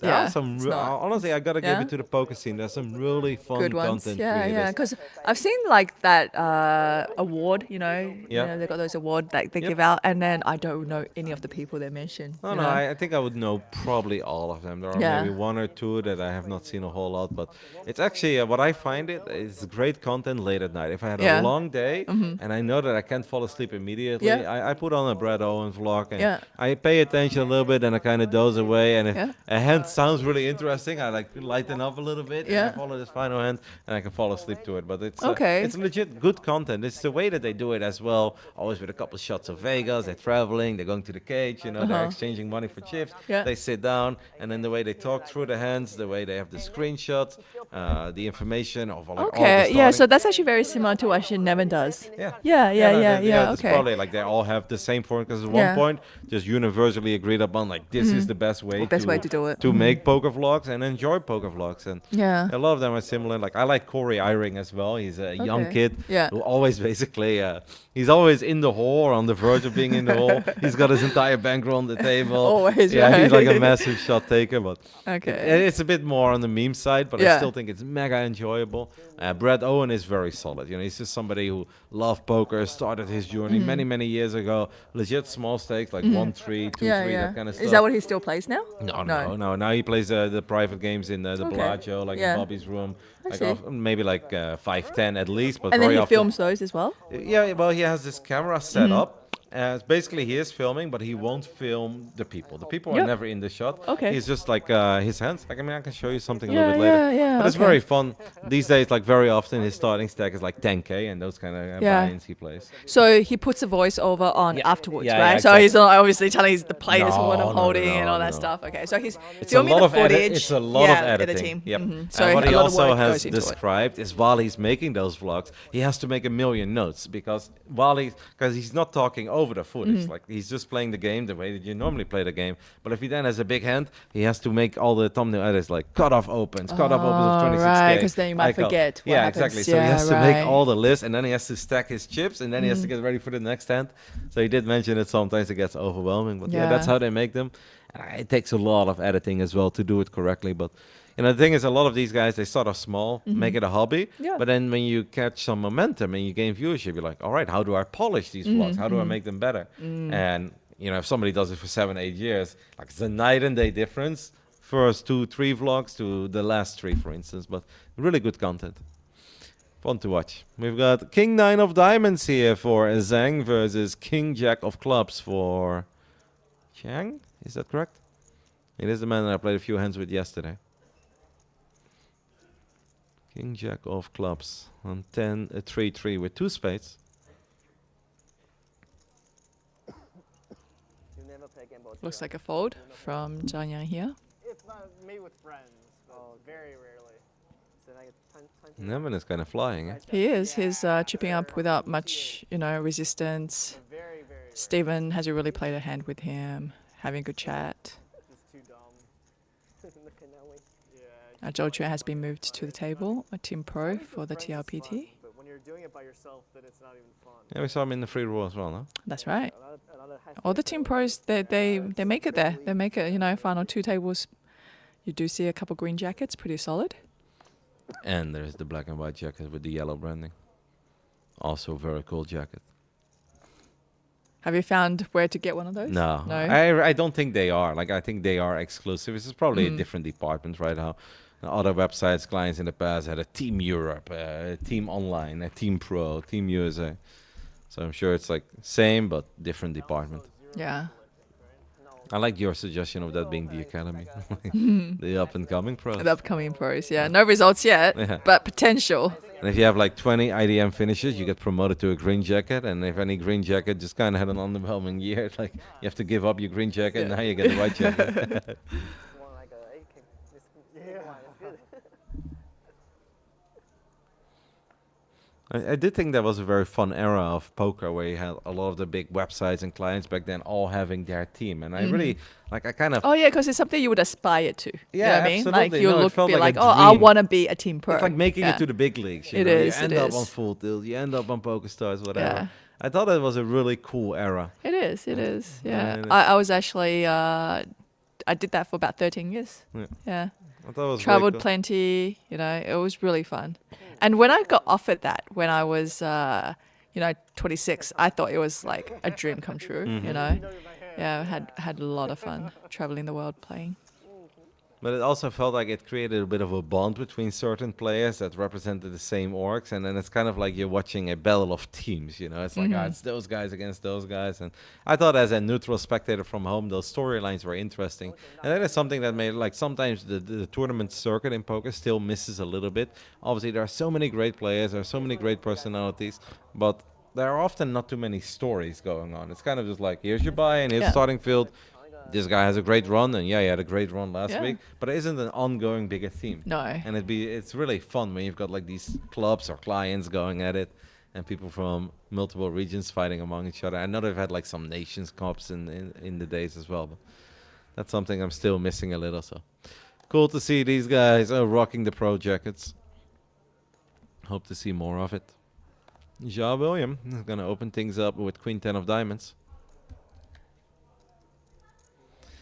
Wang Bin looks at 7-5 offsuit, and he feels that this is not the right moment to become a hero.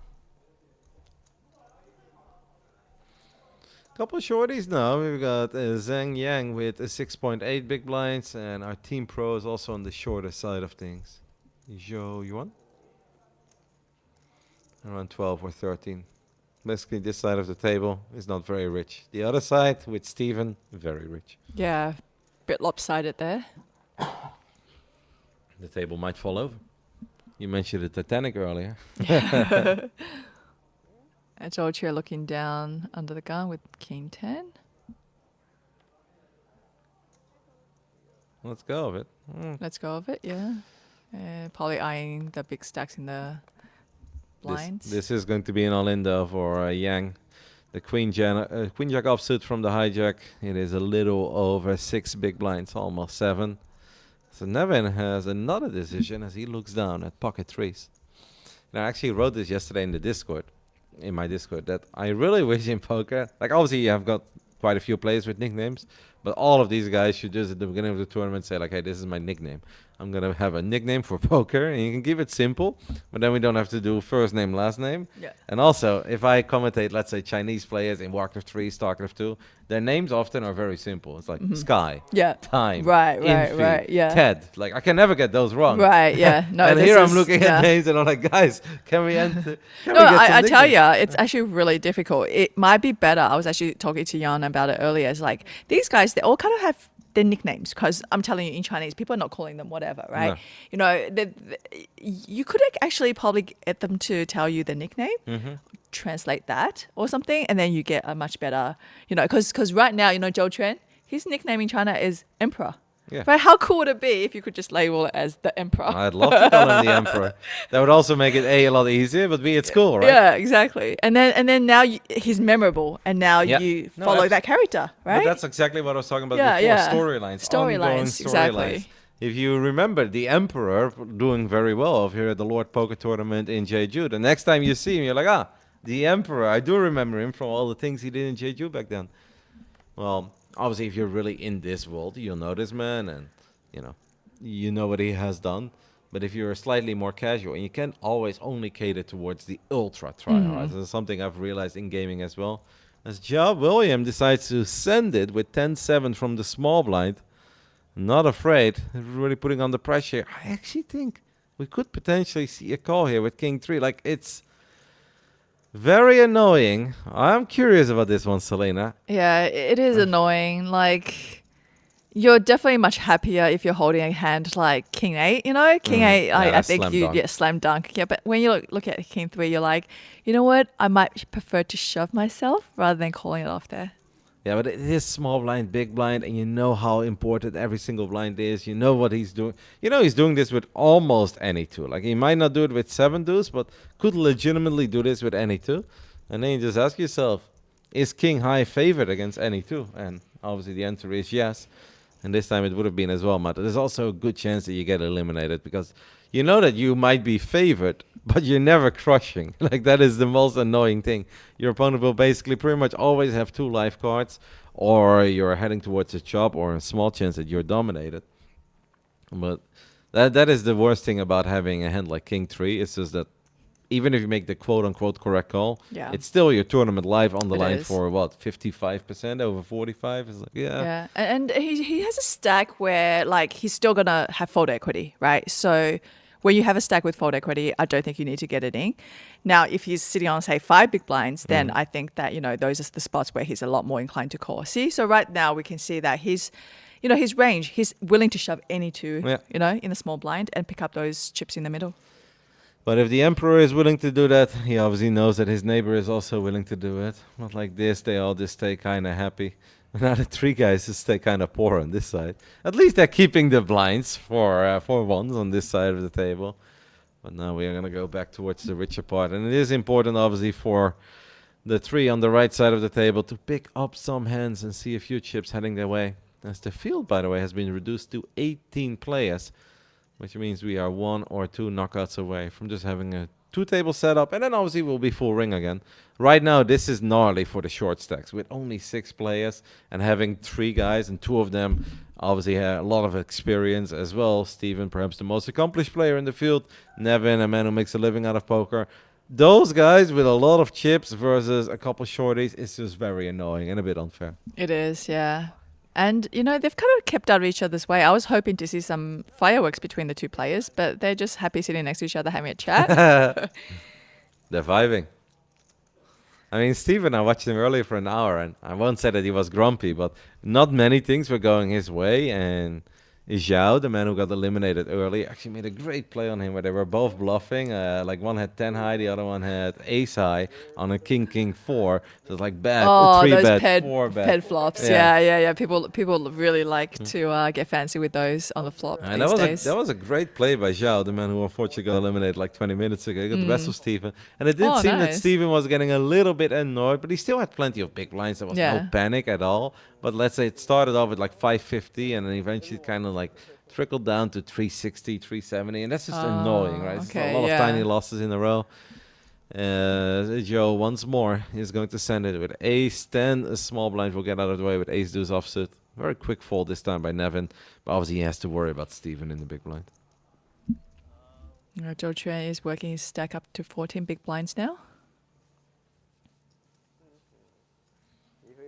Very important for Zhang, though, that he's going to find a hand real soon. Because you don't want to lose another round of big blinds. Like now, if you're at 6.8, you get a double, you buy yourself a decent amount of time again before you're forced to make another move. But if you have to pay another big blind, an ante, a small blind, even if you then double, you're back to where you currently are. And it doesn't do anything for you. So there are times where, you pick up those shovelable hands, you just can't let the opportunities pass by. You really have to, get it in there and pick up those dead chips in the middle. Joe William is working with a little over 500,000 chips as he raises it up to 40 with King Queen. Zhang down to 135, 6 big blinds. Let's go. There must be. I is think there a big pay jump or something? Well, no, I think he does also respect that under the gun raise, and also considering the number of players behind him as well. Yeah. Yeah, I mean, you know what? When you're short and you want to get it in, you want to be the one that's, shoving, right? You don't want to see a raise in front of you, then shove. It's going to make most players quite uncomfortable. For sure. Yeah, you prefer open shipping yourself without And, any. and with like an offsuit ace-7, I completely agree. I think it's fine. But I think if it is short, a suited ace, I think I would have gone for it. But the man decides against it, and he's still alive. And perhaps it's a good thing, because he would have made a pair of 7s, but he would have been heavily trailing against the queen of Ja William. Well, I guess he's not as much of a gambler as you, Kevin. Not many are, but no, like it's just, I mean, as I said before, like he's on 6 big blinds. Yeah. And if he now has to soon pay a big blind and an ante and a small blind, he drops down to 3. Exactly. Like, how long yeah. do we want to wait? My dad is a player like that. I Yeah. sometimes play poker with my dad. And my dad is legit comfortably going down to One big 1.5, blind? Yeah. Just like, chip in a chair? Yeah, he's No. like, I didn't get anything. He's like, yeah, I was forced, but there was nothing I could have done. I was like, well, there's probably like that 5 to 10 big blind range. There's probably something we could have done. He's like, no, nothing. I was like, well, what are we waiting for? You know? John William leads here for 45k, and I think Nevinus is going to let it go. This is not a very appealing board for the 9-8 of hearts. You guys, do you have And let's see if it was the right call by Yang or not. Can we find something real soon, because we do absolutely need it. And don't forget, we've been playing 10-20 for a little while, so we're actually close to the blinds going up as well. I don't know if it's going to be like 12-24 or okay, yeah. Well, even bigger than that. Like cover. okay, yeah. But my wife, she leaving like 2 days, like some. He knows it's time. If she not play the big game, so yeah, I go back. He is under the gun, +1 at this point. The Emperor will let go of his King 9, and there it is. Yang finds the jiggity. So Selena, our favorite new hand, in the hijack. With 7 big blinds, this is obviously a slam dunk, and it's also one where you really hope you get some action. Don't tell me he's raising. He did raise. He raised to 75k, so we're basically all in, but then we're not quite all in yet. He really wants to get paid on his jacks. And I can't blame him. If we're down to 7, we want to get paid.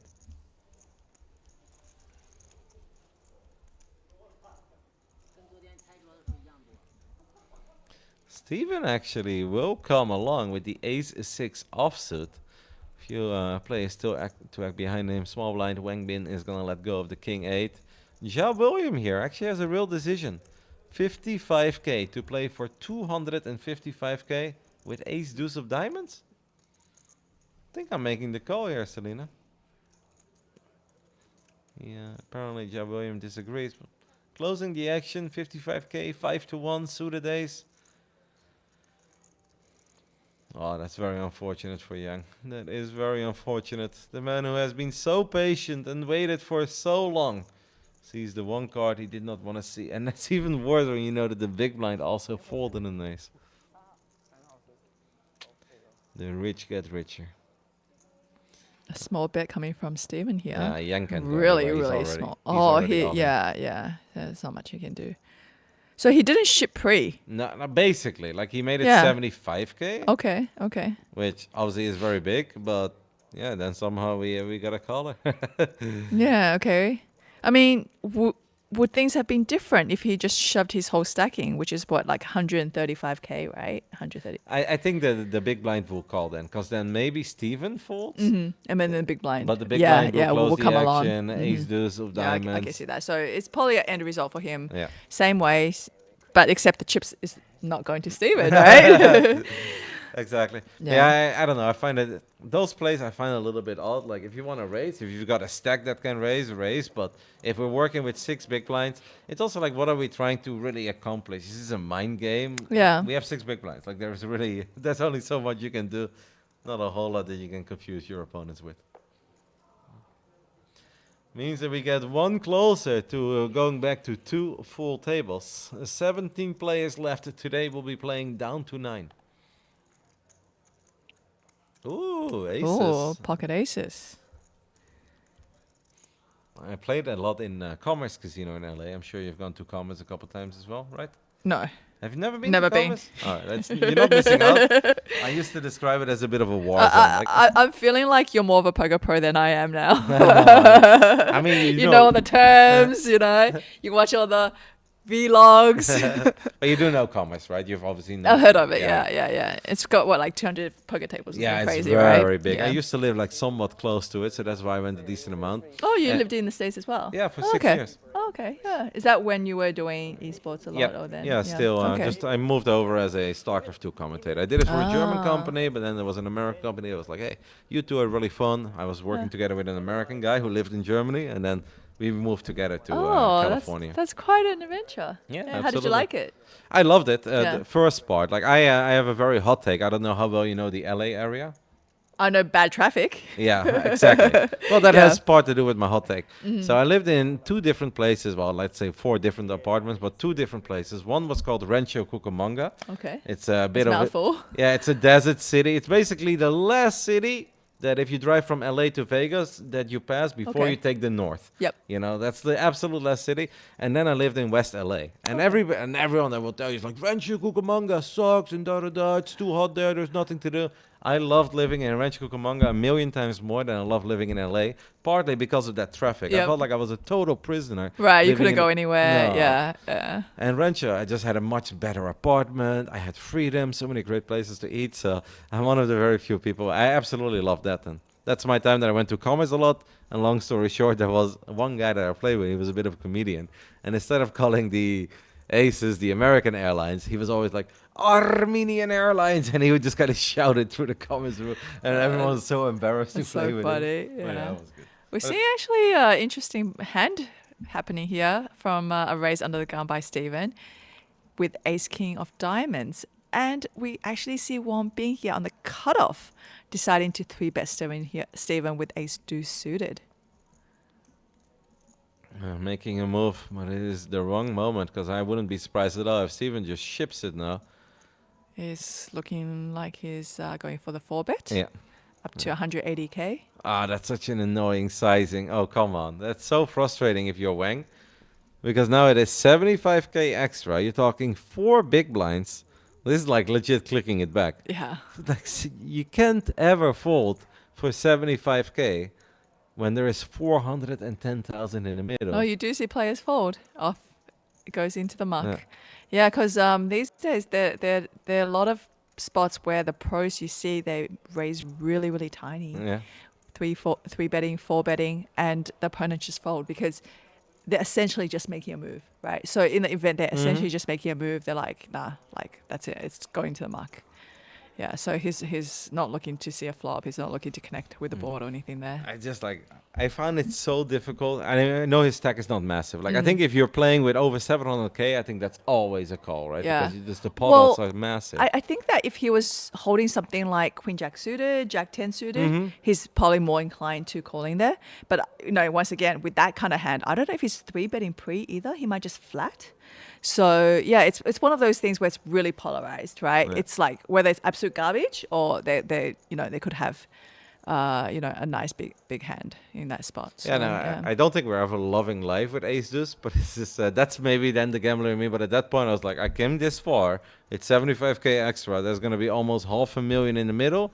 I'm gonna put in those 3 extra big blinds, and I want to see a flop with my suited ace. If it's offsuit, like it's very easy fold. But for those 3 extra big blinds, I have to see a flop. Steven is going to make the call here with ace 3 of clubs after the Emperor decided to ship it king queen from the button. Ace 3 a little bit ahead, but it's obviously a very fair fight. Ace 3 is still ahead. Hearts are alive, but we mostly are looking for paint, and that is paint. There is a king on the turn. The Emperor stays alive. Steven a little annoyed with that one, perhaps. That's the last guy he wanted to double up as well. Yeah. I mean, Steven's still the chip leader on the table, sitting on 117 big blinds, really comfortable. Joe Tre has finally a bit of room to breathe. He's doubled up now to 25 big blinds. Not a moment to find that king on the turn. Especially when you see you get called by ace 3 or... it's close, but you're behind. You need some help. The man gets there. No, it look like there's a new player joining the table. I guess after Yang busted with the jacks, we were very short. We're 5-handed. That can't be right. If we have 18 players left, we should never be 5-handed.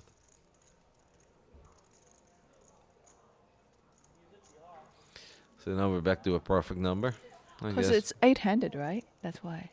Yes, now it says 'Cause that the field is down to 16, 16. and that means we have gone completely back to 2 tables. 2 tables. Yeah, yeah. Because I think a lot of the tournaments they're running this time around is all 8-handed. Yeah. Hey, we've got our Yeah. lady back. She was here earlier. I think there's a chance that she might be the only lady left because out of all the rotations we've had, we haven't seen anybody else, right? Yeah. So I mean, good to it's- see, still represented. Yep. It's a deep run. From 505 runners down to 16. Final 2 tables.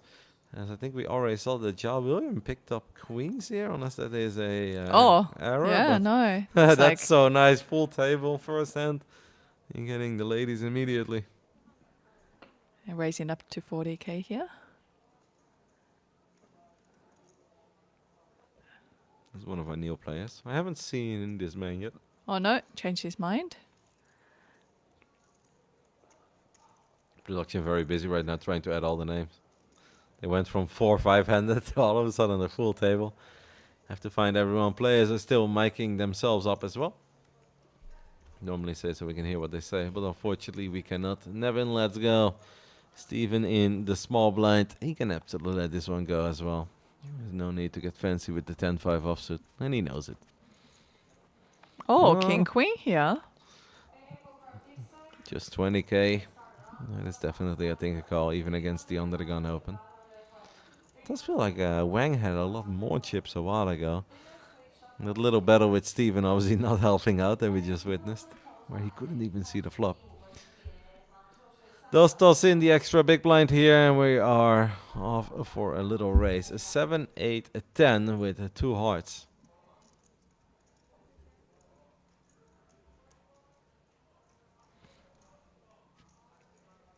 If you're king queen and you do think like, oh, I've got 2 overcards to the board, if the bet is very small, but especially if you're not holding a heart, I think you should just let this one go. Yeah. Don't be stubborn. Every blind is so important. We're down to like less than 20 big blinds at this point.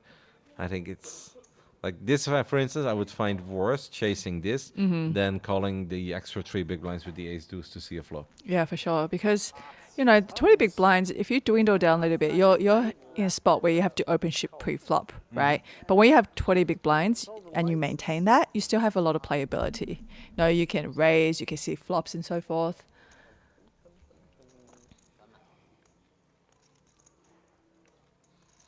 Well, let's go with it rather quickly, and that's obviously a good play. Don't be stubborn. You get king queen on the big blind. That feels kind of nice. Then you see that there's no crazy action. It's not an open 3-bet, 4-bet shove. It's like, nope, you can actually play it. So that feels like a little victory. Then you look at the board and you're like, it's not the worst thing ever, but it's just not good enough. At this point, every blind is simply too important as we're down to 16 players. Obviously keep an eye on the outer table as well. Heard that around your going on next time. No. Needless to say, we're going to be biased and we're going to be rooting for our final lady. Beautiful hand there, the 10-9 of clubs, but it's not that deep. Blinds have gone up. It is 10K, 25K now, so the small blind stayed the same because it was 10-20, but the big blind has gone up by 5, which also means the ante has gone up by 5 as well.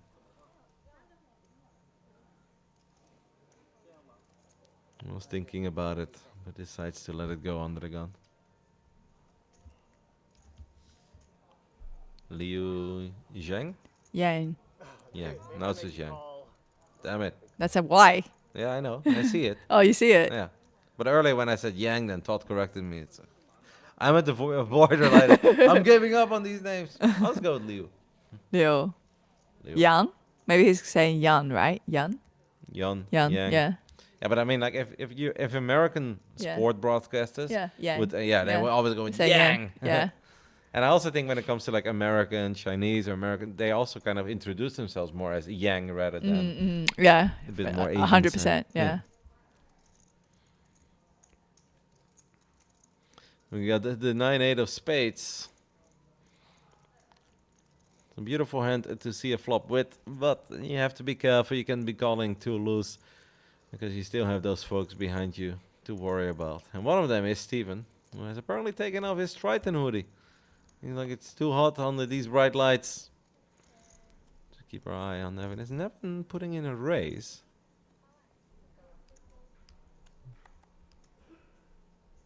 Yeah, wow. Bit of a gangster play here as we're raising from the cutoff with 9-8 of spades against the UTG +2 open. That was a very cool play by Nevin.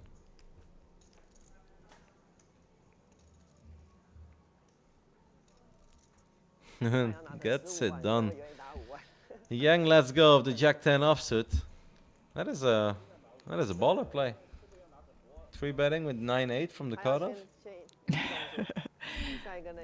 It's definitely on the aggressive side. I do think his 3-betting range is really wide. Yeah, and I think that is why, I think when I interviewed the winner of the single day high roller, that's why he said that, he found that he was the toughest player to play against on the table. Makes it so much harder to get a read on someone if they're obviously going to 3-bet all their premiums, but if they also have the occasional suited connectors in it. And then even if you come along for the ride and you see a flop, there's so many different things to worry about. Because this is obviously something that the players can watch back as well. And if any of these guys make it to the final table, which hopefully at least half of them will, because we do have queens over here for Feng Zhou versus Yang, who's thinking of opening perhaps.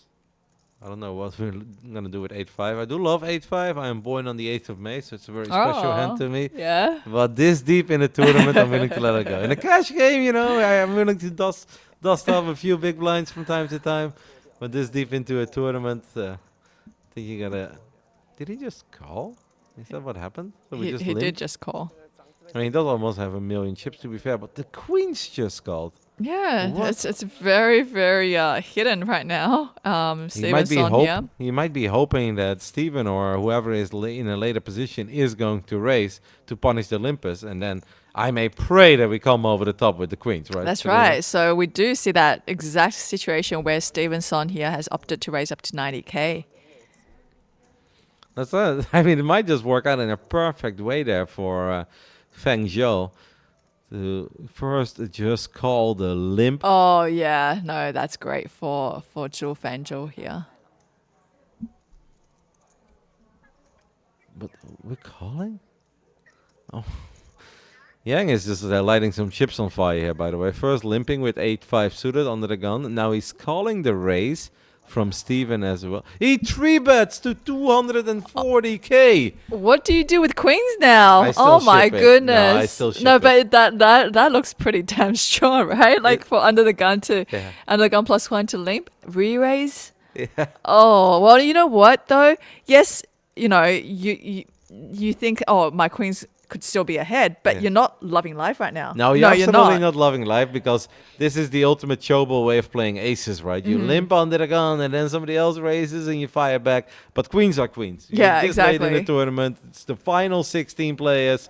Queens are queens. Yeah, this is so funny because Steven's like, look at this situation going, what just happened? And it's right? also so funny for Yang. You have a because limp, you have a call, you have a raise, you have a re-raise, and you have somebody coming over the top who just limped pre-flop.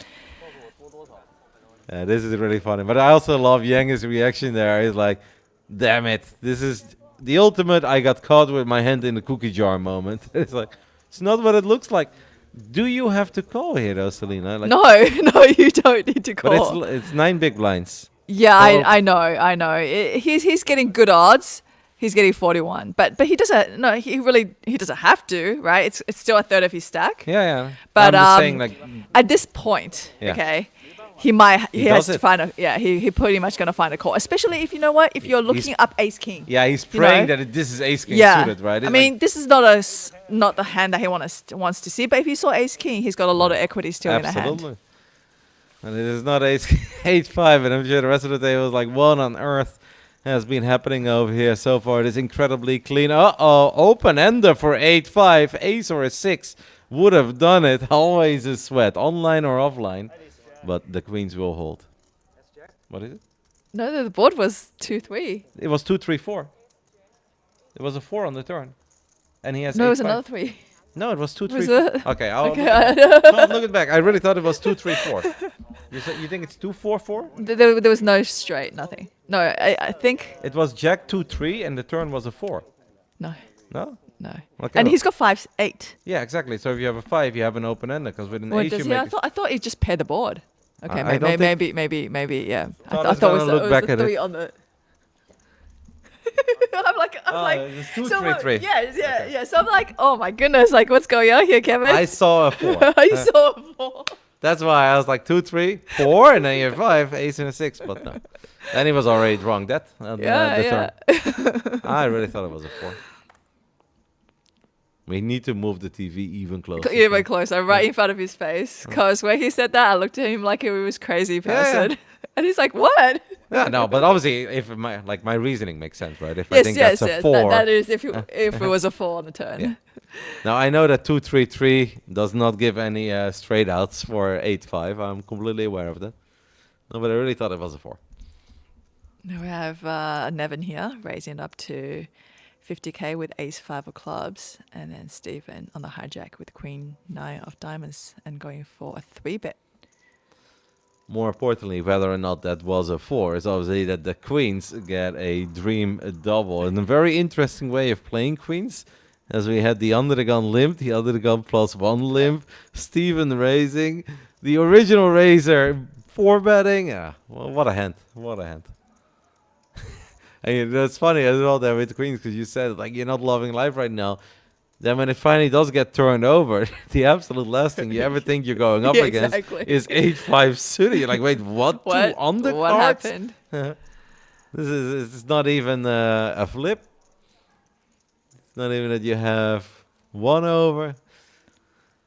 Now that was an interesting decision by Yang. Definitely a painful one, as he's now down to 22 big blinds. Yeah, I mean, it's quite interesting to see that he actually has that play in his arsenal, right? Because, like, you know, when I didn't think he was going to do that. You know, it was quite interesting to see that. You know, he's got a limp re-raise strategy.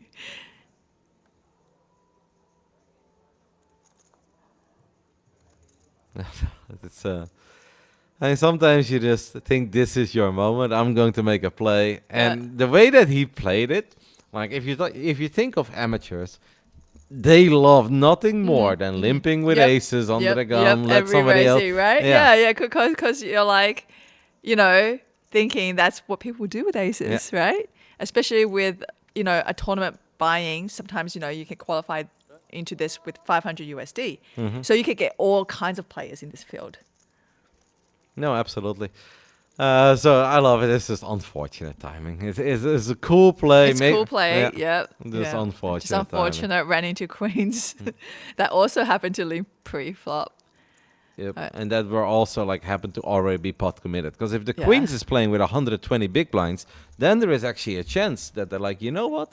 I am going to fold it because I am not willing to lose 120 big blinds running into kings or aces here. And it really smelled like kings or aces.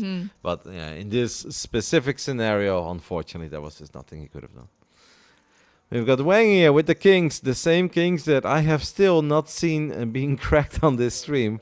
We are more than 2.5 to 3 days in at this point, and the kings are still going strong. Definitely have seen our fair share of aces today. Queen 3 of diamonds is going to make the call on 10-9-3 with 1 diamond and 1-3, no 4s, guys. 2 diamonds now. The 8 of diamonds. Selena, am I correct in seeing that there is a flush draw on this board? I'm starting to think how bad your short-sightedness actually is. No, it's mostly my left eye. My left eye is just making it more blurry. Because if I close my left, then I actually see it better. Just need to get some new contacts. But I recently got new contacts, so I don't get it. I think they did a bad job. They're like only they're like half a year old, while they're supposed to last for 2 years. I wear hard contacts, so they're not like the throwaways. So you mean like they're staying on your eye the whole time? No, I take them out and every single night. You cannot sleep with them. Yeah. But they're basically like made from glass rather than the very soft. Ooh, I don't know if I'd be comfortable putting something like that in my eye. I've done it for 20 years, so I'm very comfortable So with what it. happens if, say, you get injured in your eye with that in there? It could shatter. Okay. Yeah, that would be Yeah, bad news. that's pretty scary. I've worn contacts in the past as well before LASIK, and those were soft ones. Obviously, we picked up a gutter ball as well with the 8 of diamonds. It's actually a pretty big turn for Yang against the kings here. Yeah, because plenty of outs. we keep on talking about how the kings have not been cracked yet, and he goes all in for 430k. And you said earlier you were not loving those queens in that specific spot, but you're probably still gonna do it. I think if you're Wang here, you're not loving kings, but you're still gonna do it. He's gonna weigh over his options, but I mean he's got nothing left, right? He's got 200k left and Yeah. it's 8 big blinds. You're gonna have to call here. No, you can't. And that turn has brought so many possible draws out there. Yeah. And it, players do get aggressive on the turn with a lot of draws. And you can see that, this player is actually, he's got 14 outs, So he could definitely be shoving there without a pair. And, it doesn't have to be 2 pairs. It doesn't have to be a set. He could really well just be on draw, which is what we see here. Now we're gonna find this call. There's just no way around it. We can't really be folding kings here with less than 10 big blinds. I understand being concerned. Maybe he's worried that he's like dead against Queen Jack, right? That Right. is, But then you gotta have to also ask yourself: is Queen Jack playing this way on the turn? Right? Like, is he just shipping in? throws in the chip, and he will receive the good news that he is ahead. He is ahead for now. Definitely not a whole lot. And I have a No. very bad feeling about this river. Yeah, it's actually pretty much a coin flip, isn't Yeah. it? Yeah. So 3 days of kings not being cracked. It's gonna happen eventually. And it will happen here with any queen, any jack, any tree, any diamond. The 7, however, is safe. Safe for the kings. Kings remain supreme. And Wang now explains his reasoning for why he played the kings the way he did. That was a sweaty river for Wang. oh yeah, for sure. So many outs. But well done. 没有，我没看到你，没注意。没有办法，这台太大了。 Still some chips left. Yang just, by the way, before that 8-5 hand, what was he working with? Like 900k, right? Or a million chips. We have just gone from a million to, well, I think it's 4 big blinds or something that he's got left now. Yeah, because he pretty much lost. Like, yeah, he He's lost got, heaps or of 8. chips. Yeah, he's with got like the- 8 big blinds left. But yeah, this was a massive loss for him as well. Back-to-back disaster hands for Yang. The first one where he was technically making a really cool play. Unfortunately, it was ill-advised when it came to the timing. And someone had queens pre-flop, and it went all in. And here he picked up a monster draw on the turn with the gut shot, with the diamonds. And of course, already had a pair. Almost infinite amount of outs, but unfortunately could not get there. And that's how quick it can go. You play a day and a half of excellent poker. You get adventures with 8-5, you lose almost all of it, and then you play Queen 3. And it's pretty much the end, but perhaps we can make an epic comeback. We've seen a couple of remarkable comebacks already. We have, yeah. We're actually seeing a hand play out here with Nevin raising it under the gun and Stephen coming along with a pair of 7s. And then Hijack Joe William has found a hand as well with Ace Jack. So why is it a Jiao for William, his name? Ja? And now it's Jiao. Ja. Okay. J-I-A. Yeah. J-I... A. Jia. Ja. Yeah. But sometimes it sounds like Jiao. Jiao? Yeah. Jiao would be O on the end. Mm-hmm. Yeah. But it's Jia. Ja. Yeah. We can work with that. And if not, we can always refer to him as Mr. William. So we are going to move the TV even closer to us. Oh my Yeah. goodness, I can read He can read names. now. Yes, Yeah. yes. He can finally see the television. This is absolutely perfect. Yeah. Because Kevin's got pretty bad eyesight. It's mostly the left, but I mean the fork, that's not bad eyesight. Like I can obviously see the cards. Reading the names was very difficult. Reading the names can be very difficult. Especially if the yes. names are long, because then the font gets smaller and smaller. Yeah. The 4 is not bad eyesight. Sometimes you just think it's a 4, right? I've seen a lot of cards over the last 3 days. And what? So there could be instances in the past where you're putting your money in on the turn thinking you're drawing to something that you're not. Oh, well, obviously I would be lying if I said that has never happened. Yeah. But that's just because I messed with my hand. I mean, I've seen Yeah. Phil Ivey misread his hand. Right, right. That yeah. doesn't. That's not a me exclusive problem. Yeah. I don't think you're a poker player if you've never, ever misread, Misread your the hand. But I would say you're doing it more often No, than... no. It's not like I misread flops when I'm sitting at the table, because those cards are way closer Yeah. than a screen that The was screen. far away. Okay. I'm glad to know Yeah, that. No, it wasn't that.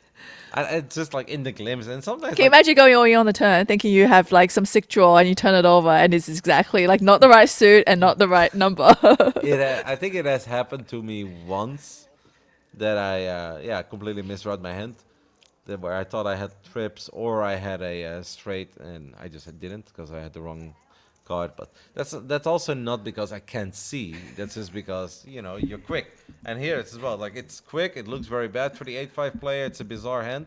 And then I'm just like, all right, the dealer is going to turn the cards over quickly. And then in the hype and enthusiasm, you're like, oh, did he just at least turn and open and straight up to make the hand exciting? But then instead it was just a 3.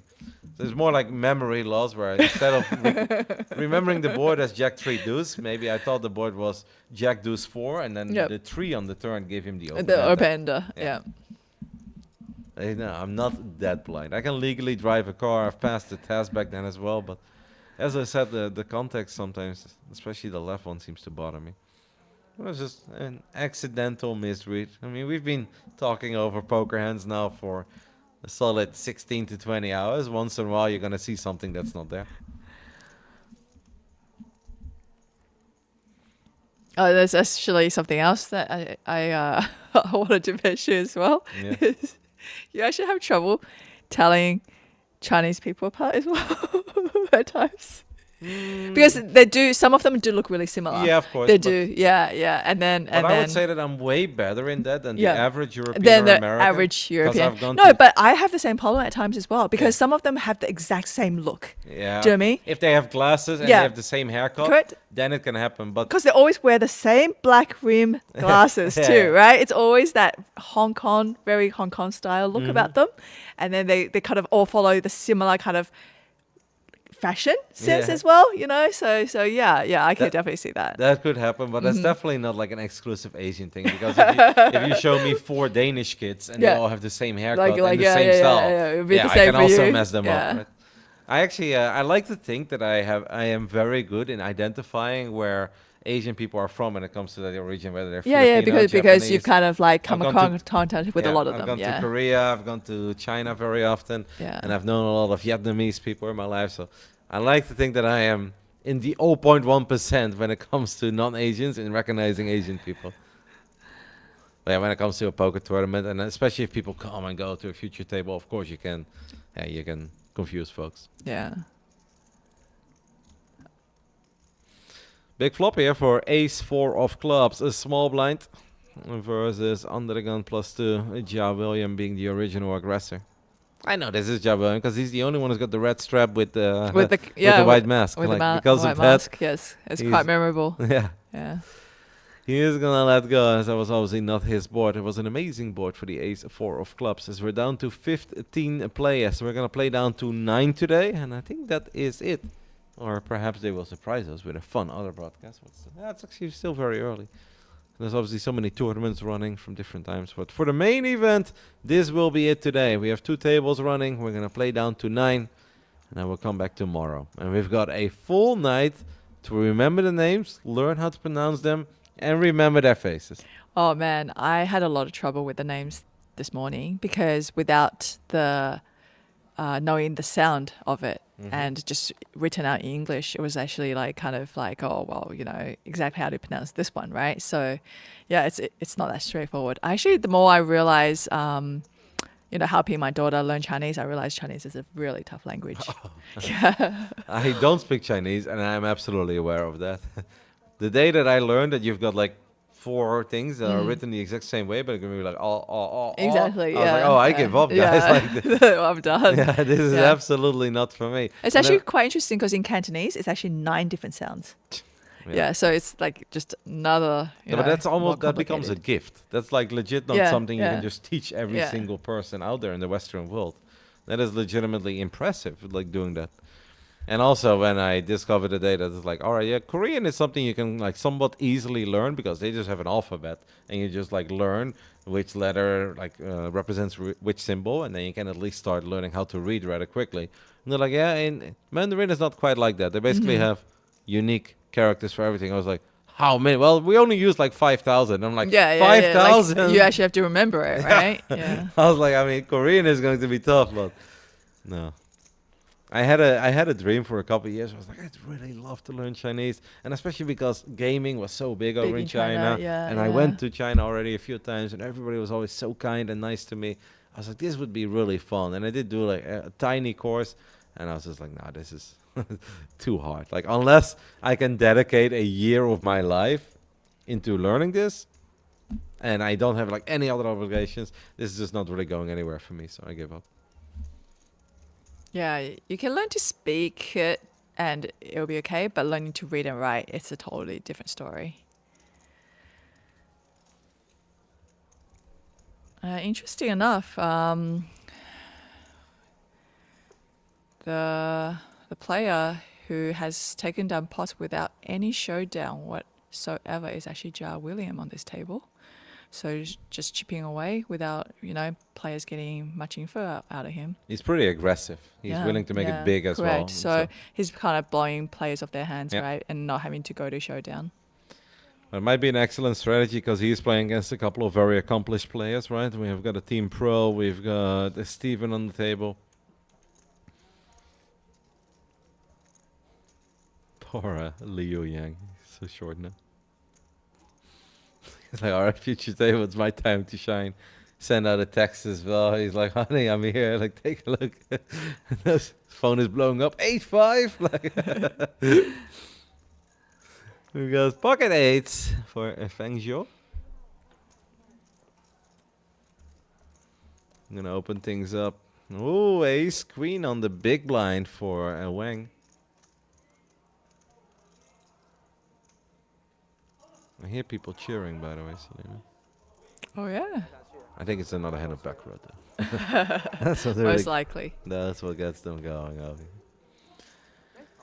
Gonna call by Wang. Just a call, by the way. So he is honestly kind of hiding the strength of his hand. That is not a dream flop for ace queen, but we do hold the queen of spades.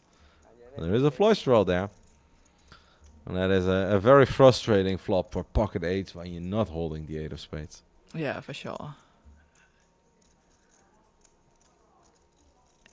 Don't think ace queen is going anywhere. No. But pocket eights has decided to take a stab on that flop, betting 40k. I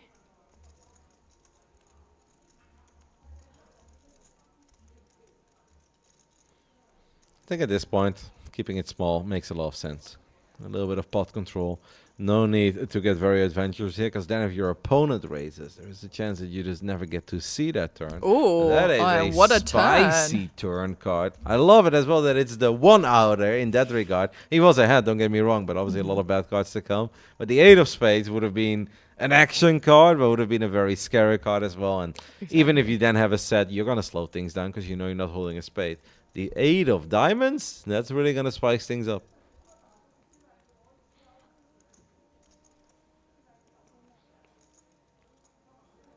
He's reaching for some chips here and making it 105,000. Made it 40k on the flop, makes it a 105 on the turn. I think that's big enough where if I'm Wang, I prefer to just call once more. Like maybe earlier, and obviously on a lot of different turns, I would have liked to get maybe a bit aggressive, see if I can make something happen.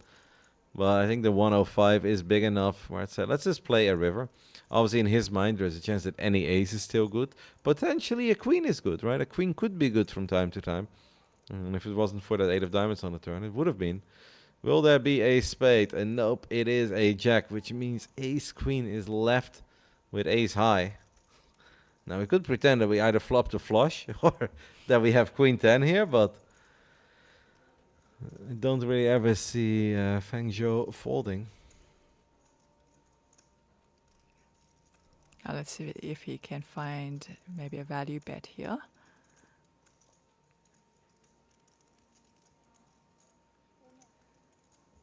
Do you think there is value in betting very small, hoping your opponent thinks you're somewhat weak, and it's a block bet and they come over the top? That's Very not cool. small. But No, it's not small at all. But do you think that's a play, or would you say that's ill-advised? Look, I think when you make it that size, and if the player does come over the top, I think you can very happily just chuck your hand into the muck. You know, they've got the goods, right?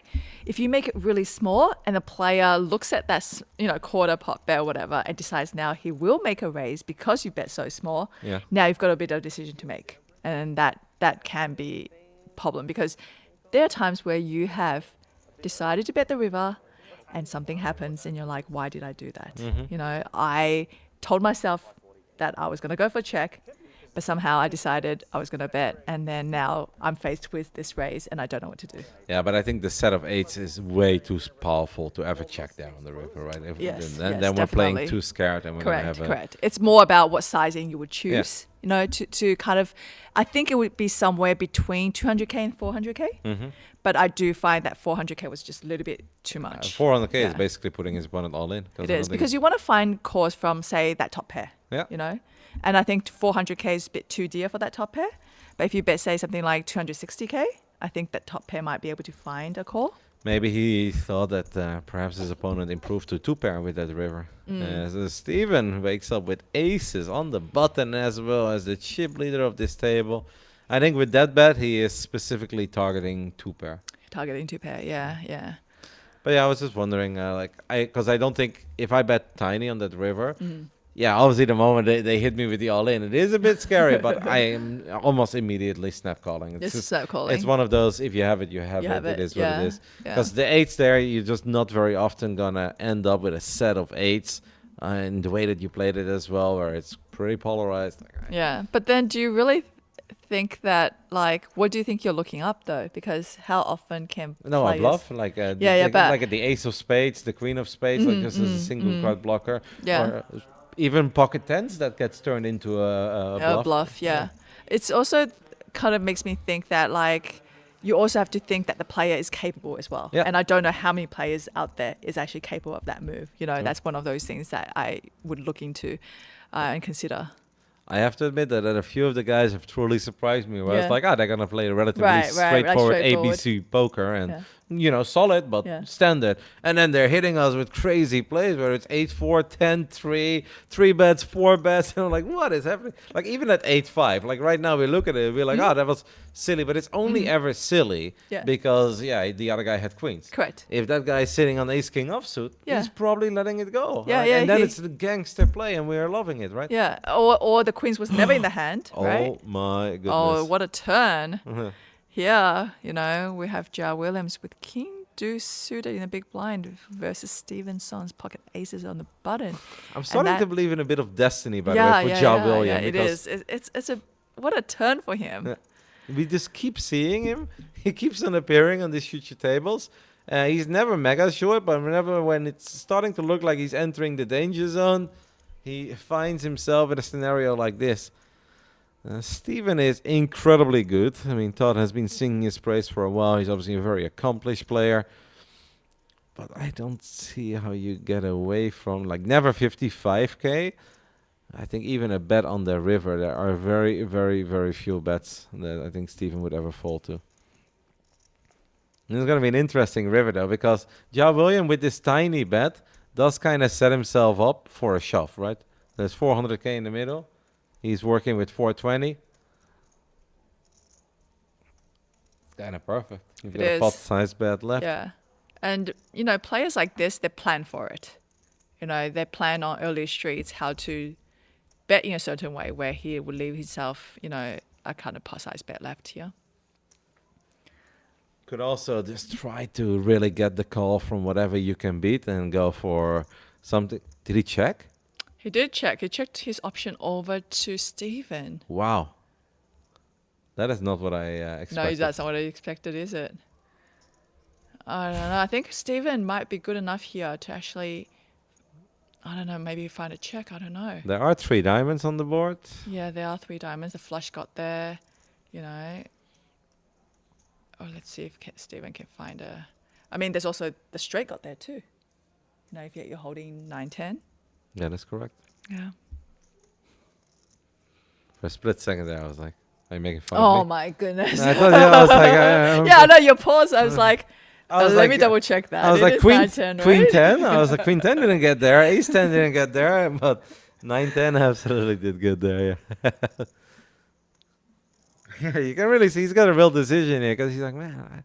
But to be fair, it's already a pretty big pot. It's 405K. And like Steven is probably asking himself here, what will call me that I currently beat with my aces, right? If you're making a value bet, it needs to make sense. He is going to bet 135k.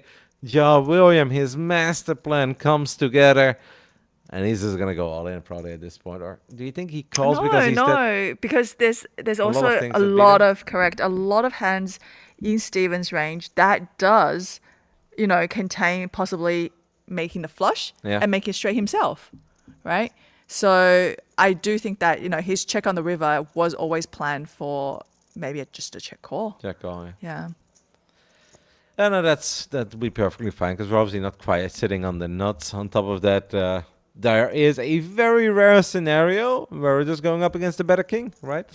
Exactly. King 9 yeah. beats us, King 10 beats us, but I also never see Ja William like folding here to the bet of 5 big blinds. I think it is a call. It's just going over all the options, but you got to be pretty damn happy here with trips, finding those random trips on the turn.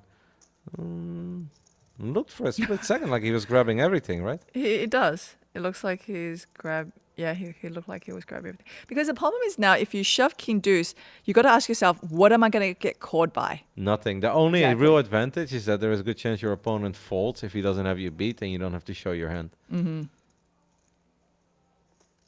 He Yeah, isn't all in yeah, after he's all. just So going for Jack it. raise all in. He left I him- love it. He left himself with 20K 20K. behind and decided to go for a raise here to 400,000 chips. And I think we will fold these aces, by the way.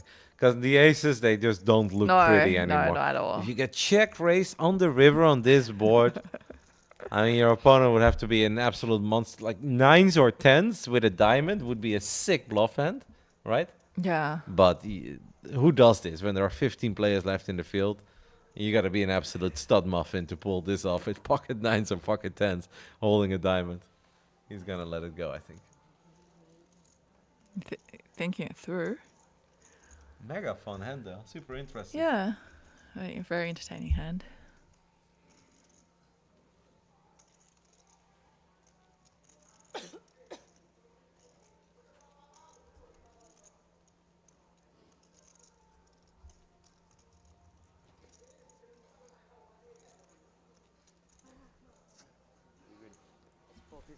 Tossed in the call. Made the call with aces. Wow. Sees the bad Oh, news. Going that's up so interesting because Ja Williams somehow managed to get max value. to get a worse hand to call his check raise on the river there.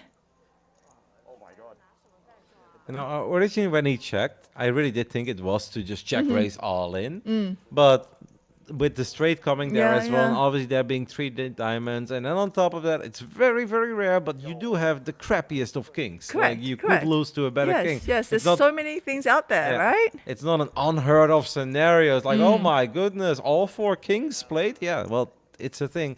So I agree. And later on, I was like, yeah, maybe it actually is a lot safer this deep in the tournament to just say, I'm check calling here on the river. Like, I'm not folding. I do love my trips, Yep. but I'm going to check call. Steven can still So laugh having a about it. laugh about that. He's definitely thinking about that. That is no extra value that I wasn't thinking about even getting out of his hand. I mean, he picked the right opponent to do it against, I guess. That's why we were talking earlier about as well. That it's so rare when you're at the final 2 tables of a big MTT. You end up with pocket 8s making a set on the turn. You can't be too afraid of everything that beats you. That's where you need to find value. Yeah. This man found the absolute crappiest possible trips, but it was trips. And he said, hey, this is rare, and I'm going to get some value. And perhaps he just felt all along that Steven had like a proper premium holding as he felt strong. 那个 timing 点，我觉得 K 不见得会。 Steven finds another one immediately with 9s against our last lady, I believe, if I recall the name correctly. Zhou 反偷鸡就变呗。 Yep. We ignore the YI. We just go with Zhou Yu. Joey Yu is her name, and she's going to be faced with. Oh no, he's decided to call here instead of 3-betting. Ja William, by the way, now 1.2 million. I know. This man is destined for the final table. I'll tell you that much. I really had that feeling already. We kept on seeing him. It started off yesterday. We've seen more of him than anyone else in this tournament. As Ace-10 does not improve. Instead, it's Steven who makes a top set. 2 diamonds and a heart. Top set for Steven. Joe EU is going to be very, very cautious here. And I truly hope that he just lets it go here immediately. Potentially the last lady left in this tournament in the field of 15 runners. I hope she will not get too attached to her ace-10 here. These are spots, though, where you do feel like, oh, it's the pro making a move on me. Like, we've all been there. It's Exactly. like, that board that's a nothing board. This is the pro. I do think she found the fold already. Very happy to see that. Honestly, for Steven, this feels like a loss, by the way, when you flop top With set. top set, yeah. Yeah. It's unfortunate that opponent doesn't connect at all, but most of the time, we still want to try to get more value out of our sets by betting. And, he bet really, really small. Yep. He bet 1.5 big blinds, right? A great bet. Just, the player just wasn't going to continue. I mean, there could be players out there who do want to see maybe an extra card with ace-10, but no, not her. No, he didn't do anything wrong, but it's just one of these moments where you're like, come on, why doesn't somebody look me up? Why you guys never believe me when I'm bluffing? Why don't you believe me now? It's the little things. Yeah. And we've all been in as MTT players. Even in a sit and go, you can find yourself in those things. I feel like the traditional sit and go, the way that we had it in the early days, you almost never see them anymore. I feel like it's very, very rare. Yeah. It's pretty much MTT exclusive at this point. Like, I think, for instance, GG doesn't even run sit and goes. Oh, is that right? Yeah, no, Okay. absolutely. I actually used to primarily only play sit and goes. Yeah, but which I year really was enjoy this? them. All right, so I would say this is probably 2009. Yeah, no, Yeah, I played yeah. a crazy amount of sit and goes as well. And like Full Tilt had a very fun little setup as well, where you had the speed sit and goes. Yeah. And then PokerStars also had the dedicated 27, 48, and 180 sit and goes. Oh but yes, I remember those. And they had those double or nothings. Yeah. Yeah. No, those are fun. I like it. Yeah, I liked it too. Yeah, but because you're not locked in for like a long period of time. No, if it you doesn't feel have like to just be something 7 for like hours. 30 minutes, right? Yeah. No, I also really enjoy them, but I just feel like it's kind of old-fashioned, and a lot of the clients these days that I checked, you just don't really see them. Yeah. It's all about the MTTs. It is about MTTs. I think you still get some sit and goes for maybe like things like satellites or whatever, that kind of thing, right? Yeah, like yeah, for a that's- seat to something. No, absolutely. Yes. No live qualifying to something. But yeah, apart from that, I don't think I never thought about it, but now you mention it, yeah, no, I haven't really seen sit and goes. There's just so many different variations of poker they can play now, and for sit and go, yeah, I guess like people just kind of like not that interested anymore. I remember even back then at WSOP, you could play those sit and goes where they'll pay like first, second, third. And a lot of times it could be like Yeah, that's a traditional sit and go setup. exactly, yeah, and you win like a ticket where you could just jump into like an event with, right? And yeah, those are pretty cool. Yeah, like as qualifiers and satellites, it absolutely still is a thing. Yeah. But I feel like the good old like, hey, Yeah, 9 yeah. players, everybody pays $100, top Yeah. 3 gets paid. Exactly, you Very don't rare. get that. No. Yeah. Very, very rare. But the king's pretty good. We're gonna try and bluff me with for 20k more. He's gonna be super short, no? Li Yang after the 8-5, and then we had the following hand. No, I forgot, but I know he lost a lot of additional chips. Queen 3 of diamonds, I believe it was, where he had the pair of threes and the gutter ball and the flush draw, and he missed everything. Yeah, it He's looks gonna like be super short. super short. He looks like he has to pretty much commit the rest of his chips with whatever hand he gets here. Being the big blind or the big blind ante. All right, very silly fish question for you then. If you're ever in a moment like this, have you ever just done, I don't look, I just put my chips in, and I'll see by the time I'm forced to turn it over what I have? I think it's more fun. Yeah? Yeah, I do. I think so. And you know what? You don't turn it over at all until like all the river, like Yeah, everything gets dealt, absolutely. You don't and even then know you what turn it you're over looking like for. one card at a time. No, okay, I'm glad. I'm glad we enjoy the same things in life, because yes, I've done that as well. We got an ace-9 on the button. Let's go with it. After Steven has decided to open from under the gun +2 with Jack-9 of spades. Our final lady in the tournament will let go of Jack-8 suited on the button. Small blind is all in. Has he looked? That's the rook. Hey, against Jack-9, by the way, we might not be in the worst spot here. Yeah, he could be ahead. Yeah. I mean, I feel like he should be ahead. I think more often, that's not totally true. It's right on the cutoff, right? Of will you randomly be ahead? It's it's an ace. Oh, an ace. ace. I mean, there's Crushing. Jack-9 is a lot. 2 live cards, not bad. But yeah, a great hand in the big blind. Great So flop far, for him. so good. Even though we didn't really need the 8, we just need to avoid the 2 cards on the left, and we do avoid them. Jack 9 does not improve, and Liu Zhang does stay alive. You save money by folding. If you shove, Oh, you actually, has can call 8.2 big AC. blinds. That's not all that bad. Yeah, yeah. Yeah, Time for the miraculous comeback. After being basically chip leader to losing a solid, I think, 600k with 8-5. After cooking a serious master plan. The man was cooking. Unfortunately, couldn't quite pull it off.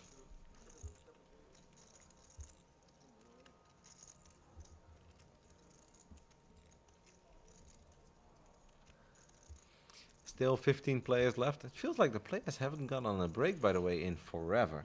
Yeah, I know. I feel that way. Maybe they treated the table break, the table shuffle, Yep. as like a proper player break, but it felt like that wasn't a scheduled break. That was more No. like we need to figure out what is happening over here with the amount of chips and get a fair redraw, because at that point I think one table was just way too short and there were way too many chips on one side, less than the other. Perhaps they kind of combined it two and say like, you know what, tournament break, 15 minutes, take your time, because that was obviously not ultra long ago, but still almost feels like it was 2 hours ago. We're seeing Zhou Juan here, who hasn't really played many hands, raising it up now to 65,000 with ace deuce offsuit, facing that is big blind with king 5 off. Wouldn't be too eager to defend my king 5 here. Yeah, no, don't really like king 5. He does have 1.4 million. He does And have a lot of chips. the rich do get a He's little got- careless, but Yeah, he's got defending chips, you know. Yeah. Shows an ace, I think.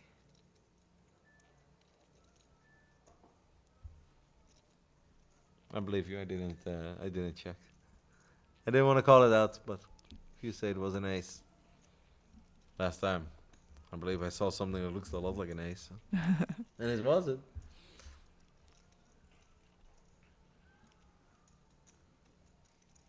Steven is back, and our last remaining lady makes it back to the table as well. Liu Yang apparently was full of confidence that he would survive for a little while longer. That he actually ordered some food. The man was just all in, Selena. He was down to like what felt 3 big blinds, but he has ordered some food. It has arrived to the future table, and he's now casually playing. It's one of the last 15 players of the main event. We'll take a little look as Johan Merlo has a few questions. We have a real fight on our hands over here, Selena. It is ace king offsuit under the gun, opening things up, and it's not quite the chip leader, but obviously one of the biggest stacks is Steven. And it's Jia William, the man that I really feel is just destined for a final table. And don't forget, these two just tangled. Jia William won a massive hand against the aces of Steven, has 9s and makes the call.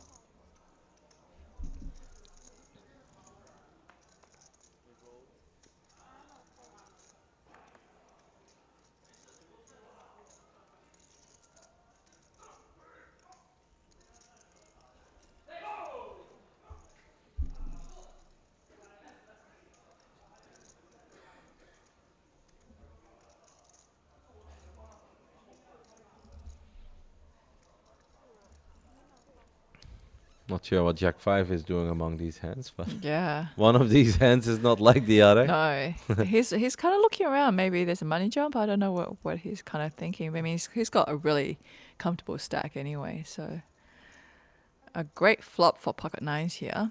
Jia Williams always seemed to have Stevenson's number out flopping him. Yeah, Joe William is just running hot. Seems like a lot of players standing up. Either something very exciting is happening, or there is potentially a break coming up. And that is a dream flop for 9s. I feel like whenever you have 9s, everybody loves 9s. Oh my goodness, it just kind of got better as well, as we have now flopped an open ender. 6, 7, 8, 9. With any 5, any 10, we do absolutely lock it up as a straight. Obviously, Ja William didn't really need it yet, but it does make you feel so much better about your 9s, because in the rare case of this being a hand where you're facing an even bigger pair, you're now good against it. this is a surprisingly little action, by the way. For these two hands on this flop as well, I really expected a few chips to fly into the middle at this point.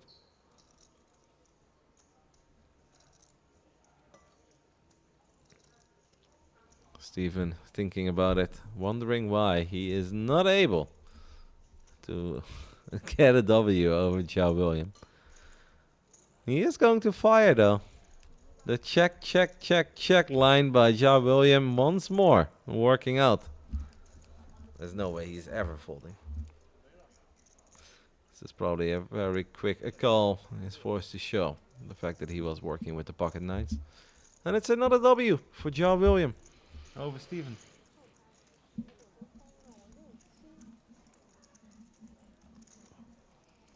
Selena not interested in that hand.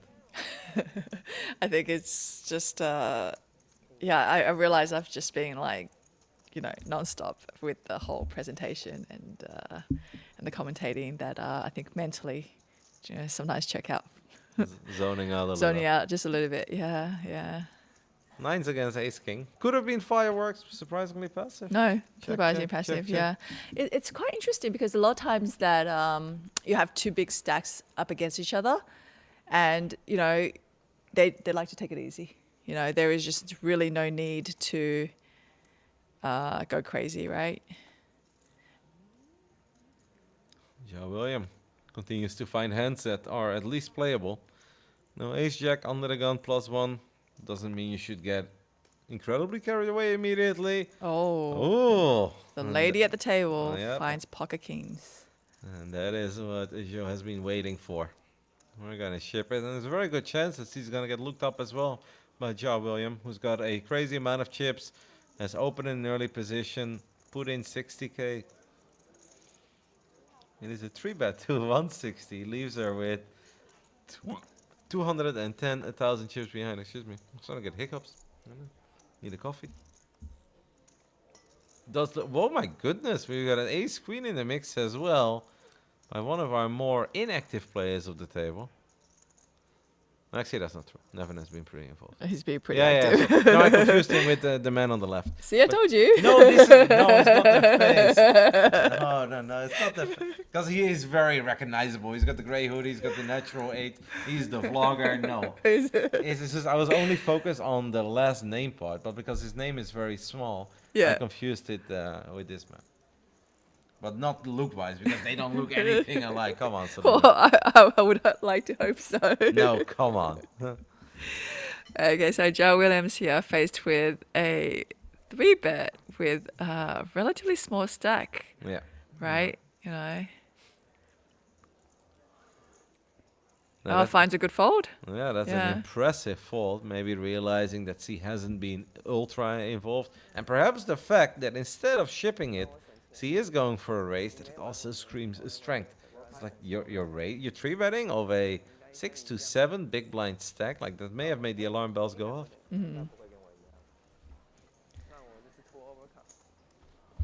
As I believe Selena is going to go for a little break, and I get Johan Merlo back on my side. What's up, champ? Hello, matey. How was the break? Well, it was good, but yeah, I watched a whole bunch of hands. Yeah. I just watched a crazy hand. Somebody limped kings in small blind. Yeah. And he didn't go well for him. He didn't bust at least, but still, like, he limped kings and then lost the hands. Yeah, I've had we've seen a couple of bizarre hands as well. I think my favorite one was the 8-5 suited limp under the gun +1 queens calls, so also limps. Wait, limped? Oh, Yeah. So I think it was Steven in the end who bumped it up with ace jack. Then it goes back to the original 8-5 player, and he 4-bets. So it goes back to the guy with queens, and he decided to just go all in the end. Yeah. And then 8-5 was forced to embarrassingly call, because it's like 200k extra to win 1.1 million. And you just hope that you're going up against ace king. Yeah. That was a very fun hand. On So top of Steven Song, not as many chips as earlier. I think he has 1.4. He used to have like 2.2. he got taken to Value Town by Zhao William, who played King Deuce, flopped top pair, turned trips, and Stevenson had aces. Now the board on the river was very scary, and John William actually checked his trip kings, and Stevenson went for a tiny bit of value, like 120k with his aces, even though there were 3 diamonds on board and there was a straight on board. Still wanted to get a tiny bit of value. Then John William decided to go all in for the remaining 400,000. And Stevenson made the call for the extra 300,000 with aces, and that obviously put a serious dent in his stack. King Deuce, was it suited? Nope. Did you give him some advice, maybe? No, I was taking notes, Todd. I was like, my man, John William. Honestly, this man. Well, how did he play a hand with King Deuce? He defended big blind? Or? Yeah, I think it was a button open with aces. I think Yeah. Stevenson had aces on the button, and King Deuce just came along from the big blind. I think that's what it was. Here we go. Zhu Fangzhou, open, ace, king. No, wait, he doesn't play yet.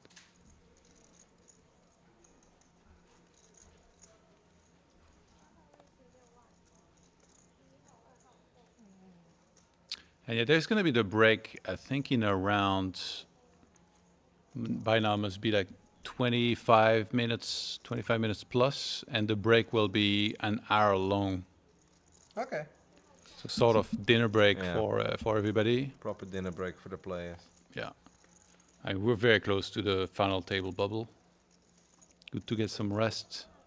Unless somebody's in the zone, then that guy is like, all right, come on, let's play, guys, let's play. I'm feeling it now. Sometimes you have it like this. I think in gaming tournaments, there was days, maybe you've experienced this or you've seen it, there were days where like some players are on fire, like you're just beating everybody, it just feels like you can't lose, and it's like, you have to wait the next day until you play the next match, and that's never ideal if you feel like you're crushing on that day, because often the next day you'll not feel as good. I've had that for sure. Mm-hmm. But if there is a break in 30-something minutes for us, ooh, as by the way, Ace King takes the lead here as the Ace of Clubs rolls off on the turn, and it's potentially a big one. Then I guess the break for us would be in an hour, correct? Because we are commentating over a feed that's like 30. That's what I said, yeah. Yeah. Okay. So the break is in now 25 minutes, and it will be an hour-long break. Yeah, but that's in 55 minutes for us, correct? Or have they already been on the break? I thought our delay is 30 minutes. Yeah. So are they already on a break right now? They went on break 5 minutes ago. Okay. Yeah. All right. Sorry. That makes a lot of sense. I didn't know that. Then you know more than me, Todd. No spoilers, please. No IRL spoilerino. As it is a king queen here of John William. And actually bets 55k. We know that it's still trailing against the ace king of Feng Zhou. I think Feng Zhou is contemplating a race. You gotta be feeling pretty good here about your ace king. Yeah, for sure. Like no flush draw got there, and it's gonna be a nice pickup here for Zhu Fangzhou. Definitely a very healthy stack. I think the average is something between 26 to 29 big blinds. I guess everyone's just gonna play the 1K then. 25, you said? Yeah, 26 to 29 big blinds, something like this, I think. All right. That's...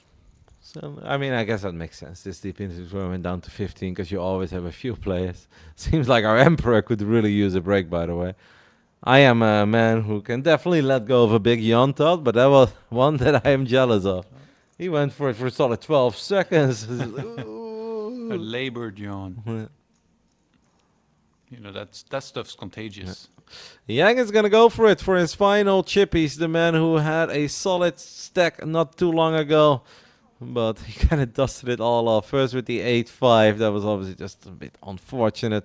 I mean, he made his bet. He had to lay in it. But there were some moments where that could have worked out. Unfortunately, against the queens behind him. That was not one of them.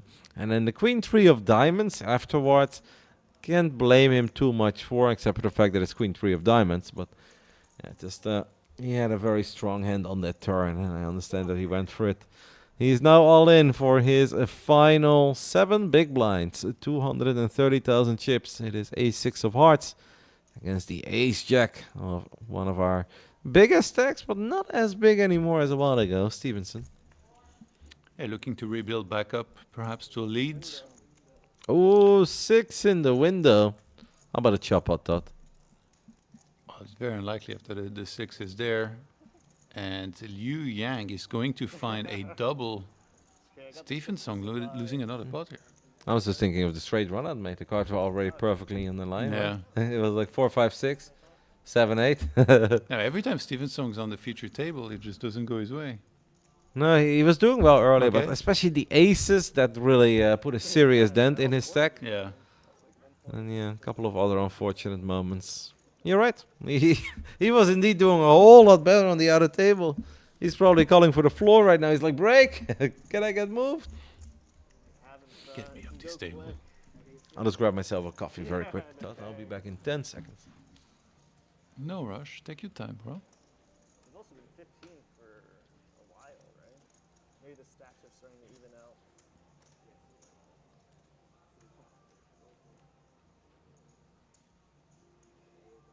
I mean, I could already been out with the queen 6 anyways. So.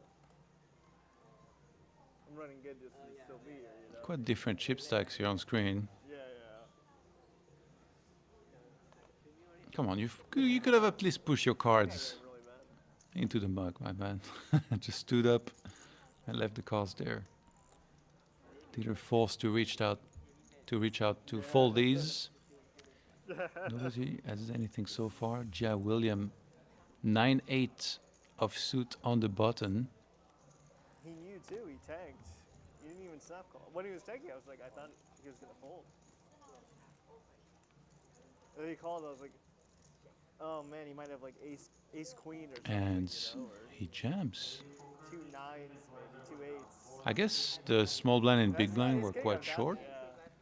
Just trying to apply a lot of pressure here. As we still have 15 left, there's some pay jumps around the corner.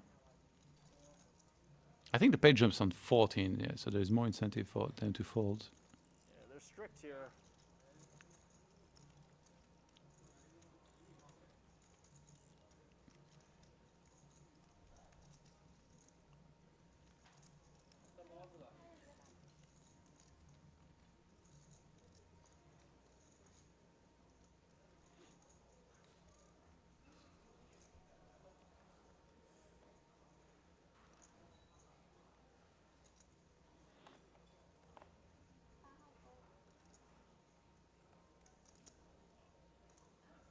Pocket sevens here for Chung Yu Chung. Going to open it up for 2 big blinds. Stephen Song, ace king, immediately behind.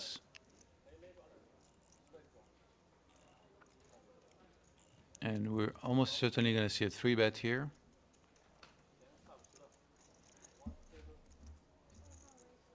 Let's see how much we're talking. I got held up, Johan, but I am back. Did I miss anything? Did anybody bust? What's that box? Dehumidifier. Okay. A present? Wait, it's for here, for the room, or for No, you? it's just for me. I got it. Wait, because like you of the rewards or whatever. Yeah, I guess. Let's Now, get how are you presents. supposed to take this home? In my suitcase. Aye, aye, aye. Why? I love it. Looks beautiful. I don't know if I'm going to use it, but I love it. Well, I- what was the humidity like in Netherlands? In the summer, it can get pretty humid. Like 3 months a year. And then the rest of the year we're fine. We're cooking. But there are 3 months a year where it can be pretty humid. Yeah, Steven now under a muni, yeah? Okay, he does take this one down. It's a pretty awful spot with sevens here. It just feels like a little too low to even call the 3-bets. Definitely too low to jam in these positions. So just lets it go. It's bottom range, I think.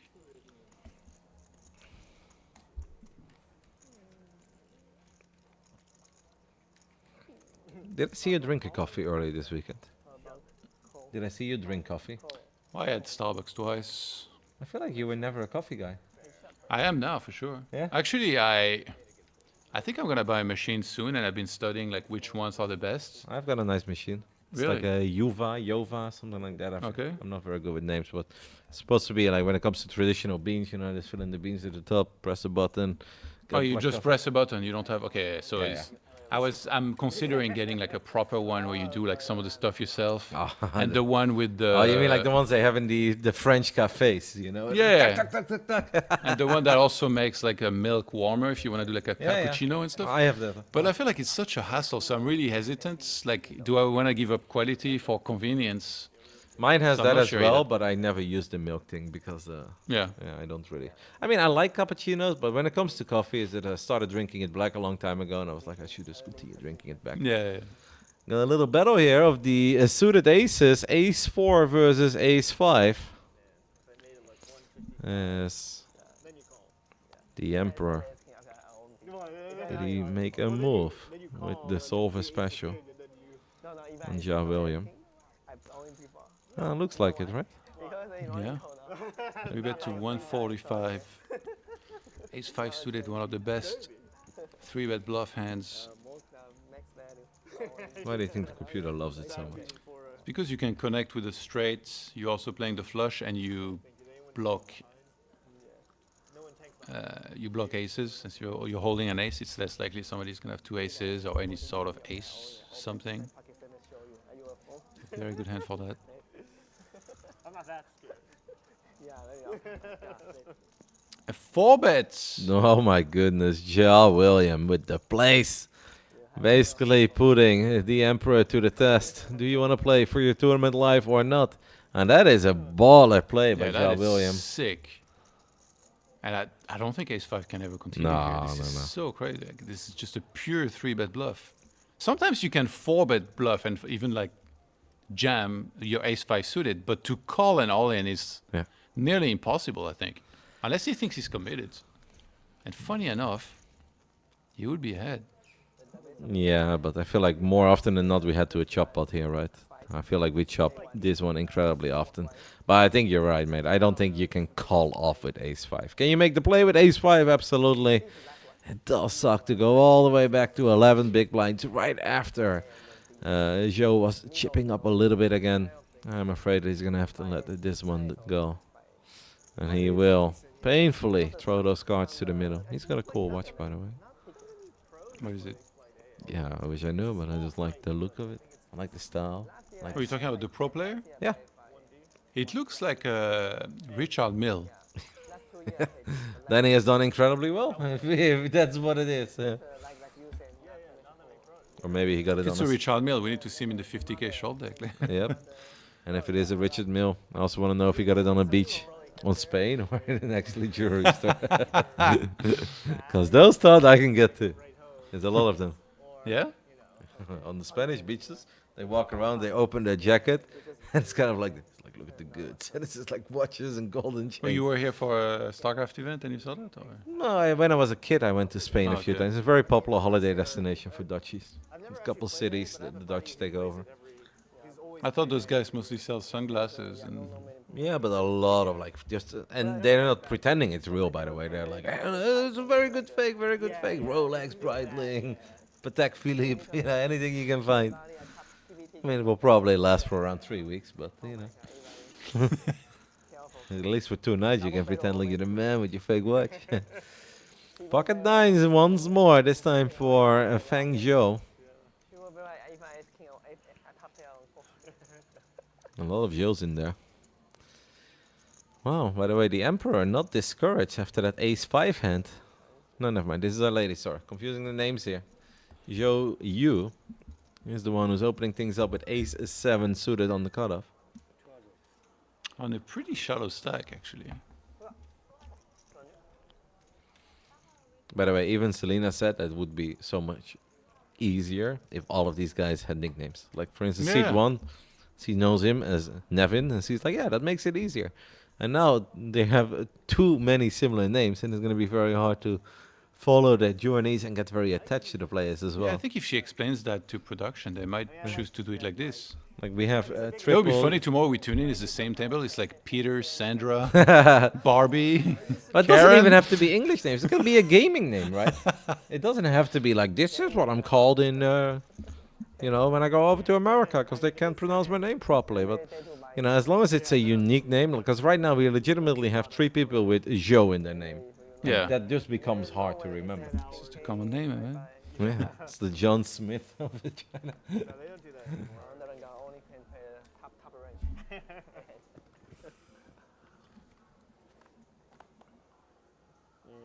Blind still at 30k here for this level prior to the break, which is coming up pretty soon. Should be in 12 minutes.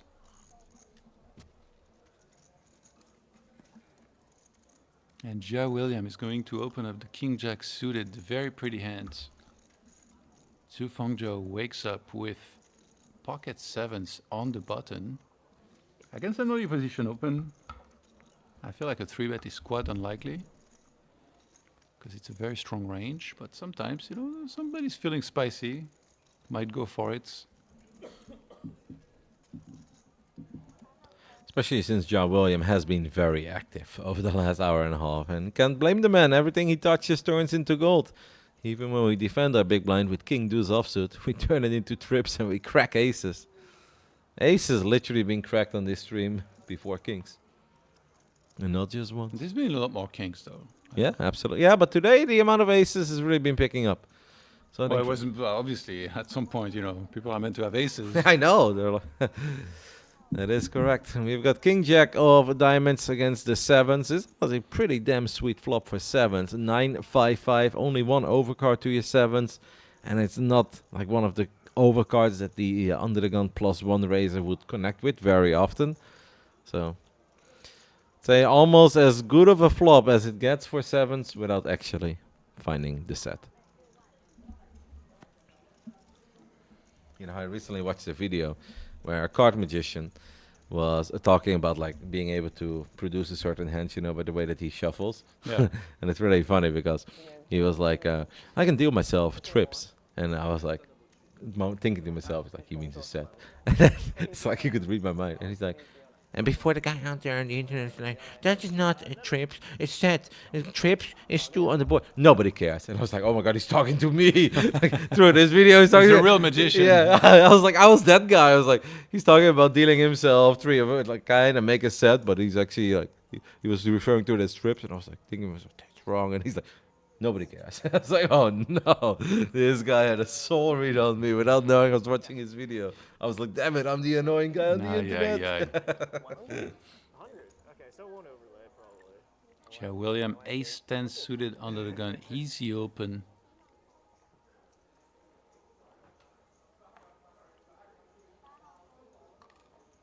There's also a chance that the delay is 20 minutes, by the way. And then that delay would be kicking in now. No. No, you It sure was- it's 30? It was written, so Okay. we know exactly. But then I wonder why they're stepping up right now. Perhaps there is a crazy hand happening on one of the side tables. Yeah. 120? And we have What? Joe William with another under the gun open. I'm really starting to be very fond of him. Like, if you talk about recognizable players, somebody that you're going to be invested in, Joe William is absolutely one of them. He's been so active. Wang Bin makes the call from the big blind with 8-4 of diamonds. So far, I want to say outflops his opponent, but does he though, Todd? There are 7 million outs for Ja William. He's literally the favorite while being behind. That's impressive, no? Yeah. Definitely. Being in position is always nice here too. This type of hands. You get to realize equity much more easily. 15 outs at the moment, and we could obviously pick up a bunch of additional outs on the turn. With the board pairing, with a straight draw. You know, any jack gives us extra outs, every 6 gives us extra outs, every ace and a 10 is already an out, every heart is an out, and if a king or a queen or rolls off, we pick up even more outs. Too many outs syndrome, perhaps. I mean, if the turn is like a queen of clubs, oh, I am actually feeling it, Todd. Then we have too many outs. And it's too much. Or if the turn is like a 6. Wang Bin with a check raise. Yeah, but we're not letting go of the not flush draw here. 0% chance. I think if anything, Ja William might just put them all in here. I have the feeling that unfortunately Wang got very, very unlucky. Ja William likes to keep this game simple for himself. I think he's just all in, Todd. Yep, there you go. And that is a snap fold on the side of Wang. I like how Ja William plays, man. Because I don't know if he's like the best player in this field or if he's done crazy well throughout his career. But it is efficient, it's aggressive, and he also keeps the game simple. 然后那个山寨病防停， I'm a fan. 山寨病就是那个亏不超那个。 You need to ask him some advice later. Imagine you play some cash, he sits to your left. You're gonna quake in your boots. 30趴给100。 I'm gonna quake in my boots the first time you lose a hand. That's when I quake in my boots. Why? I always feel like our friendship is on the line whenever I beat you in a pot. Man, you beat me all the time and we're still friends. I know, Although but you play like complete garbage. So. but sometimes 24 hours do go by. No, we've gone through thick and thin. I think especially the trip with the van from Cologne to Vienna, if the lifelong bond wasn't built yet at that point, I think that solidified it. What do you mean? Oh, it didn't mean anything to you. What? Did I help? No, like, yeah, but, yeah, we were cool, right? Of course we were cool. Yeah. No, I mean that we were obviously already friends for a long time. Yeah. But I think once you go through like a long road trip like that together, then it's like, okay, we're probably going to stay friends forever. Yeah. That's what I mean. Yeah. It's just like, it's Well, next level. Because you I can think also... in 2010, you came to Korea and you stayed in my closet of an apartment for a month. I think by the end, we were ready to kill each other. But then after that, obviously, we go home and we're cool. Yeah, no, I'm not saying That was a true test of friendship, for sure, to live in a closet for a month. If I think back on it, like, how did we even do it? Like, my apartment was so small. Sleeping on a mattress on the floor. Yeah. We have King 10 here against 10-9. So both players are pairing their 10s. No, of course that was a true test. But I also just think like at one point there are moments that you share with friends in your life where you're like, that was actually like, that's not just something you do with anybody, There's not many people that can DM me and be like, hey, do you want to like casually drive me from Cologne to Vienna on a rented van? Like, to I 99%, would think you'd do that for anybody. no, to 98% of the people I know, I'd be like, nah, sorry, that's a bit much. But Yeah. I was like, I feel like Johan needs me. And on those moments, you need to come through, right? Yeah, no, that was very nice. And big shout out to Lino. I don't know if he's here, if he will ever listen. The goat. Yeah, Lino really is a goat in that regard. Incredibly sweet guy. You know, I gave him a free bet too recently, I like didn't know. you, and he won too. A free, like Yeah, I was free in roll. Vegas. Yeah, I told yeah. him like $100. You can tell me what to bet on, and I don't Okay. remember what he bet. Maybe basketball or something. He loves his American sports. I think a lot of people in this tournament love their American sports. I've seen some people watching some NBA highlights, some NHL highlights, even while the Lord Poker Tournament series are Mhm. going. The field, the players like it. Really? Yeah, absolutely. I've seen Like players. you were walking around and you saw. Yeah, absolutely. Even in the catch game, one of the guys was firing up some highlights. I- Hockey surprises me, because I think like basketball in this part of the world is pretty popular, but hockey I would guess not. So No, it might not be that popular, but you know what is popular for poker players? Sports betting. And if hockey surprised you, Many wait, things back up wait as until well. they see the junior Vietnamese basketball league going on, because they can get really into that one too. Now, obviously, that will not go for the dedicated pros here, but a lot of the players that are here for the Lord Poker Tournament Series are here to have a good time. A little break from the everyday struggle. Play some cards with family and friends.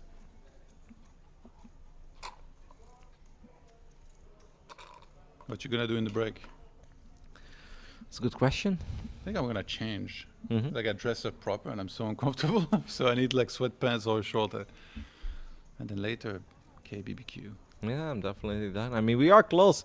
Today we'll be playing down until 9 players are left. There are currently 15 players left in the field. There's a chance that maybe somebody already busted on one of the other tables. I think we- It is somewhat of a bubble, and they are big pay jumps, so Yeah. I expect it's gonna go slow for sure, because people are gonna try to ladder up or make that final table for some of these guys might be very important. Mhm. No, that's absolutely true. And they're not mega short, right? It's not like we're looking at 4 stacks that are 4 big blinds. There are a couple of shorties out there. As Ace Jack actually gets outflopped by 10-9. It is a good old battle of under the gun +2 versus a big blind. Yeah, it's 40 minutes levels, Mhm. so not a fast structure by any means. Fang Zhou against Zhou Zhuan, where Zhuan takes the lead with a pair of 9s. He's gonna stick around here. He is very short though. Do you think he might just go for it here? Is that an all-in? Boom. Yeah, I think that's just an all-in. Says I made a pair. It is hard to make a pair in poker. You got me beat. You got me beat. You think ace check calls? I don't think we can really call. It's just a No. little too much without a whole lot going for us. Great play. Really, really good play there by Joe on the big blind. Super annoying for our original raiser. Left himself with 5k. Why did I bet? Yeah. He's like, this is what they told me. I'm the big stack. I'm supposed to apply pressure on the smaller stacks. Why do they always do this against me when I'm sitting here with ace high? He's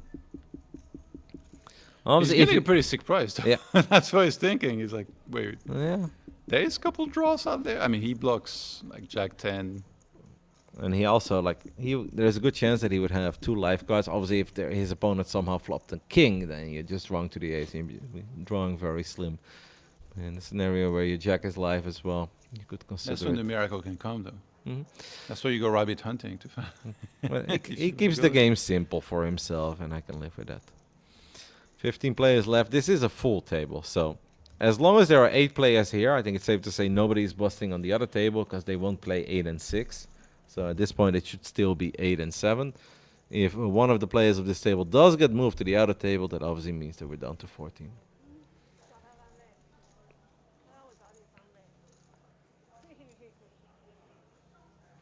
How good are your card skills, Todd? When it comes to like dealing, shuffling. Dealing is good. Shuffling, no. Just terrible. Would you like to learn it? Or you don't really care? Yeah, I guess, if it's like not too hard. I'm a bit of a slow learner. I do believe, Todd, that this is that break that you were referring to. People are folding at a very rapid pace, and they are getting away from the table. It's going to be an hour break, guys. Stevenson just going to pick it up, looks like. 38 big blinds, that's definitely above average. Mm-hmm. And then we got 4 stacks that look kind of on the shorter side here at the bottom. Very sad there for our final female player left in his MTT. Last hand before the break. She's on the big blind. 7 deuce offsuit. All right, well, you guys have heard it before. This is going to be a longer break than usual. I believe it is a 1-hour break. So we'll obviously be back in an hour to continue this journey of day 3 of the Lord Poker Tournament Series. Well, we are in day 2 of the main, and today we'll be playing down to the final table, the final 9. I'm Roddy. With me is Le Tut. Any final words before we return in an hour from now?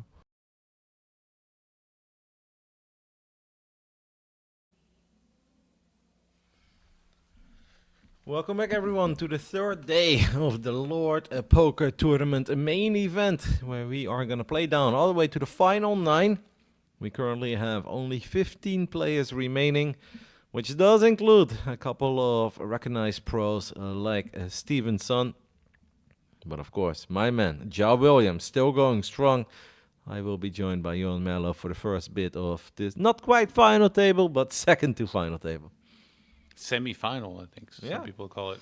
The final 2. Right. And we're now starting to be more and more familiar with some of these players.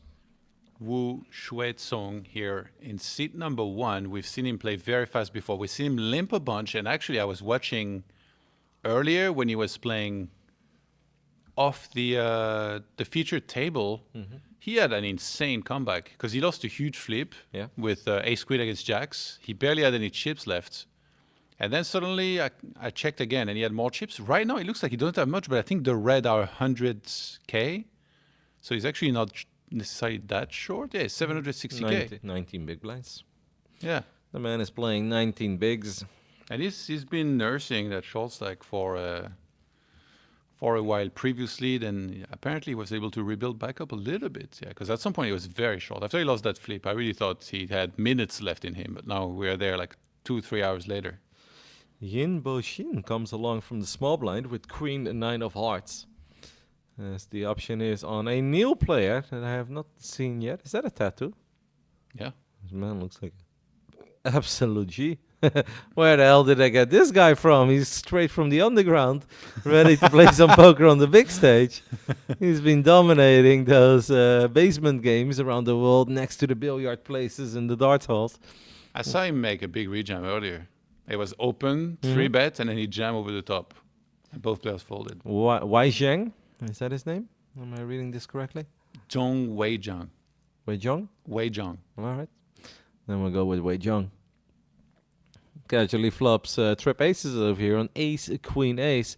If you're Yin Boshin, you're actually going to be somewhat happy about the fact that you flopped the queen. If there are 2 aces on the board, it is supposed to be less likely that your opponent has one, but it was a multi-way pot. And in the multi-way pot, it is obviously always possible, even for the big blind, to just have one of these raggedy aces, whether it's ace-3 offsuit or ace-7, ace-8, that kind of stuff.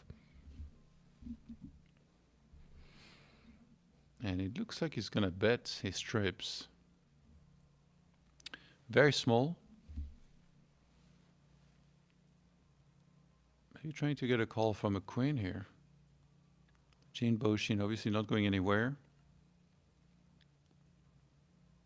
Unless he makes the call. One of those red chips. 420k is only in the pot. Oh, that's... Wow. I mean, obviously, you're still worried about an ace. But yeah, now against a small bet, it's like completely unfoldable. Even against a big bet, it's going to be hard to get away. And he checks immediately. He only has 215k left, right? There's also a chance, smaller chance perhaps, but you could be chopping here. The big blind could also have that case queen. It's unlikely. Yeah. You're going to be more worried about the fact that he has an ace, but he could have the case queen. I mean, with 420k in the middle, you're only playing 215. There is going to be an all-in here from our Neil man, and I have the feeling that we're going to see a relatively quick call. Well, maybe not Do that you quick. think? No, I think he's going to tank a long time and might even let it go. Yeah, it is tournament life, but Yeah, it's that's the big change here for sure. This is a spot like that's kind of disgusting because there he's supposed to be some hands that will bluff on these sorts of run Yeah. out with like, you know, ace queen, where you have like jack 10, king jack, king 10, but now the board is double paired. So would Zhong Wei Zhang really bluff those type of hands here when it feels like he barely, like he doesn't really have any fold equity? I mean, I know it says that the pot is 1.7 million, but really it's how much it was, was 420k. It was 420. Yeah, so it's like in total, if he calls, it would be 800k, and it's like how often is he chopping? Like, would a queen always jam here? Would there be some small bets? It's a bit of a disgusting spot, to be honest. And he's a pro player, right? He was wearing the jacket earlier. I'm not sure if Jin was. He's definitely a very competent player. We've seen him Yeah. a bunch before, so he might be able to find the fold here, which still would would be m- impressive. Which would leave him with less than 5 big blinds, though. Or Yeah. like a tiny bit over 5 point, whatever. It's very tough. And indeed, it's a gnarly spot. And with your tournament live on the line, where you're down to the final 15 out of 505 runners, yeah, you're going to take your time. You're not just going to call. But I am afraid that he is going to make the call, though. I just don't think you can get away. Wow, he does folds. get away. Leaves himself with 5.4 big blinds. What a fold. Incredibly yeah. impressive. These are goated moves right there. Yeah. Was worried about the ace all the way to the end. As you said, that queen, yeah, it makes things look prettier, but it doesn't change what you were feeling earlier. You were losing to an ace. You are losing to an ace. And he does find a fold. That's impressive. This is something that he's gonna, when he was gonna watch the replay, definitely gonna pat himself on the back. Very good fold here. Yeah. That's the one as well that you want to know about immediately. Because Oh, if yeah. you did not make the correct laydown there, if you lost to some sort Like, of king please high. not king jack. Exactly. King Jack, King 10. And the thing is, like, if a good player is value betting King High for value there, I don't even think that's the worst play ever. Like on Ace, Ace, Queen, Queen. If you're sitting with King High, I really wouldn't even hate a value bet. But obviously, the way that we got there made it a bit less likely because it was a multi-way pot as well. It wasn't heads up. Yeah. And that changes I actually a lot. wonder, like, low offsuited ace in the big blind defending here multi-way. Like, is that meant to be like what you're supposed to do in this spot? Yeah, I'm not sure either because obviously you're gonna have to play out of position against multiple opponents. Yeah, but you're getting such a sick Yeah. price. These are like really the spots. And normally they say, and Find even hard if to you figure. flop an ace, you don't know if you're good. Yeah. But if you flop two of them, Yeah. then you're probably good. But that had to be a pretty big cooler. This man looks cool. He came So here to play. wait a second. Wood Sweat Song again limped. +1, ace-9 of suits. Zhong Weizhang limps in the small blind, and Zhang Jing wakes up with it in the big blind. Ace-Queen offsuits. And he's going to jam his 15 big blinds. All I the think dead it's- money. Yeah. Give it to Papa. Our big blind player is just gonna take this one down pre. Seems like we have lost a player on one of the outer tables, as we're Yeah. now down to 14. That's always where the eliminations happens, isn't it? On the other table. Yeah, it happened a few times on the future table today as well. We had one guy sit down, made a baller play, backfired, next hand out. Played two hands, one Oh. bluff, didn't go to. I forgot the name. Were you there for the King 4 suited? Probably. It I've might have been been the player that's maybe or may not be Irish, Mhm. because they didn't even have to fill out his name. So he sat down and he had King 4 of hearts. Yeah, Were you there for that hand? I saw it, and it was a foreigner, the one I'm thinking of. Yes, Yeah. Oh, Yeah. You weren't commentating, right? I think I was. Okay. But we Yeah. didn't talk about the fact that he was Irish. Yeah, but yeah. So he sat down and then, like, I think literally like first or second Yeah. hands, blocked the nuts, went for it, trying to get. Yeah, he was with you. Yeah. King Jack. I've seen a lot of fascinating hands. Saw a couple of very cool hands earlier with Selena as well. And some really cool plays have been made. When it comes to very solid poker or crazy poker, we've seen a bit of everything. And it's been a very enjoyable main event, and I'm sure that all the runners have had a very good time as well. Especially if you made it to the final 14. Our shortest stack at the table is going to go all in with a king, a 10 offsuit. It is a little over 6 big blinds. And I think a6 of diamonds is going to look him up. Our new player at the future table on the button, a suited ace. It is 6 big blinds against probably the shortest player that's currently left in the field. You are a little bit concerned about the two guys behind you, and it is an under the Yeah. gun +1, but I think he's going to make this call. You think? Yeah, he's 1.6 million. I think he folds. Okay. I think he's going to make it. He does look like he's going to fold. He does fold. Because the thing is, like, Yeah, it's the two guys behind him. yeah, I and know. also it's interesting because you mentioned like how much he has, but I feel like it's not as relevant. Like, of course, he's sitting comfortably, but you have to think of what somebody would jam with 6 big blinds from +1. That's like a pretty strong range. If it was the With person 6 big blinds, you think it's a strong range? from +1, I mean, I say strong. I don't mean like, you know, It's not super a, strong, but it's not just any two because it's +1 and there's so many people left behind, right? Like Yes. the difference between +1 and hijack or cutoff is pretty massive. No, I I think get in that. those But ranges plus of in what you're two gonna do. hands, he's gonna have to pay the big blind and the ante. If Yeah. he loses that, he's down to 2.5. Like he will never But I let do it think get that, far. you know ace-6 suited or ace-6 suited is the worst suited ace. Yeah, I know, because you can make it straight. But I think if he's on the big blind there, it's a snap call for a6. I am convinced Oh yeah, of that. again, depending on position, it's a Yeah. completely different hands. Yep. What he's facing, I think, matters there, but I think it's a lot about the two guys behind him. Obviously, you don't want to go all in with a6 and then potentially run into aces or kings, then you're going to absolutely hate your life if the small blind and the big blind does wake up with it. I think otherwise he would have gladly taken a look at it, which does mean that the short stack gains a bunch of incredibly valuable chips. Nothing extra, but hey, small blind, big blind, and antes, they are so incredibly valuable this phase of the tournament. Every other hand is a pay jump now, pretty much. Or every other elimination, sorry.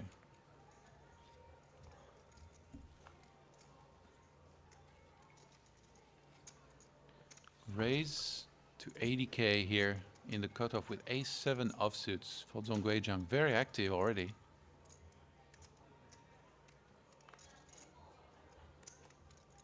Yeah, it actually never folds really quickly, but yeah, with 4 deuce, I can't imagine that he's gonna get out of line here ever. Zhao jamming in the small blind, 10-8 offsuits.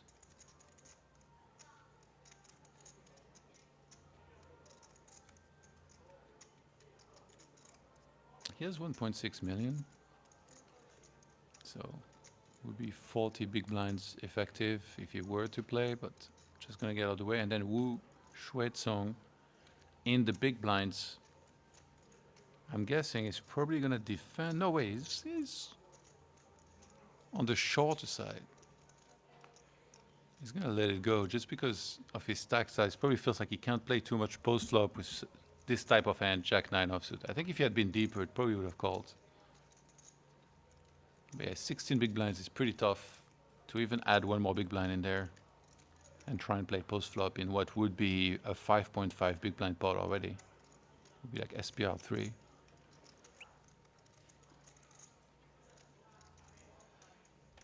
The piggy bank is back.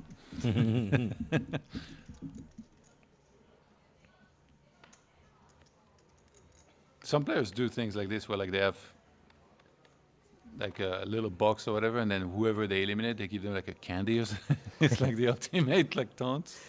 I saw. I learned last weekend over in Evo that apparently there is a kid that whenever he beats his opponent, he stands up and he whips out a business card. It's like, contact me for lessons. Oh my god. And apparently the dad of one of the kids, he did that too. Was angry, grabbed the card and threw it at the player. Okay, I was expecting worse, yeah. Yeah, don't I do mean, that. like, it's Don't do just- that to me if you beat me in a Warcraft 3 tournaments. It's just a gimmick. I mean, it's You might be chewing on that card real quick. Jin Bo Shin goes all in with the King 8 of diamonds. Yeah, he's so short at this point, even from early position.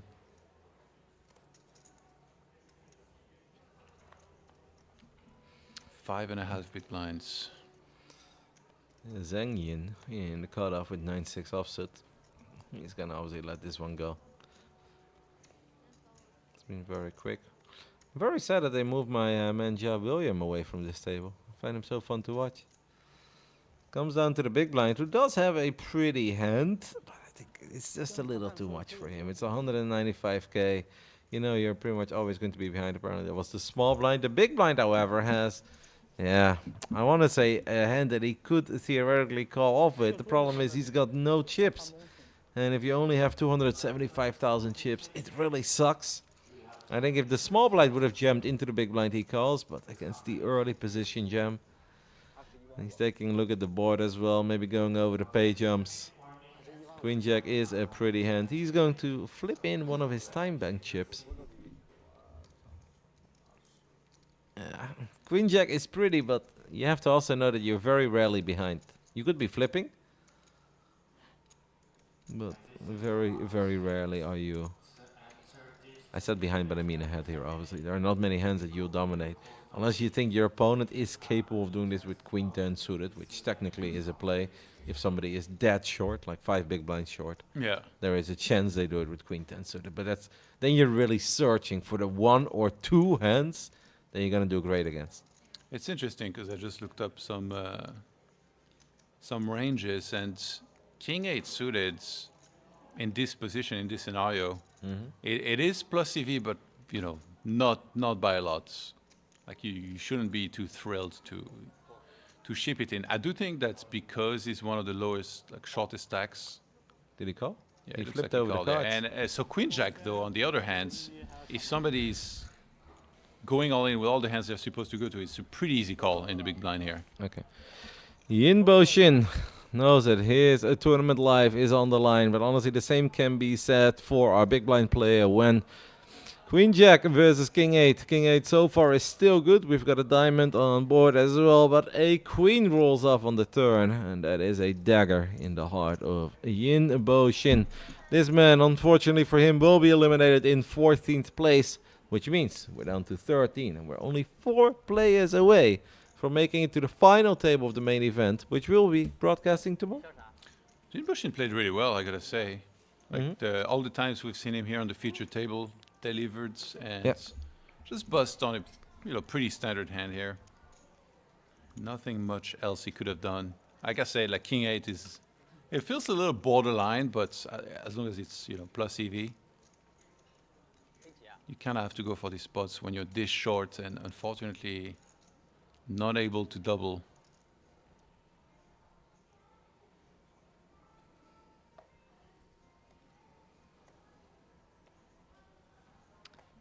just like that. Just a few more eliminations here before the final table. I wonder how intense it's gonna be here before the final table bubble. Like, do these guys really? Is it more about the pay jumps, or does anybody really just want to make the final table? Be able to say that they're there, get that night of rest in. Very important, of course. And you sleep so much better knowing you have a final table to look forward to. You think? I know you can say like, you're gonna be nervous, but Yeah, yes, I think you might be mega stressed. Like, No, if you no. don't have experience. So would you rather go to bed knowing you've got a final table, or would you rather go to bed knowing you were so close to a final table, busted in 11th place? Yeah, I mean, of course, you prefer going to bed, but like as far as sleep quality, if you're like someone that stresses and gets nervous easily, like No, for I sure, know- you I don't know gonna what you sleep too mean. well. I know what you mean, but I think it is not the worst kind of stress. It's kind of like the smile on my face. I'm excited. I'm looking forward to tomorrow's stress. And yeah, sometimes that can absolutely keep you up. Yes, it seems like we have moved over a player from one of the outer tables How well did you sleep the night before I had to play against you in Cologne for that one tournament? in Cologne. Yeah, we had to play when you told me you want to do a money bet. It on was top of Hamburg. Really? I thought Yeah. it was Cologne. Hamburg. Okay. That's not Did you very sleep well. well? Yeah? Yeah, absolutely. What about the night after we played? Not so good. I do remember that hotel had very good Thai curry that I was very fond of. That's what I remember. I don't know why. Are you sure it was Hamburg? 100%, yeah. Really? It's the only time in my life I've been to Hamburg. Wait, I thought I never went to Hamburg. I think you know sometimes memory plays Yeah, tricks yeah, on you, yeah, right? Absolutely. We should look it up later. I'm pretty sure it's Cologne. Yeah, I'm willing to Because make I'm a friendly. convinced I had never been to Hamburg for like a very long time. I'm willing to make a friendly wager. We can look it up, mate. Well, I think my memory is more likely to fail than yours because of my older age. So I don't know if I want to bet on this. But Hamburg it was. Good old Hamburg, Deutschland. We've got an all-in King Queen. It is 11 big blinds, so that's a serious jam, right? I think small blind maybe limped, or was it a min raise from the small blind? Sorry, I was going down. I'll see if I can look it up for you quickly. Zhang Zhanhui, 13 big blinds. Wen Huan, 14 big blinds here. Pretty intense few moments before we get to the final table.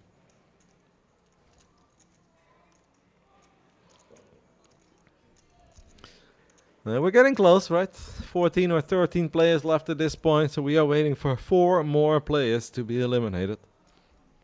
And that will be the end of our broadcast today. But I'm already excited for tomorrow.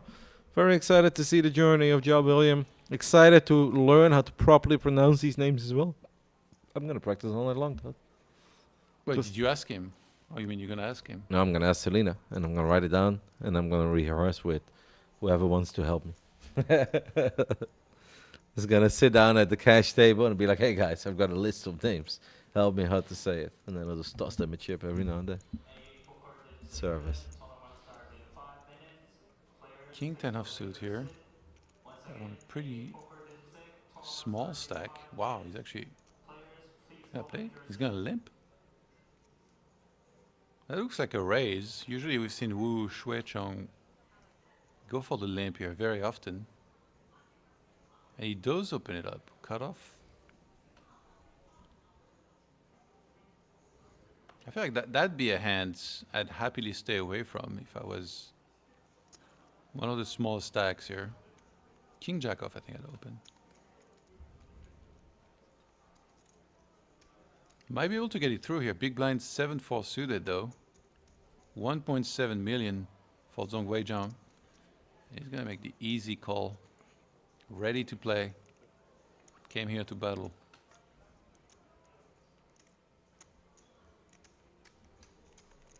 Jack 10-6, all spades. Monotone board over here. Top pair for Wu. But it's, no, sorry, not top pair. Second pair. Does immediately jam. And he said it as well. He's quick, eh? Yeah. Man, that's honestly, that's pretty scary on that board. The Jack 10-6, all spades. You know, the holding one. This man is a gamer. This guy would sleep like a baby if he makes the final table. Doesn't get stressed at all.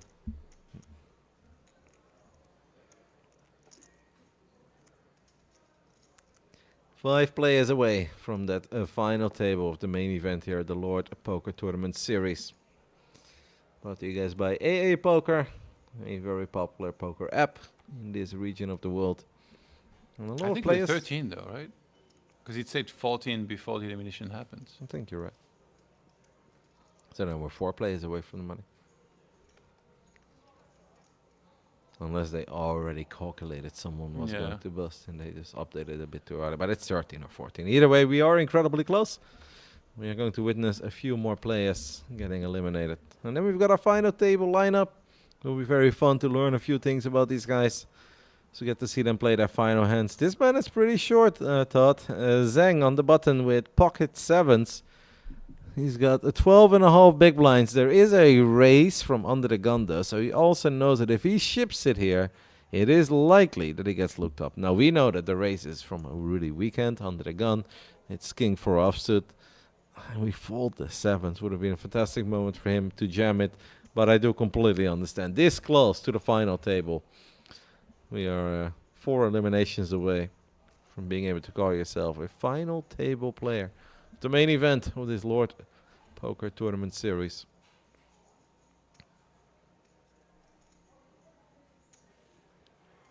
The Lord just sounds kind of funny to me. The Lord? Yeah, like the Lord and Savior. The Lord and Savior of the Poker scene over here. The Lord and Savior, the ace on the river.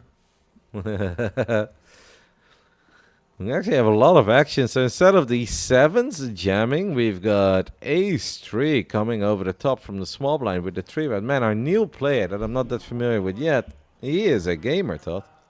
He's a gangster. Yeah. That's a gangster player right there. This king 4 opening. We've already seen a lot of very good acting over the weekend. This one.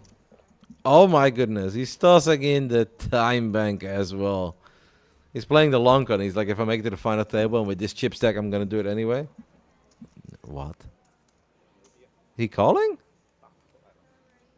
Wait, what? These graphics correct? Did we just toss in 220? 4 bets! Oh my goodness. There's a new sheriff in town. Okay, this guy's my favorite player of all time. Jia Ming. What a play. King 4 under the 4 gun. kings, man. Yeah. Wrong order, but you're right. What a sick play. And I mean, I can't imagine ace-3 is going to do anything but fold here. Oh my goodness. Wow. Zhao. Show the 4. Yeah. Showing us who's the daddy. What a play. Man, sometimes these guys, they just hit us with plays that Yeah. we really don't expect. And if we don't even expect it, like, you know, imagine how difficult it is to play against these guys. This is gangster poker for sure. Yeah. Maybe that's what, like, you know, deep stack, late tournament is all about. 'Cause Well, these we don't guys- know how familiar they are with each other. Maybe he's played a bunch That's possible too. with the squeezer and he's like, all right, I know you're going to take this spot every single time with any ace, with many other random broadways, so I'm just going to apply max pressure. And I mean, but do you say this spot? How often do you think that there are 12 left in a 505? main yeah, but event? like it can happen without it being 12 left, right? If he's played, it's just about the familiarity that you have with the one player that squeezes. If you feel like he's one of those very aggro, and I mean, from what we've seen so far, Yeah. with the little bit that has been there, he's definitely more on the aggro side.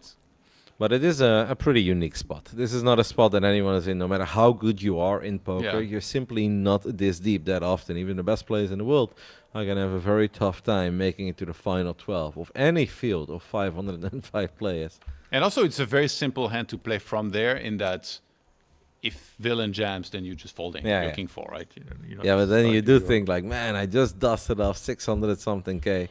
Yeah, Which but if you to- think it's a good spot, you just take Yeah. it, right? It is a little over 15 big blinds, so it's not like it's 75 bigs, but 15 big blinds this deep into the tournament. Just an amazing move. Maybe he picked up on something that we missed. We obviously have no audio here. I do believe there is audio on the stream, where you guys can hear things correctly. But yeah, sometimes it is. Maybe we miss a few things, perhaps. Just the good old read, man. He looked him up, and he's like, "You don't really look all that comfortable with that 3-bet. You're not looking all that happy." What a And play! we're down to 12. Yeah, it's going quick. So just 3 players away from knowing our lineup for the final table of the main event of the Lord Poker Tournament Series. We still have our happy guy on the left side of the dealer, Seed 1. Quickest player in the West. Even though Yo-Yo, Yo-Yo has him beat, I'll guarantee you that. I've never played with a quicker player than Yo-Yo. Yo-Yo plays it's called blitz chess, right? The quick chess. Yeah, you have Blitz, you have Rapid. I think Blitz is the quickest. Yeah, You're she's correct. playing. She's playing blitz poker. You are correct.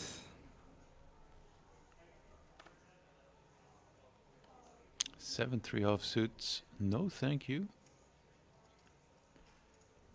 King 7 off. Nope.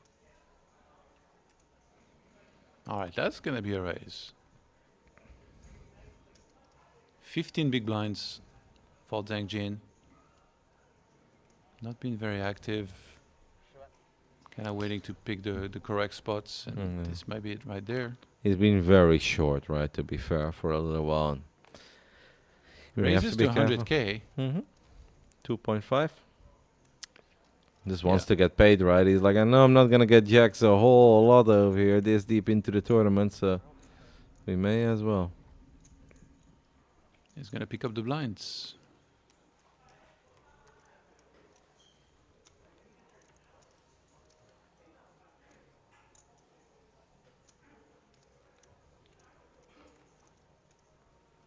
This is getting intense.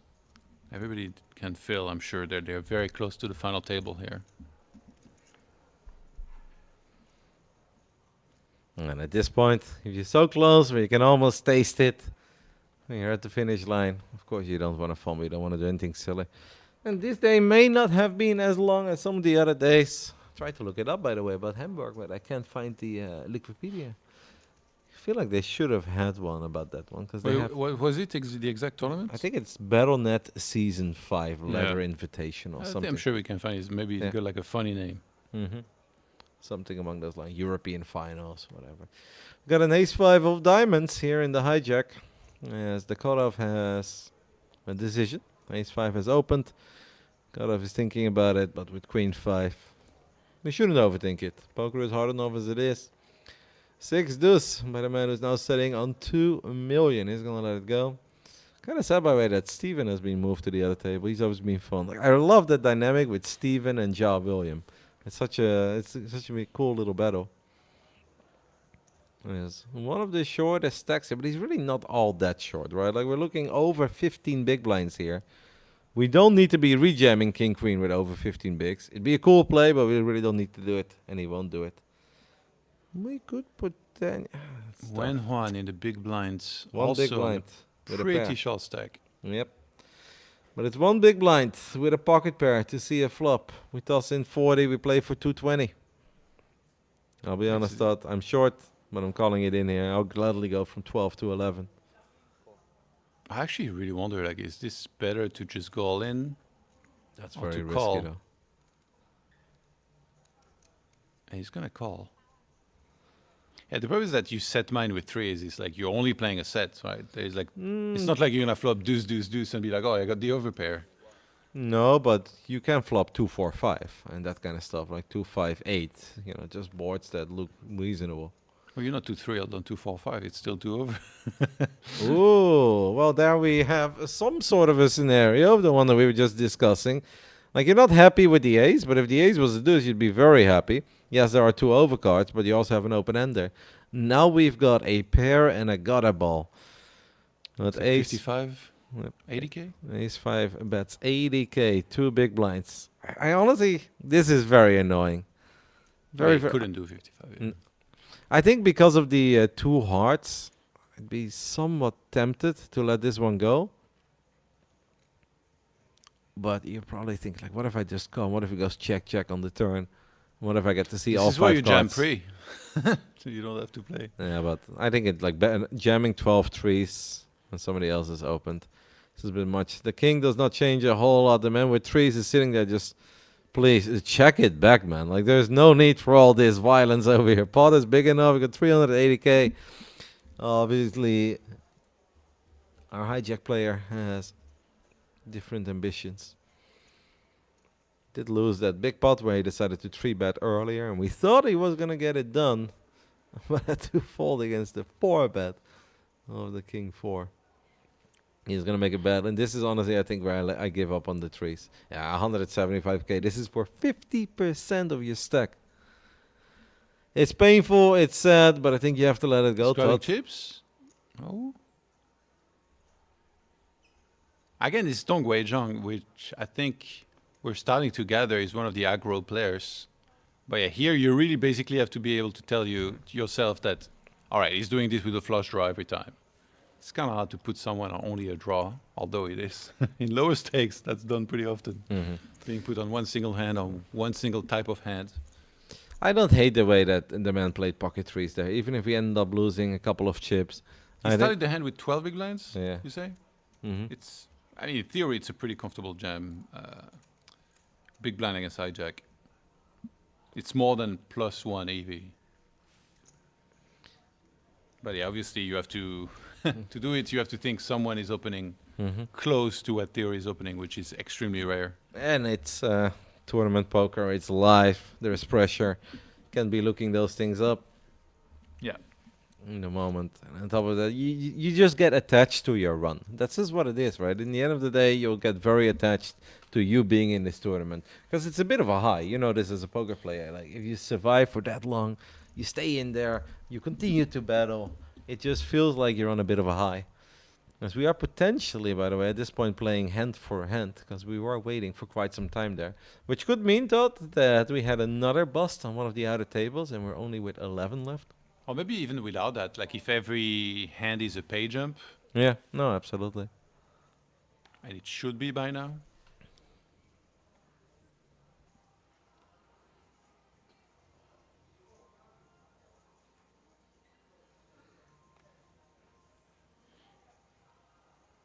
King 9 suited, very good hands. Opens up. Tang Jin, considering how much he's got, I can't imagine he's going to stick around with the ace-7 off. Ooh, pick up a monster here. 2 million already in his stack for Zhao jamming. And these are the two that have some history as well. Don't forget about that. We had that King 4 against Ace 5 or whatever it was, Ace 6 earlier. It's Yeah. true, but when I see the hands and position, I'm like, all right, he's going to 3-bet and then King 9 will fold. That's Yeah. pretty much it. But sometimes they've surprised me sometimes. I mean, if Wei Zhang stays chill, I agree with you. You should just let this one go. Do not let it get personal, right? Especially not this deep into the tournament. Oh yeah, no, he has a great stack. Yeah. It's Definitely above average, I would guess. just- the 1.5? Yeah. Yeah, easy. Easy peasy, mate. That is, it's almost 40 bigs. That is way above average. That's basically 40 bigs starting this hand. So It's you're not a right. big 3-bet, but he would just be playing out of position. And like King 9, yes, it's a great hand, but it's bottom range. He's It's gonna gonna let let it it go. go pretty easily.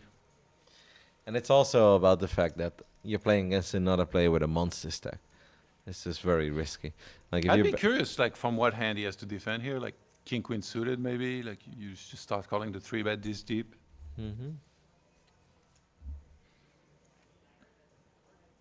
Maybe King Jack suited.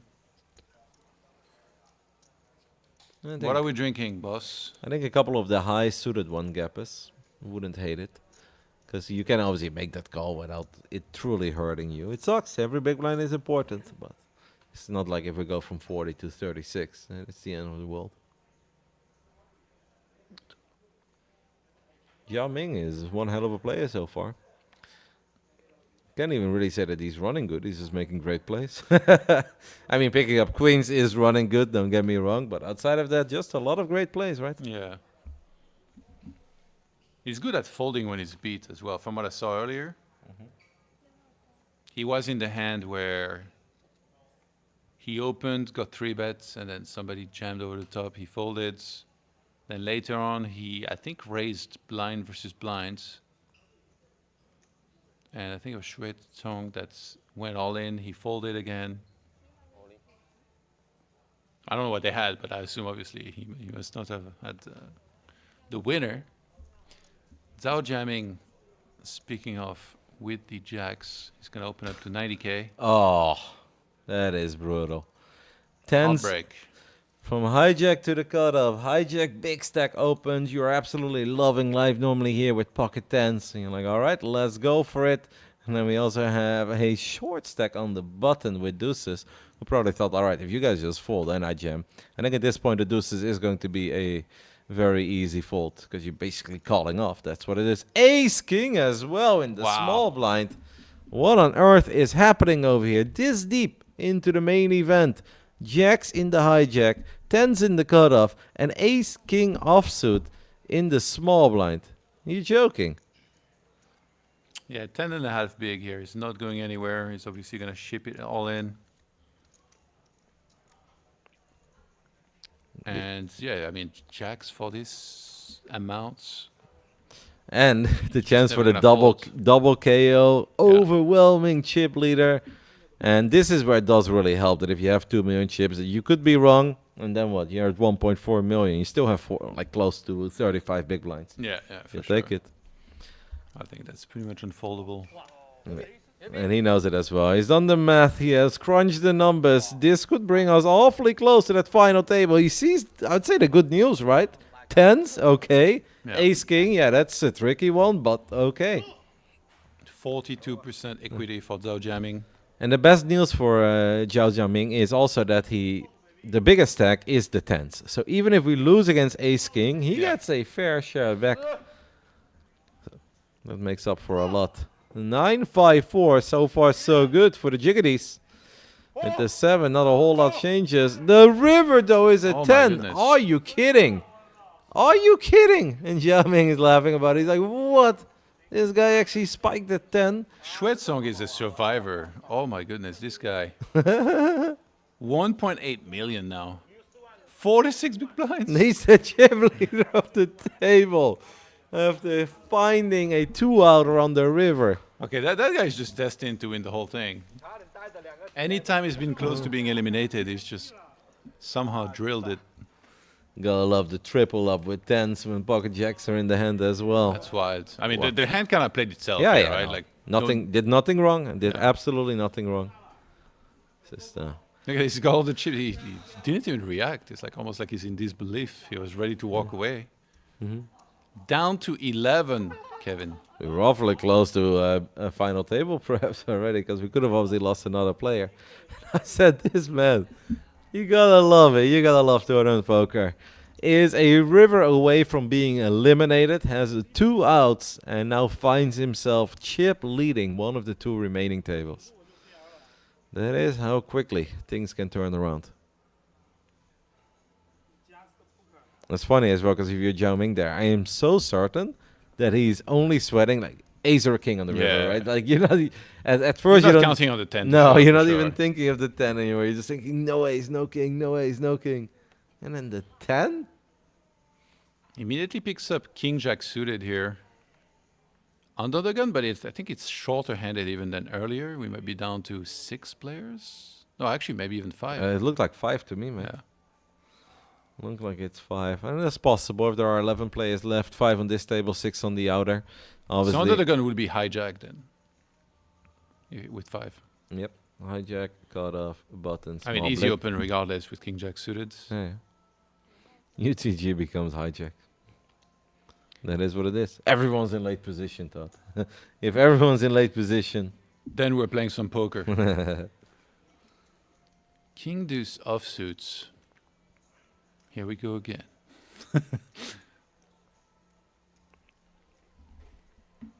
the offsuit kings have been beloved by our gamers. Looks like just gonna pick up some blinds. Always feels nice after losing that bigger hand just before. Wenhua now 8.3 big blinds. Definitely gonna need something to happen soon. Yeah, especially if the blinds will go up once more. As I do feel like we are getting closer and closer to that moment. We are awfully close to the final table Yeah, it is 40 minutes right now, exactly. of the main event of the Lord Poker Tournament Series. We'll play the final table tomorrow. That will probably be the first thing that we are going to broadcast. I expect it to be a very long final table because we've got a couple of big stacks and we've got some fun players as well, players that are willing to make moves. I expect it to go all over the place, back and forth. Let's see the blinds. Pretty sure that just went up.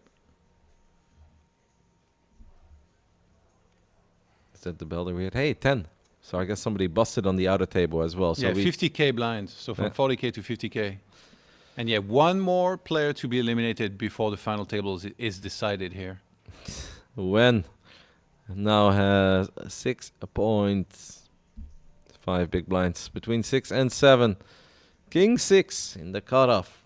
It's not great, but he might just think that if I don't do it now, what if the next hand is 9 deuce and then I'm on the big blind and they're jamming into me? He's probably thinking about it. Maybe he feels that if I'm the one making a move, no, he will let it go. Well, again, there's like final table bubble on the line and a pay jump. So I think even though it's very short, he can't let this one go. There has to be someone on the other table that's also very short. It's extremely likely. Yeah. You're right. And don't forget that this man is kind of short as well. He's on 12 big blinds. And he's an action player. Zhang Yin.